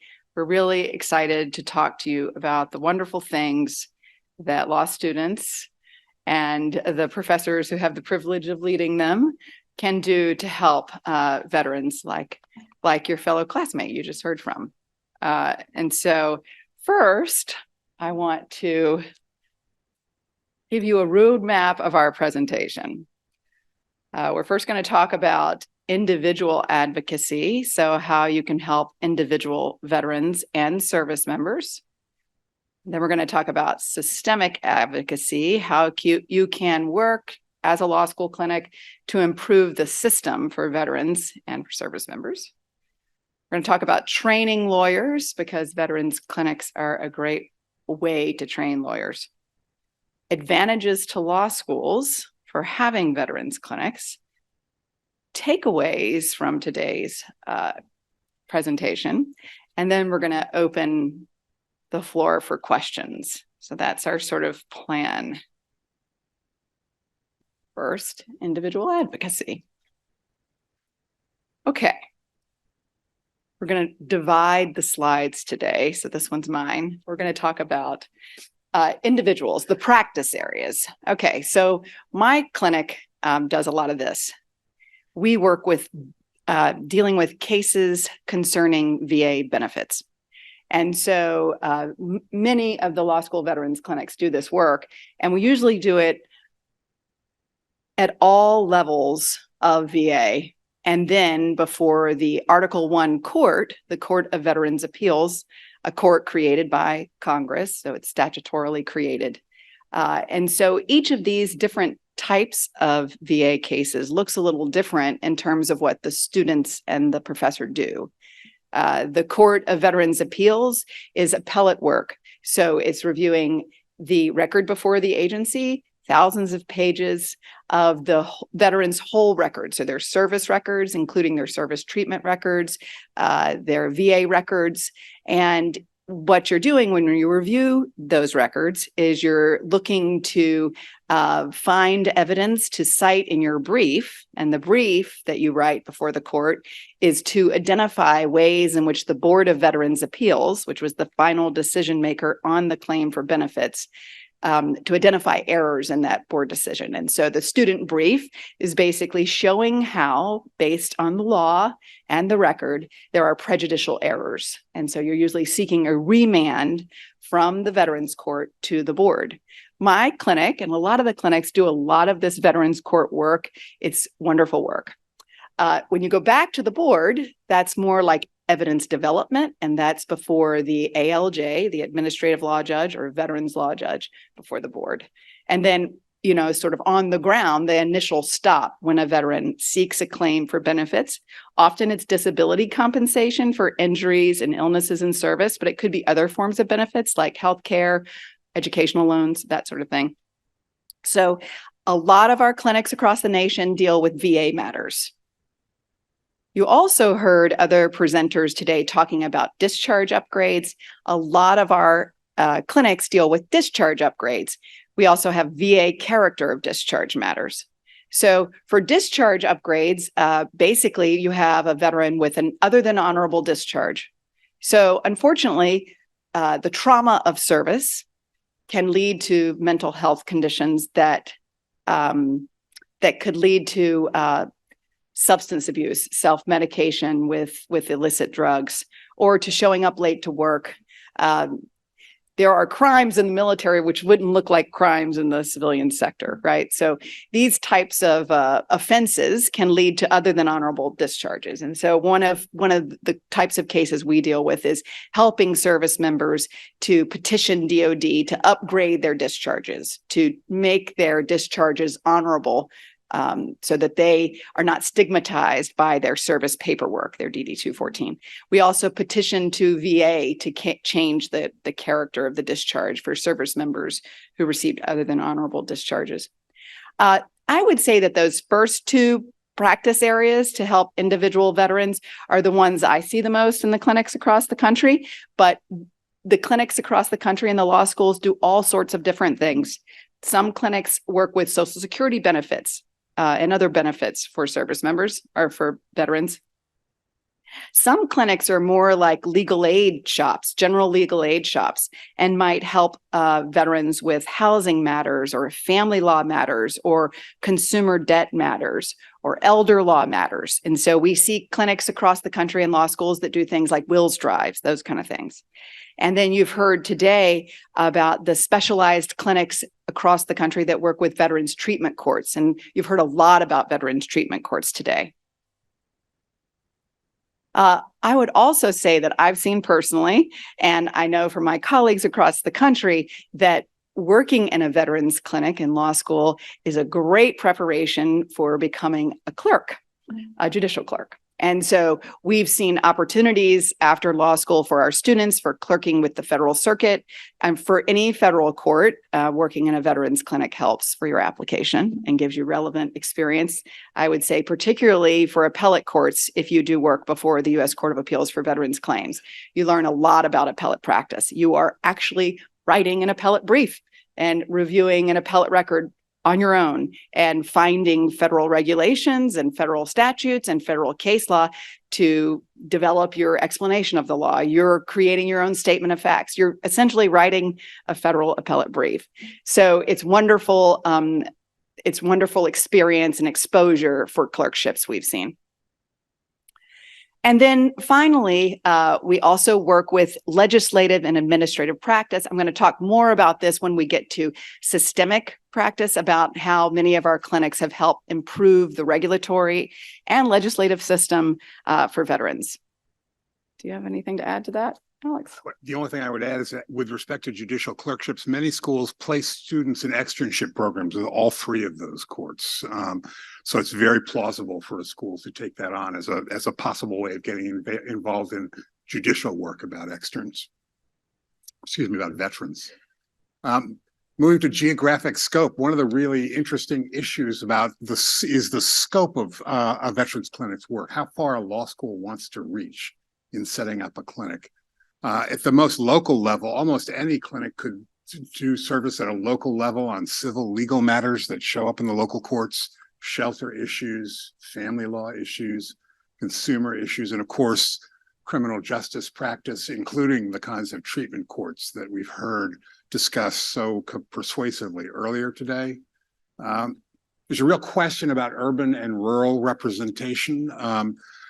We heard earlier about the lengths that people have to travel in the great state of Montana. We have a similar problem in the state of Georgia, which is the largest state geographically, east of the Mississippi, and has whole swaths of counties that have no lawyers in them, that essentially are legal deserts. And so the question then becomes, how do we reach people in those areas? And that's something that my clinic is taking on, trying to find ways to reach veterans who are in the rural part of the state. Statewide practices include initial claims in regional offices. Many states have a single VA regional office, then it pays to develop networks with those that law students can then take advantage of to help a veteran get a claim granted at the earliest stage without having to spend years on appeals. Of course, there are statewide networks of veteran services into which a law school can connect. And finally, there's the national work. In an interesting way, veterans work can be done anywhere. So if you graduate from St. Thomas and end up in California or Florida or Vermont, you can still set up a practice that handles veterans claims nationwide, especially at the board level or at the Court of Appeals for Veterans Claims. Veterans benefits claims at all levels are a truly nationalized law practice. And of course, legislative and administrative advocacy is the same, as a systemic litigation. We're going to run over those quickly now because we promised to get back to them in a few more slides.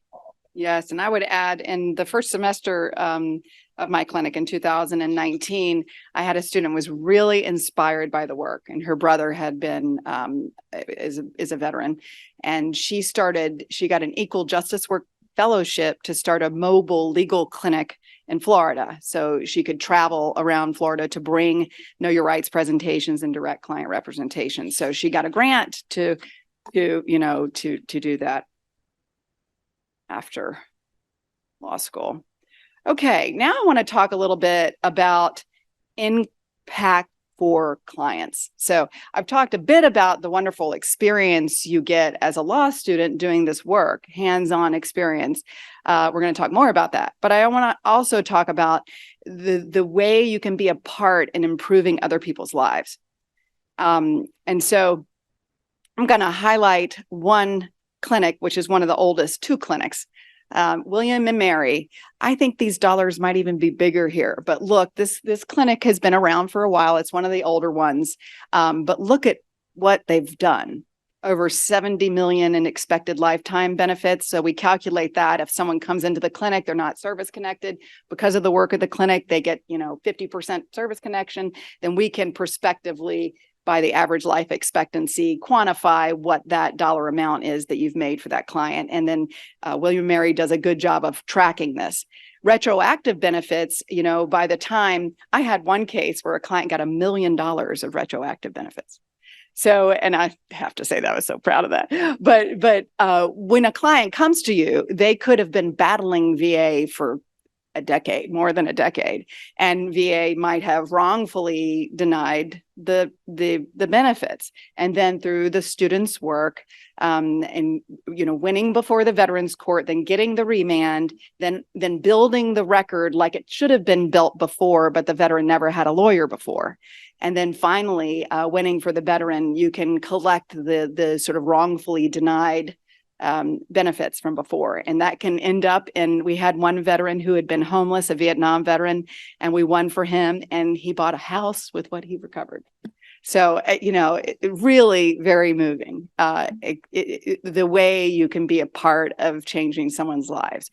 What I hear the veterans telling the students, no one has ever cared about me as much as you have. I can't, the veterans sometimes will get teary-eyed over the students' care and the way they've changed their lives. It's really inspiring to see a young, almost lawyer be involved in something that's as more moving than anything I've ever been involved in, and I've practiced for 30 years. So I can't say enough. Stetson University, another huge amount of money recovered there in total benefits. That's just sort of tracking your overall clinical success, but there also is the power of these stories, right? And every veterans advocate will have stories that just lift your heart. So talk to us about our stories, and we'll give you a sanitized version of our stories. Okay, discharge changes really can change lives too. We had one veteran in my clinic who had been discharged. She was an excellent service member. She was discharged just because it was sort of a witch hunt. The command suspected she was gay. And so she was discharged with an other than honorable, and she had been denied employment. She had gotten offers from employers, and then they saw her DD-214 and other than honorable, and they retracted her offer. Her DD-214 said homosexual misconduct on it. So she had to show that to her employer, because veterans, when you've served in the military, you usually have to show your DD-214. It's part of the process. And so through our work in the clinic, she was upgraded to honorable, and it was so moving. The quote that she gave us about how we had made her life, I can't remember exactly, but I walk lighter because of your kindness. I kind of give that quote to students every semester to say this is what we can be a part of. So discharge changes really change a veteran's life, because they can regain the sort of honor that they felt in service. And a lot of veterans feel very emotionally wounded by that stigmatizing character of discharge. And so the two types of cases that clinics typically take are people who have been discharged because of discriminatory practices relating to sexual orientation. And that's one type of practice area. And then the other is people who have been discharged for nonviolent offenses that are sort of symptomatic of mental health. So an example would be someone who has combat trauma and then sort of self-medicates with marijuana and then pops positive on a urinalysis and then is given an other than honorable discharge. And so when you are able to get those discharges up to honorable or general, the veteran now has access to VA benefits. And so they can then get the compensation that they are entitled to. Also, you have opened their employment opportunities because their DD-214 is no longer stigmatizing. And so those are really, really gratifying cases as well. And then I kind of want to turn it over to Alex for this. I mean, Judy's already told some of the compelling stories in her clinic. I have my own sort of group of really compelling stories, but I want to talk a little bit in a different frame about this. One of the things that we often find, even if we are not able to get the veteran what they're trying to get, is profound gratitude for hearing them and telling their story, right? So often veterans tell their stories to people at the VA, to other service providers, and they're simply not heard. If as lawyers we care about due process, about being heard, about having your case presented clearly and eloquently, about being treated fairly by the system, we're basically operating due process practices by listening to our veterans carefully, by hearing them out, by acknowledging what we hear, and then by telling their stories clearly and faithfully. Later in our conversation today, we'll talk about how compelling those stories are to donors. But for now, it's important to recognize one of the impacts a clinic can have on veterans is slowly and patiently listening to them and acknowledging what you hear. I go next? I think I'm next. Yeah, we're actually going to turn to systemic advocacy now, shifting over from individual advocacy, and we'll start by talking about appellate advocacy. Great. Okay, I've spoken a bit about this, but I want to talk to you about appeals before the Veterans Court. This semester, the Veterans Court held oral argument at my law school at the University of Florida, and that's something that the Veterans Court loves to do. So I think especially if you have a clinic, you can kind of petition to have that happen. It was a wonderful experience. Beforehand, the students got a summary of the case, and then the judges stayed and we got to ask them about career opportunities. We got to ask them about, ways to make the system better. We had meals with them. It was really wonderful. That's just sort of a side note. It's one advantage to focusing on this type of work. But I love this type of work, appellate advocacy. I think this is an incredible learning experience. It really is true that a student team of 2 or 3 in my clinic will review a record up to 5,000 pages and figure out, or more, or sometimes 14,000. Yeah, but we try to get smaller ones, and figure out what raw evidence to use in the brief, and figure out on their own. I mean, talk about issue spotting, how to make the timeline. What are the facts? Interview the veteran to try to figure out that timeline. I mean, it's just real sophisticated federal court appellate work. It's incredible work. It really is incredible work. With the board decision, this is the thing on appeal. So when you read the board decision, it's like a law school hypo. It's an issue spotter, right? So you read the board decision and you think, where did the board go wrong? And so students will come in with no experience with veterans law. We'll go to the Veterans Benefits Manual. There's a sort of chapter on the common board errors, and we'll kind of talk through where did the board go wrong? And then they'll have some ideas. They'll talk to the veteran and they'll read all those thousands of pages of records and find evidence of where they went wrong.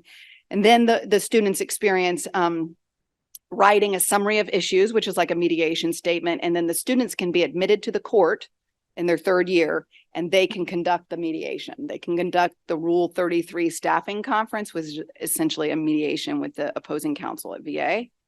And then if you do not get the remand offer, then you write a full opening brief, and then there's opposing brief and then reply brief. Fantastic work. Anything to add there? No, I think you've covered it. And then I would say I want to highlight a few things here. I tend to go on, so I don't want to take too much time, but okay. So the National Law School Veterans Clinic Consortium is amazing, isn't it? I discovered this probably in my 2nd year of the clinic, because there was all these really cool amicus briefs being sort of shuttled around and sort of coordinated, and we'd be notified on the Veterans Clinic listserv, which is a listserv of advocates, pro bono advocates that comes out of William and Mary. It's wonderful collaborative legal practice area. Veterans lawyers help each other all the time. It's not very competitive. It's very sort of nurturing. We're all in it together kind of practice area. And so I would see that there was these really cool amicus briefs. And so I joined this, and I think this is an amazing organization. It's law school clinics, veterans clinics across the country. And we have several committees. I'm going to highlight the amicus committee. Alex's colleague she's the director of the amicus committee. And in the amicus committee, students draft amicus briefs before the Supreme Court, before the Federal Circuit, and before the Veterans Court. And since I have only been on the amicus committee a few years. I think there's been 2 or 3 Supreme Court. Yes. Yeah. So students in their 2nd year are drafting briefs before the Supreme Court. For real. It's fun. And we partner, usually it'll be like 3 law schools, 4 or 5 law schools that will collaborate. So students experience collaborating with other professors. They experience the sort of the pro bono counsel for the veteran comes and asks the consortium for an amicus brief. So you learn what the value of amicus briefs are and how that all works for an attorney to collect amicus briefs and, and have an idea of what we want to do, that sort of thing. So it's a wonderful experience. And then I want to highlight a few organizations. I take most of my cases from the Veterans Consortium, TVC, and basically it posts Veterans Court, Board of Veterans Appeals, and discharge upgrades. You can get, it's like a referral organization. And so when you take on a case, you get an assigned mentor. You get sort of a screening memo that gives you kind of a hint as to a problem with the board brief, so it gets you started. And then that mentor will help review your draft briefs. They're there to answer questions. The mentor is from the National Law Veterans, is from NVLSP. That's the assigned mentors from there. And so I feel very supported with it. They send you reminders before your briefs are due. That's a wonderful organization, and they love partnering with law school clinics. And then the second organization I wanted to mention was the National Veterans Legal Services Program, which writes the book. And so one thing that's great about this area of law for a clinic is every year there's the new Veterans Benefits Manual. It's about this big and it's free on Lexis. And it's the best secondary source you'll ever find, which makes it accessible for students to step into a legal clinic and take on a case, because this book is so good and it's revised every year. So that organization also is sort of a premier veterans organization, and it also is a referral organization. You can get appeals to the court there too. Okay, let's talk a little bit about policy advocacy. So I've mentioned to you the National Law School Veterans Clinic Consortium, of which we both are members, board members. It has an amicus committee, which about every month there's an amicus opportunity. I would say, or at least every other month, there'll be an amicus opportunity. There's also the Policy Advocacy Committee. And in the Policy Advocacy Committee, we do lots of fun things. We write petitions for VA rules. So we will see in our representation that there might be parts of the system that are broken. For example, there really needs to be a new Gulf War illness rule. And so the consortium has drafted a petition for VA rulemaking for that. That's an example. We have sort of a database of topics where we think there needs to be a new rule. And we have students now working on drafting those petitions. And so it's almost like you're working in the government or something, because you're writing petitions for rulemaking. And when you write a petition for rulemaking, you should think through there's a format for doing that. You need to write what the rule language will be, why you need the rule, who are the stakeholders, what will be the impact, what will be the expense. So it's a great policy project. So we do petitions for VA rulemaking. We also comment on proposed rules. So those of you who've had administrative law, there's a notice and comment period of 60 days. So VA will issue a new rule. So maybe it's revising the mental health reg in the CFR, the rating for mental health. And we will get that and very quickly coordinate amongst the clinics and say, these are the things we think you did well, VA. These are the things we think you could do better. Here's some stories to show that what you're trying to do isn't quite yet there. And what's really fun is we all have stories where we can show how the rule or the proposal could be better. And what's really fun is we've used stories from my clinic a few times. So you can actually experience through a client why this isn't going to work. You're leaving out one rule, left out the first Gulf War veterans. The language was such that the first Gulf War veterans were left out. That kind of thing you can kind of see through experience. Other things that the Policy Advocacy Committee has done is we testified before the Economic Opportunities Subcommittee of the House Veterans Affairs Committee on what law school clinics do across the country to address economic risks of veteran suicide. And so we kind of showed Congress, this is what we're doing from law school clinics to help ease the burden on veterans, to address economic risks of suicide like homelessness. So we've participated in congressional testimony. Next week, a representative from the National Law School Veterans Clinic Consortium is meeting with a congressional working group to talk about problems she sees in the board decisions. So we in the consortium and law school clinics have had a systemic voice. Yeah. Right. I'm going to pick up and finish off on systemic advocacy. Just a moment, just to add to that. Judy's been talking about what the consortium is doing. Every piece of work done by the consortium is done by law students in a law school clinic. So we have students preparing legislative testimony, students preparing white papers, students preparing proposed new rules that the VA ought to adopt. So it's a great introduction to administrative advocacy at the systemic level. I want to talk about litigation and class actions. You might not associate class action litigation with veterans work, but there's at least one clinic at the Yale Law School that does nothing but class actions and systemic litigation against the VA. Some examples of what they've done. They've attacked racial disparities in the VA's administration of benefits programs on a class level. They sought disclosure of records relating to toxic conditions at an Uzbekistan air base as a precursor to the burn pit exposure work that has been done in Congress recently. They've been very assertive about challenging the discharge review boards in every branch of the service to follow up the rules they're supposed to follow on giving liberal treatment to veterans with mental health conditions. This kind of practice is amazing. It gives opportunities for collaboration with many of the national nonprofits.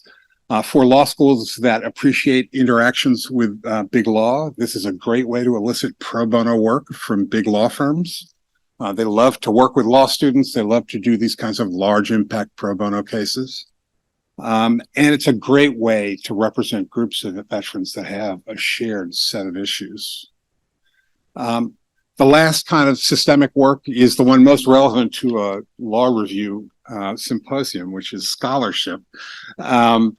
Faculty who teach in clinical programs are increasingly in career track positions within law school, whether it's a traditional tenure track or a clinical tenure track. They are increasingly in positions that require writing, require scholarship of one sort or another. And what that means that they can draw from their work in the clinic to write articles that have a systemic impact.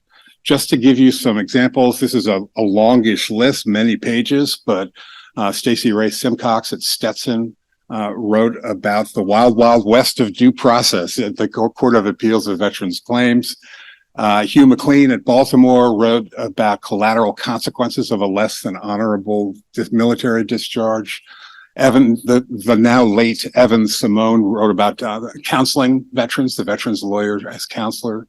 Yelena Duterte at Illinois has written about the caregiver program, the chaos and uncertainty that's built into the caregiver program for the VA. And each one of those individuals at different points in their lives has used that article as a springboard to extended conversations with the agency or with the part of the administration that is looking to do things better. And they're using the article as a starting point for that. So it's fair to describe the kind of scholarship that clinical faculty might do as another form of systemic contribution that a law school clinic might make. Do you want to say a little bit about Evan? Yeah, Evan taught my clinic when I was on medical leave. And then after doing so, he came to my clinic every semester and talked about his scholarship. And he was really interested in minorities in military service. So he did a really interesting article where he researched board decisions on PTSD claims for racial harassment and discrimination. And he did like a statistical analysis of board decisions that I think VA grappled with and cited, because then I had a friend who's still in DOD who sent me the article. So the agency was reading it. and are the agencies. And he basically also had practical advice for advocates representing African-American veterans who had suffered racial discrimination for disability compensation based on that trauma and combat trauma. And we have followed his recommendations, just practical recommendations on how to get a better outcome for your clients. He also did a similar piece, empirical analysis on don't ask, don't tell, sexual orientation discrimination in the military, and harassment and PTSD from that kind of discrimination and harassment. So his scholarship was really impactful. We're going to turn to talk about training lawyers, and the kind of learning experiences that you can have in a clinical setting. And I'll turn it over to Judy to talk about competencies. Yes. Okay. So let's talk a little bit here about the types of practice. It kind of depends on what your clinic does, the kind of skills you get exposed to. I would say all practice areas expose you to multiple skills, right? So in the majority of clinics where you're working directly with VA or DOD, you are learning a lot about administrative law. And so, looking through the CFR and reading the regulations in detail and learning administrative law through experience.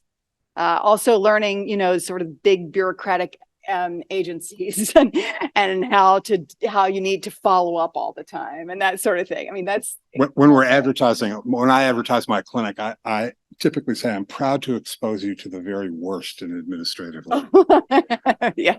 And it's a big draw. People love that idea that they get to attack an agency that's doing a bad job. Or at least sometimes doing a bad job. So. Yes. And I would say that my clinic hasn't done this yet, but Professor Wandler gave a presentation recently that made me realize that students can represent clients in VA hearings. And I have not done that yet, but that seems to me you'd be getting wonderful preparation and sort of trial practice, representing a client in a hearing, preparing the client for the hearing. What we do in my clinic, which I think is really helpful, is we prepare the client before the CMP exam so that they know what's coming, so that they don't understate their symptoms or forget to share their symptoms. And that is also wonderful sort of working with clients, preparing them, that sort of thing. Transactional practice, even in a clinic that deals with the VA benefits and discharge upgrades, there's still the transactional experience of tailoring and writing the representation agreement. So I used to teach contracts, so I always try to really teach about representation agreements. What are we trying to draft here? That sort of thing. So there's drafting experience there.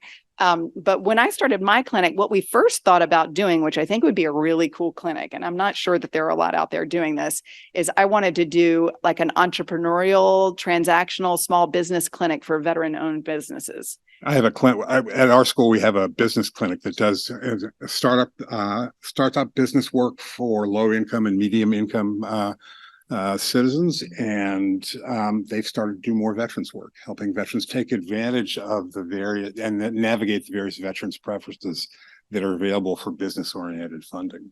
Yeah, I think there's loans and that sort of thing, right? So that would be a really great transactional clinic.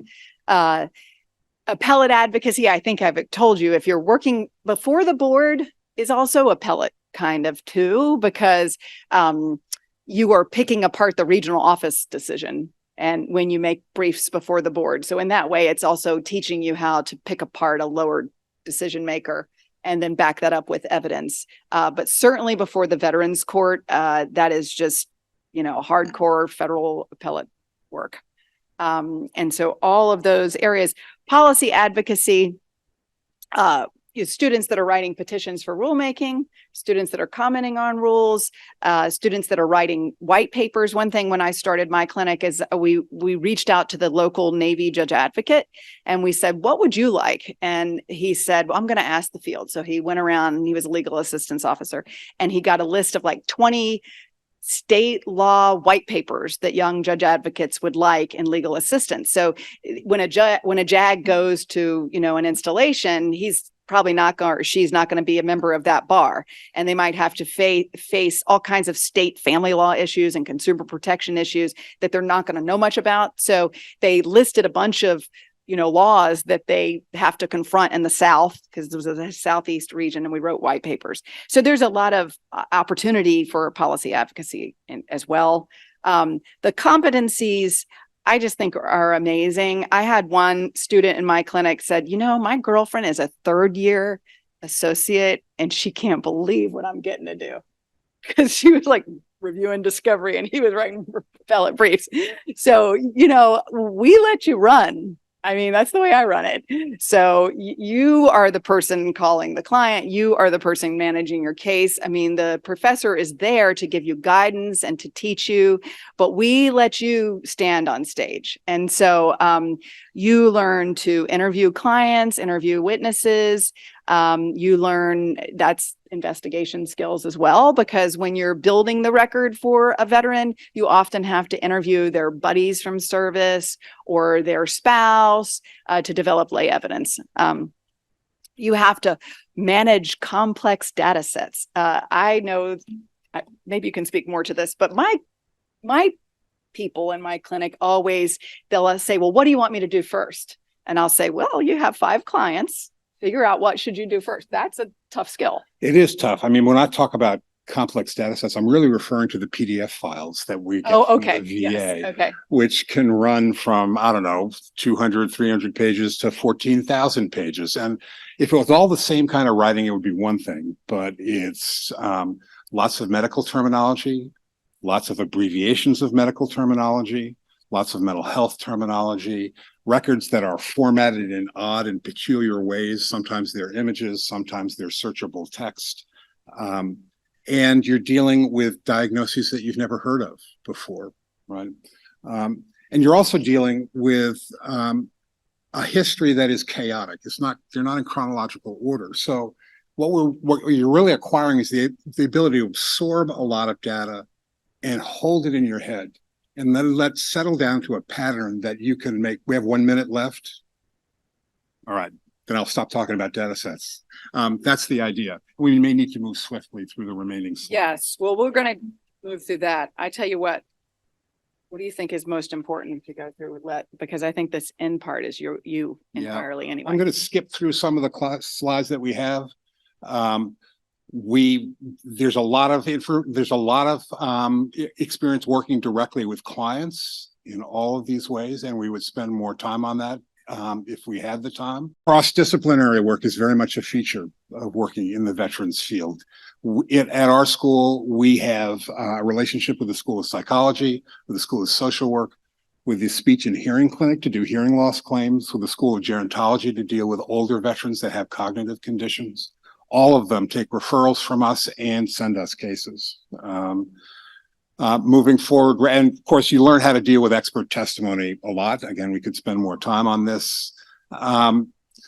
Community work is another piece of the work that we do. Stand downs, Military Mondays at Starbucks. Today in Atlanta, the entire rest of my staff is at Truist Park in Atlanta doing a pro bono event with veterans who are coming for quick advice.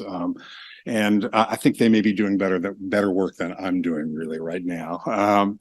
Moving forward, I want to talk a little bit about the impact on law schools.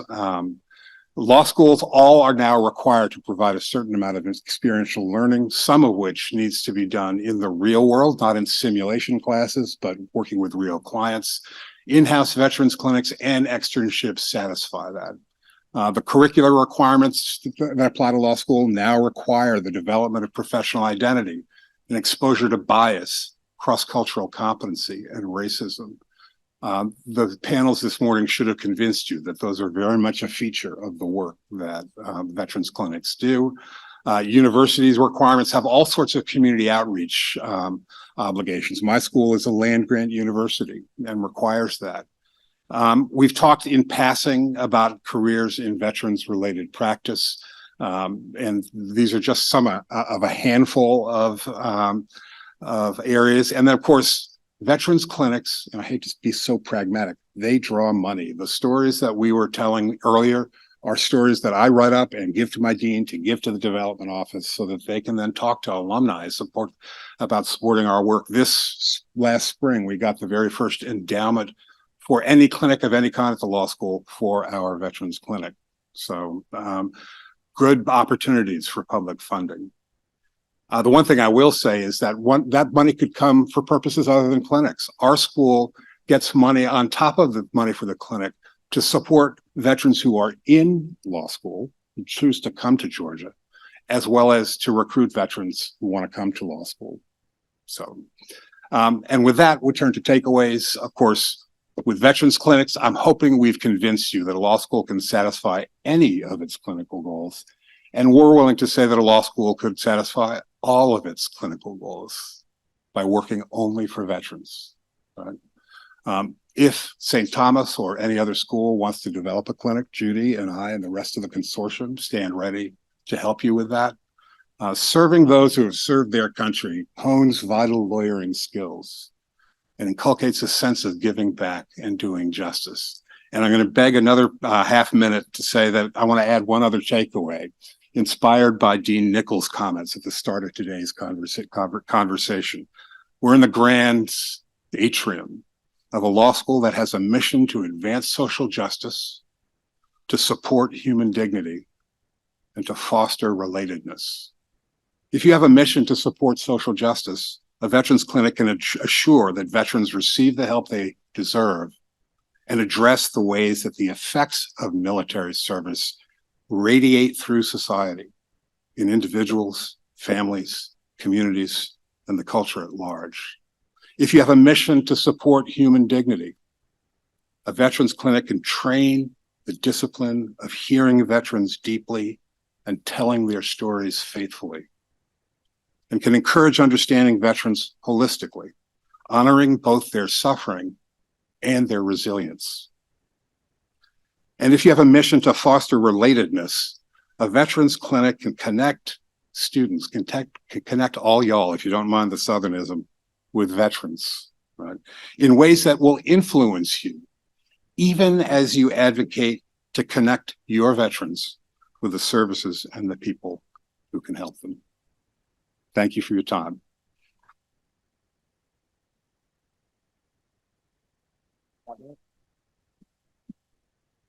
Thank you, Alex and Judy. We're going to do 5 minutes of questions authorized by Marshall.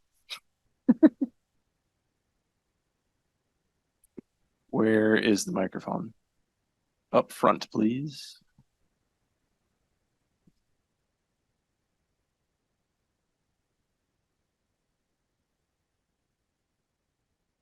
Professor Shea, we actually read your, I think it was called the experience or learning from practice. Yes. We read that book for our judicial externship, by the way, and it was great.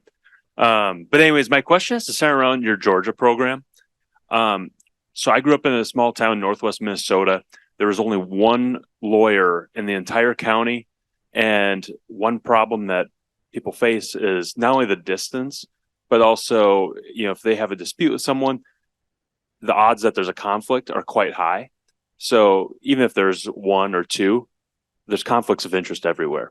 I want to figure out how does your program from the University of Georgia outreach to those veterans in those rural communities? What specific steps do you take to do that? It's a great question. And honestly, one of the best tools we've used to do that has been the support we get from across campus, from the rest of the University of Georgia. We are the flagship institution in the university system, and we have a mission to reach out to throughout Georgia. The first summer we were open, the university got us a spot on the CBS Evening News from Atlanta, and got a full-page article in the Atlanta Journal-Constitution. And perhaps most effectively, got us a 5-minute radio spot that then got distributed to all 70 radio stations in the state of Georgia. The next week, the university switchboard had to shut down because too many people were calling to get help from the clinic. Now that's a challenge for us as a law practice. How do we meet that? The second thing I would say is the pandemic actually jumpstarted this. We actually got grant funding from the ABA in the first full year of the pandemic to do what we described as a remote virtual clinic, where we would connect veterans in remote rural areas of the state with pro bono lawyers who would agree to talk with them and consult with them, and if possible, take their cases, even though the lawyers were located somewhere else in the state. That project left us with a database of about, 3,500 net service providers, including traditional veteran service providers, but also including chiefs of police, libraries, churches, all the way through the state, so that people who came to one of those places would know to call the clinic, right? And then the third thing we do now that we have these calls coming in is really work hard to develop a referral network. We can't handle every case that comes our way, but we know that there are lawyers who can, and we've made a lot of effort to find the right referral that a person will actually help the person and not just put them into the circle of referrals. That's the three answers I would give up front. It remains a work in progress. I did most of my young practice as a young lawyer in rural Vermont, where exactly the same problem happened. I'd love to have funding to travel all over the state and set up offices to talk with veterans where they live, rather than asking them to come to me or get on a teleconference. So it's a long-term effort. Thank you. We have time for one more. I have a question. I have a question about your policy advocacy and whether you're satisfied with the level of receptivity that agencies have to your policy proposals. And if you'd like to see improvements, what improvements would you like to see? It's a really good question, because we have several rules that we've commented on, and it's like the VA hasn't implemented the rules yet. So we know they've received our comments, but you can't tell whether they've heard it. I do have one thing that's sort of promising that's happening next week, and that is that the DOJ is staging a listening session with the Veterans Benefits Administration. So representatives from DOJ and the Veterans Benefits Administration have invited 9 different legal aid representatives, and several of us are from the consortium, to identify problems with the forms, ways that we can make the system easier for veterans and more streamlined and that sort of thing. So initiating that dialogue with clinics that represent veterans shows an openness. So it's really good that DOJ is kind of after this, which I thought that's going to be a nice thing. But in commenting to the proposed rules, I mean, I know that Swords to Plowshares ones, they just had to do a writ of mandamus about it, right? So I mean, the process of policy advocacy has multiple different forms, right? The two things I add to what Judy said is that while it's often a slow process to get an agency of the scale of the VA to respond, so sometimes it works best to get in touch with an individual who has their finger on a scale that they can push a little bit. So, for example, the article I described earlier, Yolanda Duterte's article on the caregivers program, that article came out and she wondered whether anyone read it. And then she got a call from someone in the VA who thought the caregiver program needed to be revised. So now she's working with an in-house group that's likely to make change. So if the only measure of success is whether the agency says yes to your rulemaking proposal, that may not be as successful. But if you recognize this more informal and persuasive advocacy with individuals within the agency, that's often a useful way of handling the policy advocacy. That is all we have time for. Thank you so much, Professor Shea and Professor Clausen. The last and final panel today is going to be exploring confronting the prevalence of PTSD and other invisible injuries in returning veterans and searching for restorative remedies. So we have 2 distinguished panelist members today. One is Professor Holly Christian, and then the other one is Mr. Hector Mata Castiello. Hopefully I said that right. Thank you.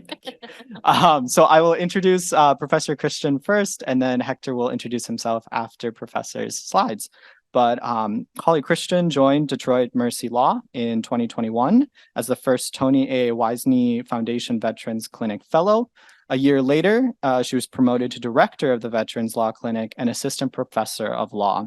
She is currently VA accredited, barred in both Illinois and Michigan, as well as admitted to practice in front of the Court of Appeals for Veteran Claims. Holly has provided legal services to individuals and children with disabilities in contested special education and adult guardianship matters. She has also represented low-income and homeless veterans, as well as provided pro bono management, volunteer recruitment, and training while employed at the ABA and Swords to Plowshares. She has presented research, organized community legal clinics, conducted Know Your Rights presentations, and spoken at CLE events related to her practice areas. So without further ado, Professor Christian. Thank you. I want to thank St. Thomas and in particular Hank Shea for giving me this opportunity because, believe it or not, this is my first speaking engagement at a law journal symposium. So I'm a little bit nervous, but I'm very excited. And thank you so much for this opportunity and for all that you do for St. Thomas and for our veterans. So we have a large topic to cover today, right? Kind of the title of our presentation could range from a million different things. But today, what I really want to talk about is a specific bucket of veterans with invisible injuries who are being shut out or have large obstacles to overcome in order to access specific restorative remedies. And those remedies being VA benefits and military discharge upgrades or records corrections. And I was thankful that I got to present after Professors Clausen and Shea because they kind of highlighted what those processes look like and how it looks like to be an advocate representing veterans in that space. So, although I was never in the medical field like my sisters, and I'm not a data analyst, I do like statistics. And so this is pulled right off of the VA's website. And I should note that all of my sources are linked on my last slide. And if you'd like to have a copy of those slides, I'll have my email up at the end of the presentation. Feel free to email me and I can send you my slides. So we know that veterans are at a higher risk of developing post-traumatic stress disorder than civilians. No duh. But what other kind of populations within the veteran population are at a higher risk of developing or being diagnosed with PTSD? Well, we know in particular that female veterans have twice the risk. This could be due to the occurrence of military sexual trauma. 1 in 3 women report and 1 in 5 men report being a survivor of military sexual trauma. Again, also, we know that veterans who deploy, not necessarily who are in combat, but any veteran who deploys is 3 times more likely to develop PTSD than veterans who do not deploy. Additionally, we know that recent era veterans, the whole title of our presentation is confronting invisible injuries in our returning veterans, right? So we do know that recent era veterans from OIF and OEF are also at a higher risk of developing PTSD. Additionally, I want to note that now that kind of our culture has shifted and our DSM diagnostics manual has shifted, we might be seeing this increase in PTSD diagnosis, not necessarily because there's more veterans with PTSD, but because we're actually flagging and screening for those things now. So when we're talking about returning veterans from OIF and OEF, we do know that there are specific populations within returning veterans that are also at risk or at higher risk of developing PTSD. Overall, there's about 13.5% of veterans who screen positive for PTSD returning from these conflicts. We also know that in particular, Army and Marine Corps veterans who were deployed are at a higher risk, as well as Hispanic and African-American non-Hispanic deployed veterans are at a higher risk of developing PTSD. Let's also talk about traumatic brain injury. Traumatic brain injury is an injury occurring to the brain due to the result of some kind of trauma, whether that be, the inside of the brain hitting the skull. It could be due to even being sitting in a tank and have that kind of rumbling. And I'm describing TBI because I know this entire table knows what a TBI is. Many of you know what a TBI is, but the reason why we don't have a ton of broken down statistical data like in the slides about PTSD is because traumatic brain injury is kind of something that we have just now realized what it is and have been in the process of developing different diagnostic tools like brain scans in order to figure out how to diagnose these veterans aside from just self-reported symptoms. So those of us who are in the veterans advocacy realm know that OEF and OIF veterans, they are experiencing TBI as a signature injury of these particular conflicts. About 19% of veterans overall have some kind of traumatic brain injury, either as a diagnosis or as an event that they have experienced. So now that we know what populations are affected within our subset of veterans as far as PTSD and TBI, and I don't want to fail to mention that there are millions of other, well, not millions, but there's tons of other invisible injuries, the whole range of mental health conditions, bipolar disorder, schizophrenia, things like that, as well as other things like fibromyalgia, which can be an invisible injury, and that a lot of our Gulf War veterans are experiencing due to their service. So it's not just PTSD and TBI, but those are the invisible injuries that I wanted to focus on in my presentation today. So the impact of invisible injuries is obviously deep and varied. It can range all the way from lack of housing to comorbid health issues. We know in particular that things like sleep apnea, hypertension or high blood pressure, and substance abuse are oftentimes comorbid with individuals who experience TBIs and PTSD.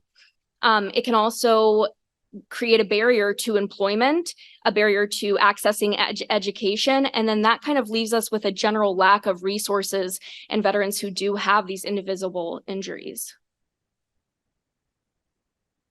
So what's great is that all of those impacts, all of those negative things that individuals with invisible injuries experience, we have a huge administrative agency that is developed to assist these people. And what's that called? The VA. So the VA provides a litany of benefits which can address any one of those impacts of invisible injuries. And so this slide just mentions a couple of them. The first, these aren't VA benefits, but these are federal benefits that can assist individuals with invisible injuries. And then we see all these bubbles pop up, right? So we have everything from caretaker benefits, dependent educational assistance, voc rehab, disability compensation, things like that, that can assist our veterans who are struggling with invisible injuries. So this is great, but there's a catch. Did you see what's right underneath of the benefits word? With an honorable discharge. So how are we eligible for these benefits? Well, under the VA's definition and under Congress's statute, a person who served in active military, naval, or Air Force and who was discharged or released therefrom under conditions other than dishonorable. Let's take a look at what that means in practice as far as the bolded language. There's both administrative and punitive discharges, and the discharges which I've highlighted on my slide are what we call bad paper discharges. If you have a bad paper discharge, you are not automatically eligible for VA benefits. You do not get to go and get VA healthcare. You do not get GI Bill benefits. You do not get VA caretaker assistance. You don't get health care if you have a bad paper discharge automatically. There are ways that you can petition the VA, which Professor Clausen mentioned, the character of discharge determination process, where you can petition the VA to allow you it's almost like asking for a waiver, saying, hey, I know my discharge status isn't eligible. However, due to these factors, will you still give me healthcare or disability compensation? However, if someone walks into the VA healthcare system and the person sitting at the front desk doesn't know that and just sees their DD-214 and sees bad paper, they might turn them away and say, no, you're not eligible. And in fact, there's a, I didn't bring it up with me. It's over at my table, but There's an amazing report called the Turned Away Report. And I link it in my slides. And if any of you would like to take a copy, they did a deep dive of different veterans advocates organizations, and Harvard did a deep dive on the prevalence of veterans with bad paper who were getting turned away for healthcare, for VA benefits from the VA, and being prejudiced by that. So why do we care about veterans with bad paper? Well, we should care about anyone regardless. You know, everyone should have human dignity, like your dean was saying the other day, and like many of our speakers have mentioned here today. But particularly when we're talking about returning veterans. Post 9/11 veterans of the current conflicts are disproportionately affected by bad paper discharges. You can see oh, there's not a screen behind me. I'm used to class. There's a screen to my left, but you can see that scale going up of bad paper discharges. We know that around 16% of service members who are separated for misconduct are diagnosed with PTSD or TBI within the 2 years prior to that discharge, meaning their command knows they have this diagnosis and still discharge them due to misconduct. Additionally, an even larger chunk of veterans or service members are separated for misconduct and then are later diagnosed with mental health conditions.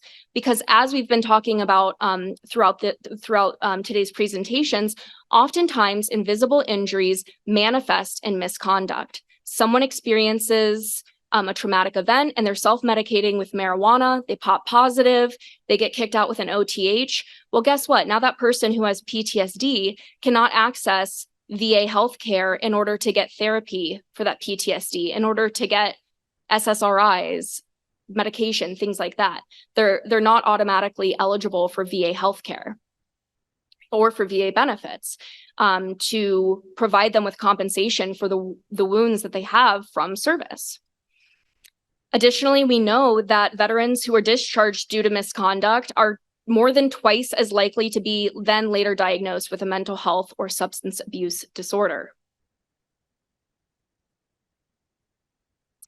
And this is from that Turned Away report, but I think it's really important to note that the VA's denial to veterans with bad paper discharges, this report says, is national, persistent, and systemic. And not only that, but the VA's denial of veterans with these bad paper discharges and turning them away, it is happening to our most vulnerable veterans, our veterans with invisible injuries. And like the Turned Away report says, it can be harmful or even deadly. So what's the answer? Well, I argue in my paper that I will be writing soon and will be hopefully published soon, that one of the restorative remedies, and I think one of the most important remedies that we can work for as advocates and as attorneys, is a discharge upgrade. Now, Professor Clausen had alluded to this, but just to reiterate, if you apply to the Department of Defense boards of review, you can appeal and kind of apply to those boards and say, my discharge was unjust, it was unfair, I deserve a different discharge status, please grant my application. If you are successful and relief is granted, you get a new DD-214 paperwork. And it is binding on the VA. So if the VA turned you away prior, you get a new DD-214. You can then bring that to the VA and say, hey, the DOD said, I have an honorable discharge. You have to follow that. It is binding upon the VA. Additionally, veterans do not have to have an attorney to apply. And mental health applications are supposed to receive liberal consideration and are supposed to be more likely to be granted relief. Why do I add the supposed to? It's because I'm petty, maybe, but it's also because we know that there is a low success rate for relief and discharge upgrades. And even more so, it is varied across the branches because each branch has a different discharge review board. It is varied. So the statistics on the slide here are from the most recent fiscal year's quarter about the statistics of veterans who apply for discharge upgrades on the basis of mental health mitigation, on the basis of sexual assault mitigation, and then other applicants. So they are tracking these numbers and they are publishing them, which is great. But we see, I mean, just on this last quarter, I think it was between 4 and 50% of applications were getting relief. 4% to 50%, that's a huge discrepancy, right? So depending on what branch you are discharged from and therefore which board you're applying to, do you get the discharge upgrade or not? Not only that, but a lot of our clients in the clinic, they can't wait a year to 2 years to get this discharge status. They are in crisis, especially if they have an invisible injury. They don't have the time to wait for these decisions. And even more so, it's interesting because I was reading in the Turned Away report about this conundrum where one of the best pieces of evidence you can get to submit to the discharge review boards is some kind of diagnosis from the VA or a VA character of discharge determination. So we're in this situation where I need the discharge upgrade board to grant me relief in order to get help from the VA, but I also need the evidence from the VA to help me get my discharge review board to grant my application. So you're in this kind of cyclical conundrum, or it's chicken or the egg type of a situation. Additionally, although you can apply pro se, an attorney or an advocate is oftentimes needed. But is there hope? I believe so. I believe there is hope due to a couple of, the 3 bullet points that I have on my slides here. So recently, Secretaries of Defense Hagel, Kurta, Carson, and Wilkie issued these guidance memorandums giving guidance to the discharge review boards saying, hey, discharge review boards, you need to treat mental health mitigation applications or applications that are based in part on a mental health element with liberal consideration. And each of those guidance memorandums came out with a different kind of flavor to it. One even talked about the importance of rehabilitative measures and proving that to the board. One even mentioned marijuana and the fact that now that we have states which have legalized marijuana, that those charges may not hold the same weight as they do today. So we do have this momentum with these secretaries of defense saying that we want to take into consideration mental health as a mitigating factor to misconduct, and therefore as a factor to take into consideration when we're determining whether or not someone should receive a discharge upgrade or not. Did the boards listen? Well, if they did, we wouldn't have had the wonderful Kennedy and Manker settlements. And if you go to kennedysettlement.com and mankersettlement.com, they've got great websites. They look exactly the same. But basically what those settlements did is there were class actions from advocates who said, hey, boards, you're not listening to the DoD guidance, and you're categorically denying veterans with mental health mitigation as part of their application. You're categorically denying them discharge upgrades.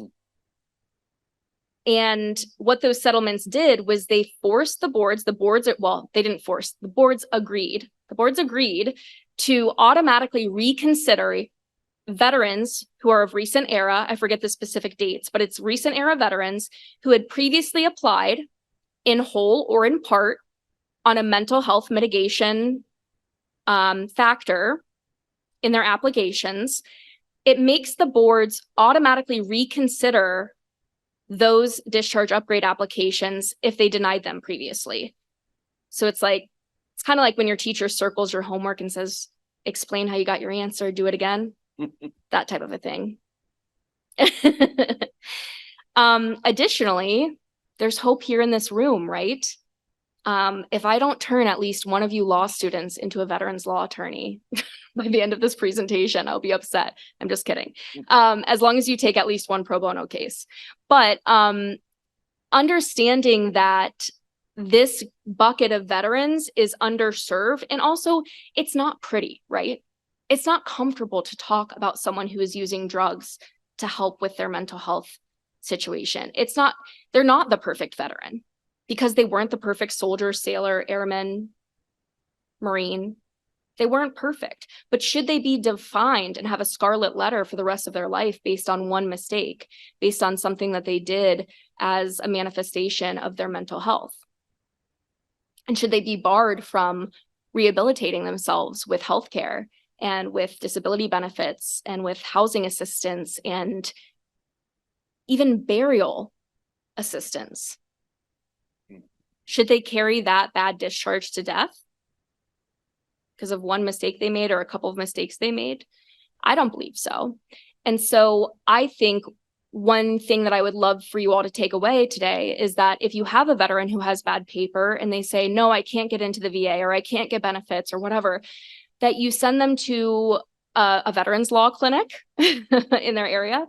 But also, if you want to learn more about this and about how you can help people navigate the process, there is a wonderful resource. Swords to Plowshares has a self-help guide that is written for veterans.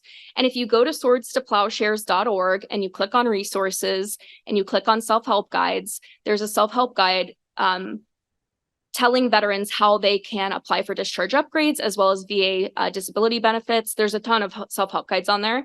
And then also there's resources for veterans and law students, like the Connecticut Veterans Legal Center has a discharge upgrade manual. We talked about the Veterans Benefits Manual, which could you raise your hand if you're in law school right now? Okay, y'all have Lexis, right? Okay, y'all have the VBM then. Go to the Veterans tab in LexisNexis, click on that Veterans Benefits Manual as a secondary source, and click on Chapter 21 on discharge upgrades. So there's many resources in order for us to kind of understand ourselves, the process, and to point veterans to help understand the process. So I believe that there is hope in this restorative remedy. And like I said, I believe it is one of the strongest and best restorative remedies that we can pursue for veterans. Thank you. Wow.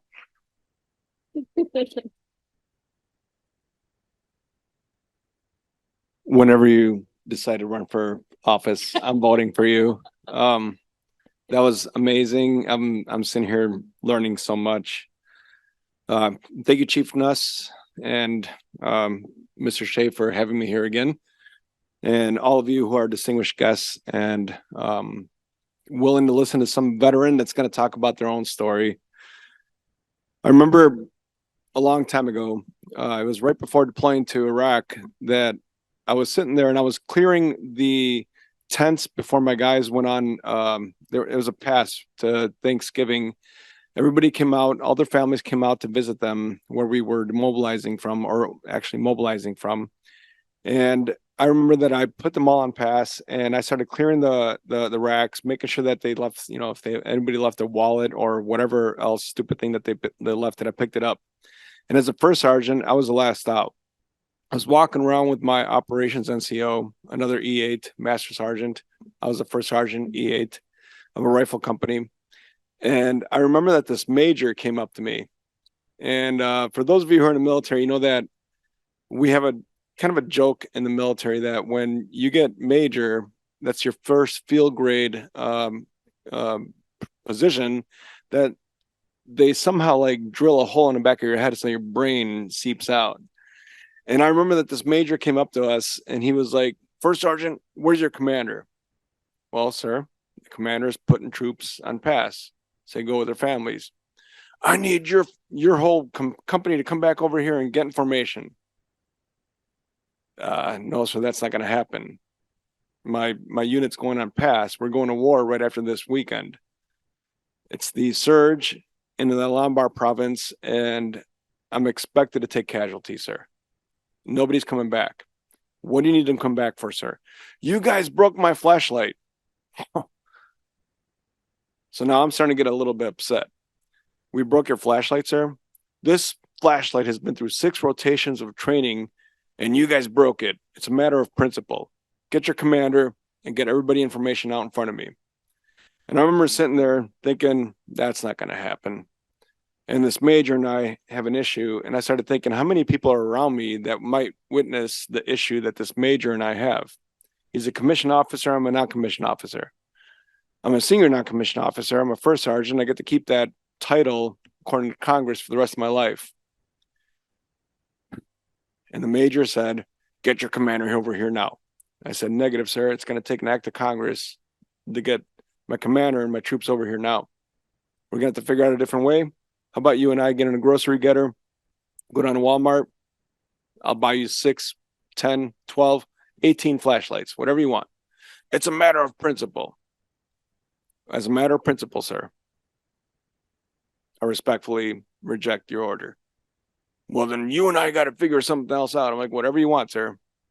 And I remember that he said, I want to take you into the smoke pit, and you and I are just going to go at it one-on-one. My operations NCO said, sir, are you really going to fight an airborne ranger? Is that really what you want to do today? You want to fight an airborne ranger? I'm going to kick his, and you know what he said? Well, I was a very young first sergeant. I was the youngest first sergeant in the Army at the time. I was 34 years old, which is very young to be an E8, a first sergeant. And I remember saying, well, let's go, sir. And I started taking my top off. And from way off in the distance, I heard the voice of God in the military, otherwise known as the command sergeant major, yelling, first sergeant. And I looked over to my left, and I remember thinking, what am I doing taking my top off to go fight a major, a field grade officer? And then he looked at me and said, come over here. And the major got all upset. You're disrespecting me and blah, blah, blah, blah, blah. And the sergeant major whiffed him off, whatever a sergeant major could do. And I walked up to the the sergeant major, and he looked at me and goes, first sergeant, I'm going to teach you something you need to learn for the rest of your life. Never argue with an idiot. They'll beat you with experience and reduce you to the level. Roger that, sergeant major. So what is misconduct? What is misconduct? That would have gotten me kicked out of the military for sure. That would have made it so I never had benefits for sure.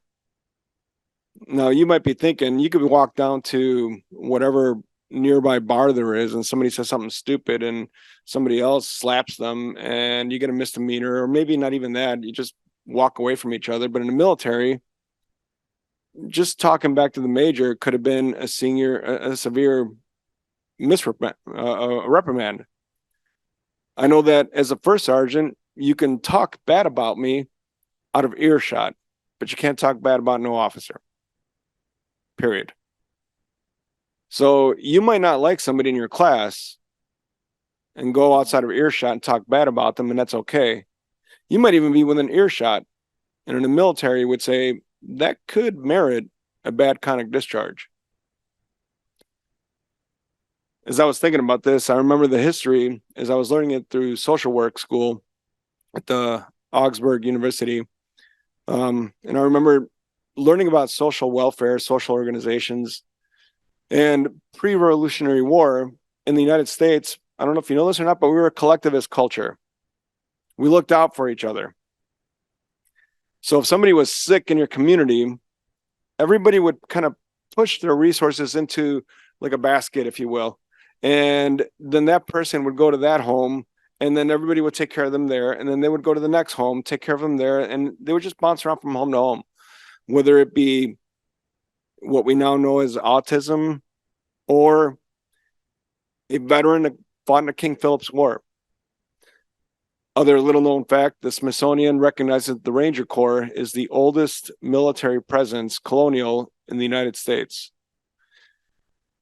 So Revolutionary War comes around, and what veterans did was we went back to our homes, our communities, and our communities took care of us. We went from one home to the other if we were badly wounded, and people took care of us. Everybody just kind of pushed into it and said, this is what we're going to do. And that's just what we did as an American culture. And it wasn't until the Civil War when veterans decided, I'm not going home, I'm going to go out west, that we became outlaw and law dog one day to the other. And we fought each other. We fought you. We came into your towns. We made them hell or heaven. It depended on who you had. And it depended on who you had one day to the next. But it wasn't that which caused us to go fight. That was the result of what happened after we fought. We went and fought, and we fought our brothers and sisters, and we came back, and we started filling prisons everywhere across the United States. And prison wardens started taking note of that, especially in Pennsylvania, where they started realizing that at least 2/3 of the men in the prisons were broken from the war. We didn't have a term called PTSD yet. It was soldier's heart during the Civil War. I really love that term, soldier's heart, because it's still relevant today. Something happens to you when you go off into combat. For me, 13 buddies that I buried, one of the most horrendous stories of losing a buddy was holding him in my arms, and he was being treated for shock from a femoral wound in his left leg. I drug him about 50 feet into the combat casualty collection point. And when the doc said, treat for shock, you loosen all restrictive clothing, remove boots, and I removed his Kevlar helmet at the time. And I remember him looking up to me and saying, thank you, Maddie. And I looked down at him to say, I got you, Ranger buddy. But and his head exploded. I had his brain in my mouth, all over my face, all over my uniform, everywhere. And that's how Bird died, in my arms. I was okay. Everything was okay up until then. And I remember coming home and things started to bother me. I started remembering combat actions. I started remembering people I've killed, which is kind of a strange generational thing amongst veterans that we've gotten better at it. And in Ranger Regiment, I mean, we're nicknamed America's Hitmen. We were desensitized to it, and we did it well. And I'm not ashamed of it. I know what I was doing, and I volunteered. The part that I did not know was that at the end of my day, in the middle of the night, things would come and haunt me. Faces, people, events, things that were said, like, you're a regular serial killer, Maddie. I ain't no serial killer, but it sure does feel that way. I don't know what I was doing. I think I know what I was doing. And I remember that the culmination of all these things happened on January 24, 2004, where I was standing off with one armed combatant. See, in the Ranger Regiment, we train by 3 principles. One is just surprise, right? Speed, violence of action. Speed, you train really slow and then you become really fast. And then violence of action is where, where a regular infantryman might put 2 bullets in your chest, you drop, and that's it. They go beyond you. Hague Geneva Convention says once you've passed them, it's done. In the Ranger Regiment, I'll put 30 rounds into you. I'm going to hang you up in the middle of the air in case your buddy's watching. I want them to lose bowel control so that when I come up to them and they want to surrender, I'll kill them too. And then the next person will want to surrender and there won't be no surrender. Because by the time that you send me, it's over. I am the boogeyman. I remember my oldest was talking to my youngest one night, and the little one was saying, Tavo, I'm afraid of the dark. And the oldest said, why are you afraid of the dark? I don't know. And the oldest said, well, are you afraid of Papa? Well, no. Because Papa is the reason why other kids in other countries are afraid of the dark. And he's on your side. But on January 24, 2004, I was in an operation where I had lost all of it. Speed, everything. And this armed combatant who was yelling commands at me, and I was yelling commands back at them, turned out to be a Lakeville police officer. I was on my front lawn with 2 pistols, readily able to defeat my enemy, wanting to ghost him, and believing that he should have already ghosted me, believing I should punish him for not having ghosted me. When I came out of my dissociative state, which was one of many, many flashbacks that I was having, I realized I was surrounded by 8 Lakeville police officers. And when I came to, all I could think about was, there is no future for me. I need to die. And then I began, during that 8-minute confrontation, prompting them to kill me. I'm not going to go into why they didn't. I'm just going to say that I'm obviously grateful that they didn't. And after that, the events that happened, those Lakeville police officers, they didn't even come to my sentencing. I had no idea what that meant. But the whole year that that judge used his bench authority to push me into therapy, my attorney, who said, Hector, I need to know, and this was pivotal. My attorney said, Hector, I need to know, are you a criminal or do you need help? I was in jail. I was in a fish tank. My attorney kept asking, Hector, I need to know, are you a criminal or do you need help? And I kept saying, sir, I'm not a criminal. Hector, you don't understand. I'm like, no, I don't, sir. I don't understand. Are you a criminal or do you need help? Sir, I'm not a criminal. Hector, do you need help? And I started crying. Sir, I need help. I've been struggling for a lot of years. I don't even know what to do. Tell me what to do and I'll do it. I just don't know what to do. All I want to do is die. Hector, I'm not going to let you die. You need help. What would happen if we got you help? And I remember crying and saying, I have no idea, sir. I've never asked for it. It's not what we do. He got me help. And at the end of that year-long process, I got better. And I remember standing in front of the judge and the prosecutor and my attorney saying, sir, I'm ready to go to prison, do my time. I'm a much better person now. And that judge used his authority to drop all the felonies, gave me some massive amounts of community service. I'm not going to lie. People thought that I worked for Dakota County, and I'm pretty sure that I did. But I was rehabilitated. I'm not a criminal. I'm going to be the most difficult person in front of you when I come before you. I have not been trained for mercy or grace. I've been trained for war. But man, the second chance that you could fight for me to get, it's going to be every bit worth it. And if you haven't thought about becoming a veterans advocate in your profession moving forward, please. We're hard. And at the same time, I'll make good on every single amount of your energy that you put forward towards me. I promise you. Just give me that chance. I fought for you. Fight for me. Thank you.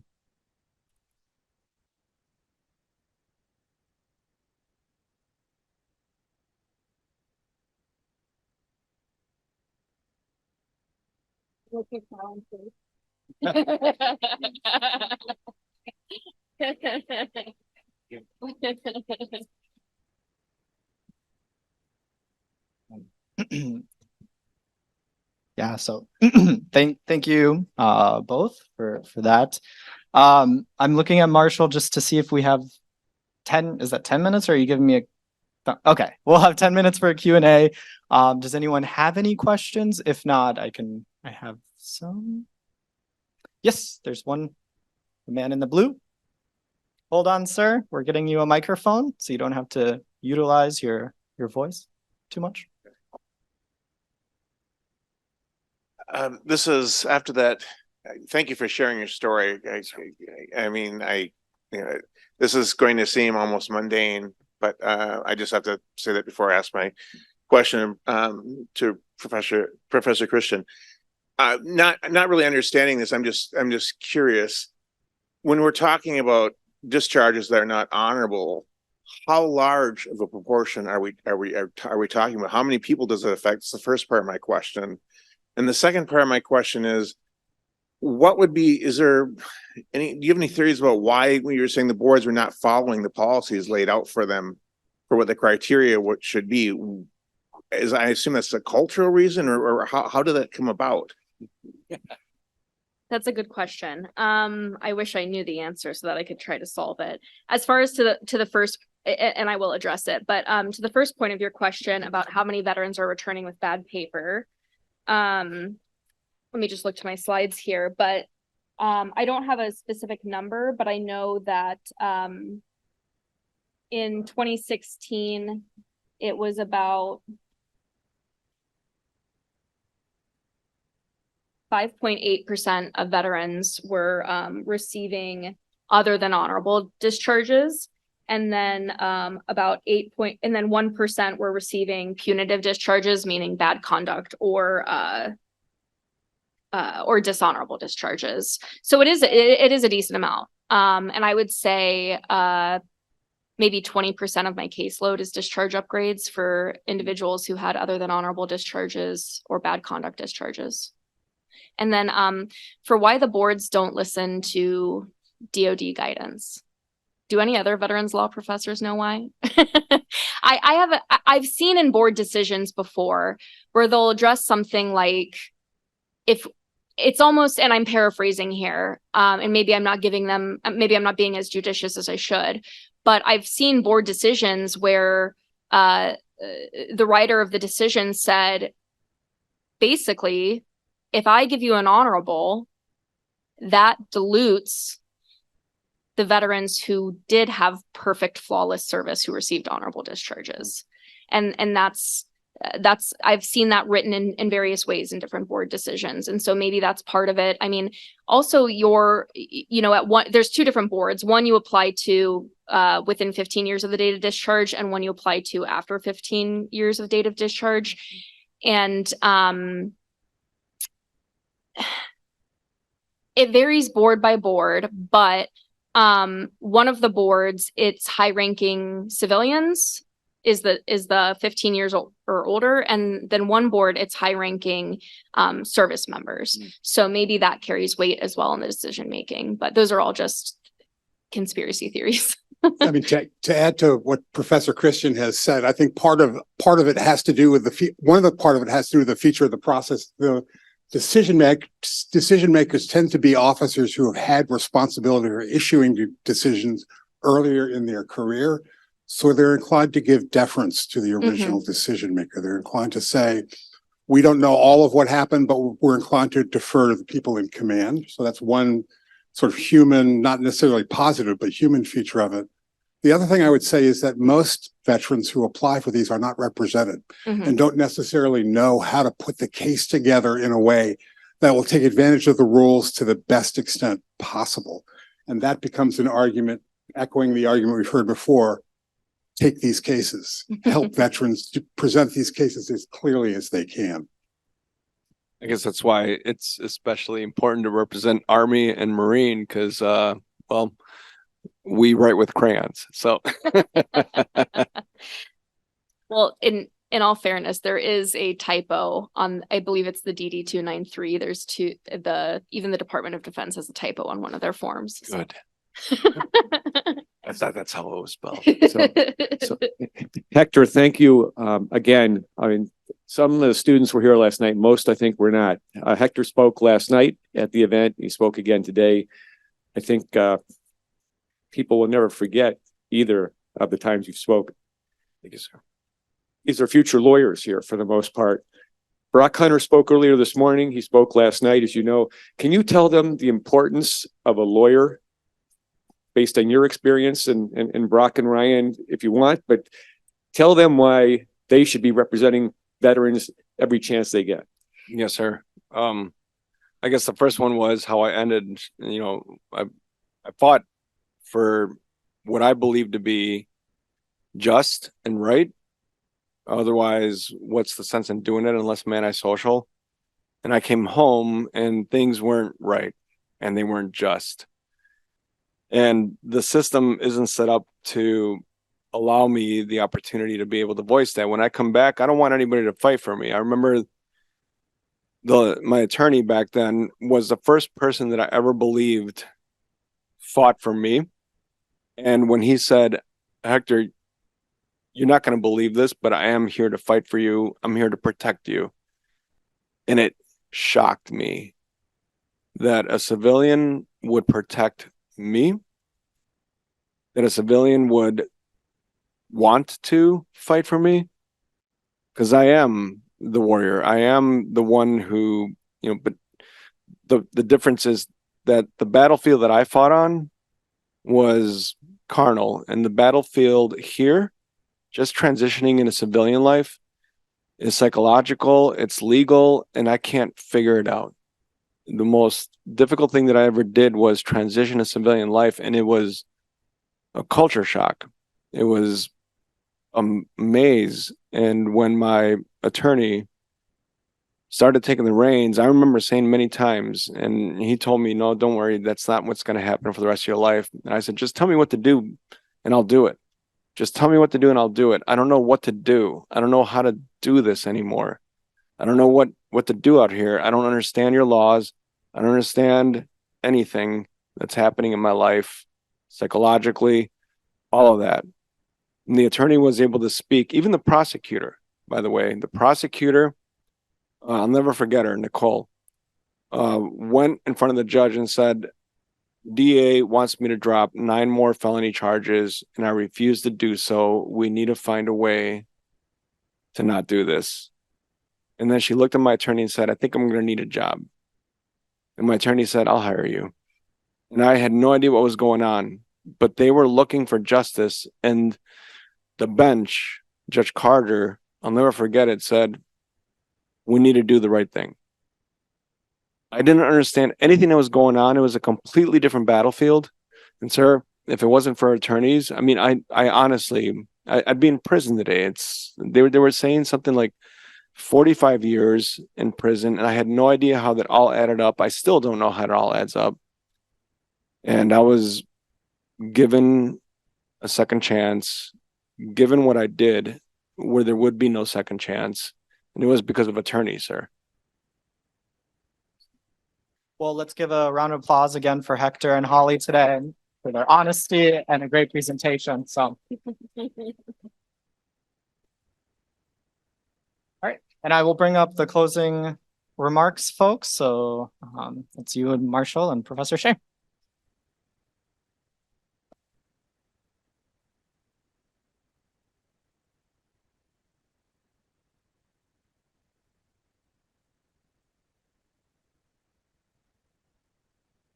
All right, what an event. I think I speak for everybody on behalf of the Law Journal. All our panels were fantastic today. The one word that kept coming back to me is gratitude.